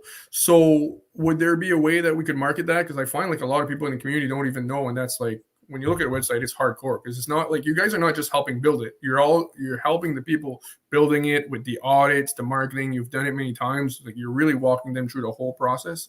I don't think a lot of people are realizing that. However, like, if there's too much marketing, like, can you guys even handle like all the new builders that would come to you, right? So that's the other thing too. There's no point sending like 50 new friggin' builders if you can't even handle all these. That's a really good question. So that is the exact reason why we haven't done any marketing for it or push it out. We just wanted to grassroots, naturally grow, take on what we can at the minute, and then slowly grow it. Yeah, because that's what I thought. If 50 people come at you at the same time, like there's no point. Like, you're already building. Yeah, all you'd end up with is a huge waiting list. That's not how we want to operate. We want it to be natural. Perfect. And also, like, it's got to be totally high end, top quality. Yeah. We don't want to be churning out like it's not a production line, So no, you don't want to be wasting your time either. You gotta find a way to filter like who's serious and who's gonna invest in whatever give you the conditions. And the other question I want to ask you, Jake, is I know there's a shitload of builders are coming faster than we can even count them, but is there an advantage and a possibility, a way of marketing? Like, is there an advantage to market the builders, like to advertise to builders? Because from the beginning when I saw TitanX, I was like, what kind of marketing? Like, where are the builders sitting? Like, is there communities of builders, of coders? Like is there a way to market to them? And is there an advantage as well? Because like they're all coming building the same stuff. There is. I prefer the builders to come out grassroots, because usually they understand the build on TitanX ethos. Because like I like this philosophy of mercenaries versus missionaries. So mercenaries come in, they basically attack a community, build a protocol, extract value, and leave. And then you have missionaries that are here for the long term. Perfect. That support the ethos, that see the ecosystem. So the way, like, missionaries are nurtured, and then they come out of nowhere, and mercenaries are just, they see something, they get marketed to, and then they attack. So like, we want missionaries, not mercenaries. So now we don't need marketing campaigns for that. Just build on TitanX on Twitter, and then they will filter themselves out, basically. Yeah, no reason to go hard on marketing to builders outside, right? Is what you're saying? No need. The users bring the builders, so as long as we get users, we'll get builders. Okay, perfect. Yeah. I think it's important to at least point out just the numbers, though. Like, just saying there's 20 plus projects on TitanX, I think that's a great marketing point as well.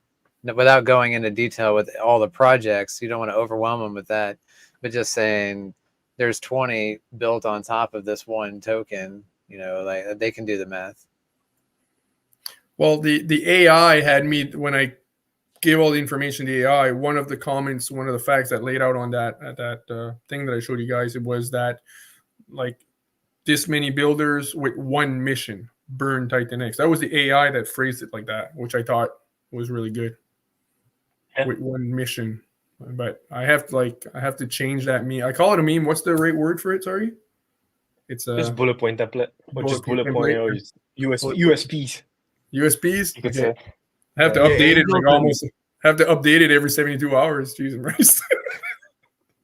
Angels and Demons, like dude was saying, he's really putting out some incredible information graphics, and Nice. maybe reach out to him, and he'll jazz that up, man. And He's so good. and He's he'll so share it. talented. Like, the style, his styling as well is sick. So good. Yeah. So good.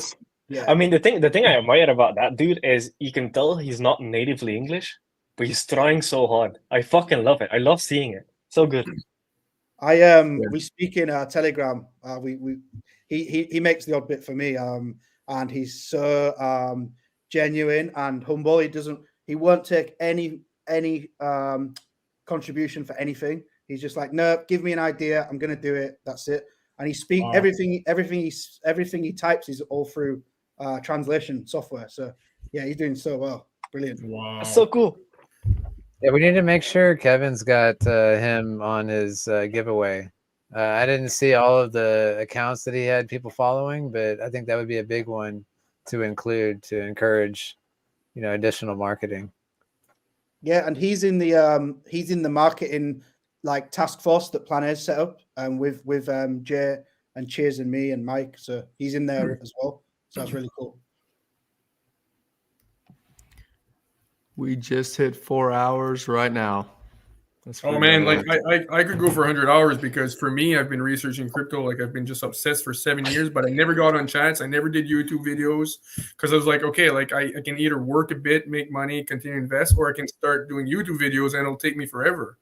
It'll take me forever to monetize it. I was like, it's just better off just grinding, doing the research, working a bit on my business side, and just keep investing, because I just like starting to do YouTube videos didn't make sense, because I wouldn't be able to monetize it. And I went so long without working a lot, because I was so obsessed with the researching that I couldn't. So I haven't been on live streams. I haven't been doing YouTube videos or nothing. So this is so awesome for me. It's like I was in a prison with all these ideas and all this knowledge about crypto, but like now I actually get to talk to people about it, like people that understand it, rather than just trying to convince my friend. And like it's like pulling teeth. Jeez, and rice. I mean, we got the Blaze. Mainstream media said it's not good. Jeez, and rice.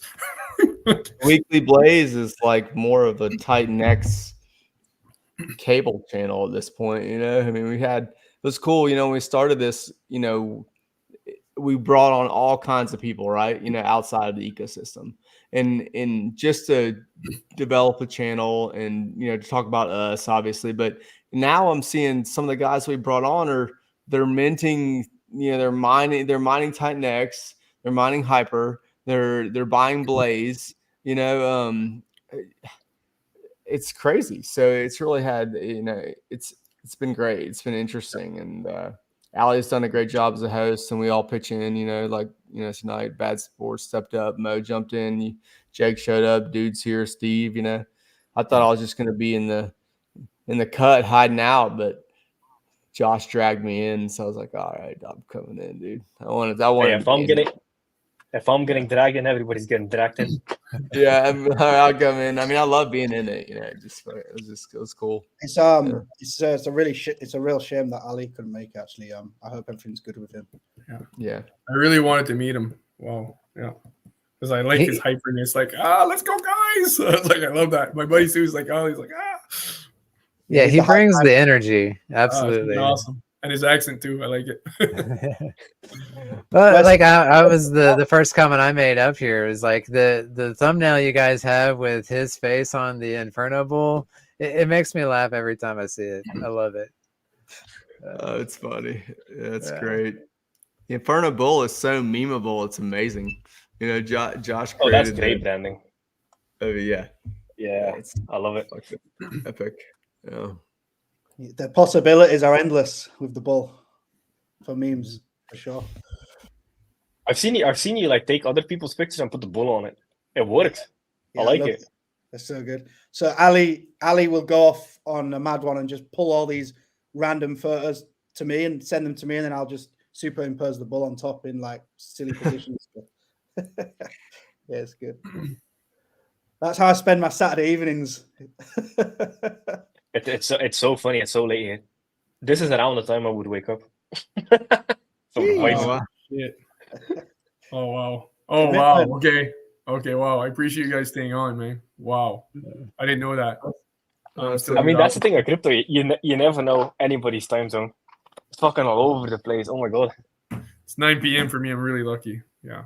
Really just nicotine and sleep is basically the same thing. Can't sleep, more nicotine. Very simple. There you go. Yep. As long as you can keep the missus happy, that's the other part of that juggling act, you know. Oh, I was going to the toilet and she was like, "When are you coming to bed?" Let's just go to sleep. I could be here for a long time. Be right back. 2 weeks. I'll be back in 2 weeks. Well, guys, we crossed the 4 hours. Is that it? No, I'm kidding. Yeah. Is that all? It is for No, I'm me. kidding. It is for me. So yeah. But you guys can stay on. I gotta go grab my dog from my folks' house because he barks like a freaking maniac, and I can't have him in the room, so I gotta go grab him. So whatever. So not good enough, Justin. Not good enough. I know. I know. It's not. Do you want me to leave it on? Well, yeah, leave us on. You don't want to say no, right? After saying that. Yeah, you know me. Last man standing. I can't leave. Yeah. I'm gonna go as well. Yeah. I'm gonna. Sorry, I'll try to get at least like an hour and a half. That'll be good. Yeah, 4 hour stream was good. So when everyone drops down, Justin, leave me on, and I'm going to play the Jay's marketing video to close out, and then I'll switch it off when I'm done. Okay, do you want me to pull everybody off? Just one sec. Jake, how the hell do I talk to you off? Text me on Twitter. On Twitter? Text me on Twitter what your Telegram handle is, and then I'll make sure I have the right Telegram. I'll put you in a folder. It's easier to manage that way. Okay, awesome. I'll tell you. Is it okay if I tell you my Twitter handle right now? Yeah, sure. Because I did. Just one sec here. So not ready. I just want to say thank you, Blaze, man. You guys, I love the channel. Like, I'd like to be on it more. Like, I'm not trying to start my own channel. Like, I think what you guys are doing is awesome. So, like, I'm looking forward to this 369 stream. Let's do it. Yeah, man, it's gonna be epic. It's gonna be bigger than a stream, believe me. Hey, man, the channel is everyone in the community, so we thank y'all for coming on. You know, it's just that's like kind of how we envisioned it. You know, to like just have this thing on and just going on. You know, and so anybody wants to do anything on here, reach out. You know, reach out. Nice. Yeah. Good morning, James. You missed my cat. She made an appearance earlier. Nice. Hey. Well, so thanks everyone for coming, and everyone's still in the chat just going crazy. So this is pretty wild. Look, any final thoughts, guys, and then we'll drop you off, and I'll play the marketing video. Yeah, let me just give my username to Jake there. So I had messaged you already, but it's TitanXJ. JAY. That's but the user handle is like @JB112. It's a weird name, but my name. My name is the Telegram handle, because what's that? So the Telegram handle is @JB112. Yeah, JAYB8112. I sent you a bunch of messages. I was messaging you, hey, I hope you see this. Here's the Google Drive with the videos. Bombarded you like everybody else there. He probably gets about 100 million messages done. Oh yeah, no, for sure. That's why I was like, So I wasn't expecting. Yeah, but this is a good thing for founder. The way they target founders is they'll reach out to you pretending it's a partnership, and then they'll get you on Zooms and it's actual people and you're talking and it's a partnership, and then they'll get you to install some EXE to get on a video call, and then they steal everything. Now, luckily, I don't have any wallets on my computer, so they wouldn't steal anything except for some pictures, which is basically just people's profile picture with a green circle around it. That's all they'll get. Can they go into MetaMask? Can they go into MetaMask with that? So the way MetaMask work is if you install an EXE on your computer, if Mac is more protected against this because you have to give approvals to access the file system. So I like Mac a lot more. But the way MetaMask works, it encrypts your seed words and then stores it on your local device. So these EXEs look for your seed word, they get the encrypted file, and then they brute force decrypt it basically, and they get your seed word. It's on your device. It's Your if you seed word is share. just Sorry, encrypted. if you share your. Sorry, one last question. If you share your handle, like you share your desktop screen with them, they give them access to your computer. Is what you're doing. No, not share. It's whenever you have to install something for them to access the file system, or you open a corrupted PDF or something along those lines that infects your system. That alone will give them access to MetaMask. Your MetaMask seed. If you're on Windows is very, very vulnerable to this stuff. Mac is better for that. Okay, thanks. But don't click anything. It's a general rule. Yeah. Okay. Yeah. Thanks. I've learned hard lessons on that shit. Yeah. Ladies and gentlemen, we appreciate it. Yeah. Fuck yeah. I'll do one final shill with Element 280. It's the Titan X easy button. Yeah, if you're not sure what to get into, you want a little piece of everything, Element 280 is your choice. And I'll be around. Really awesome. Yeah, that's awesome. Yeah. Nice. Cheers, dude. All right, guys. Well, it's been fun. So I'll pull everybody off bad, and you can roll out with it. All right. Yep. Thanks, everyone. Cheers. Thank you so much. Thanks so much for having me. Peace. All right. Cheers.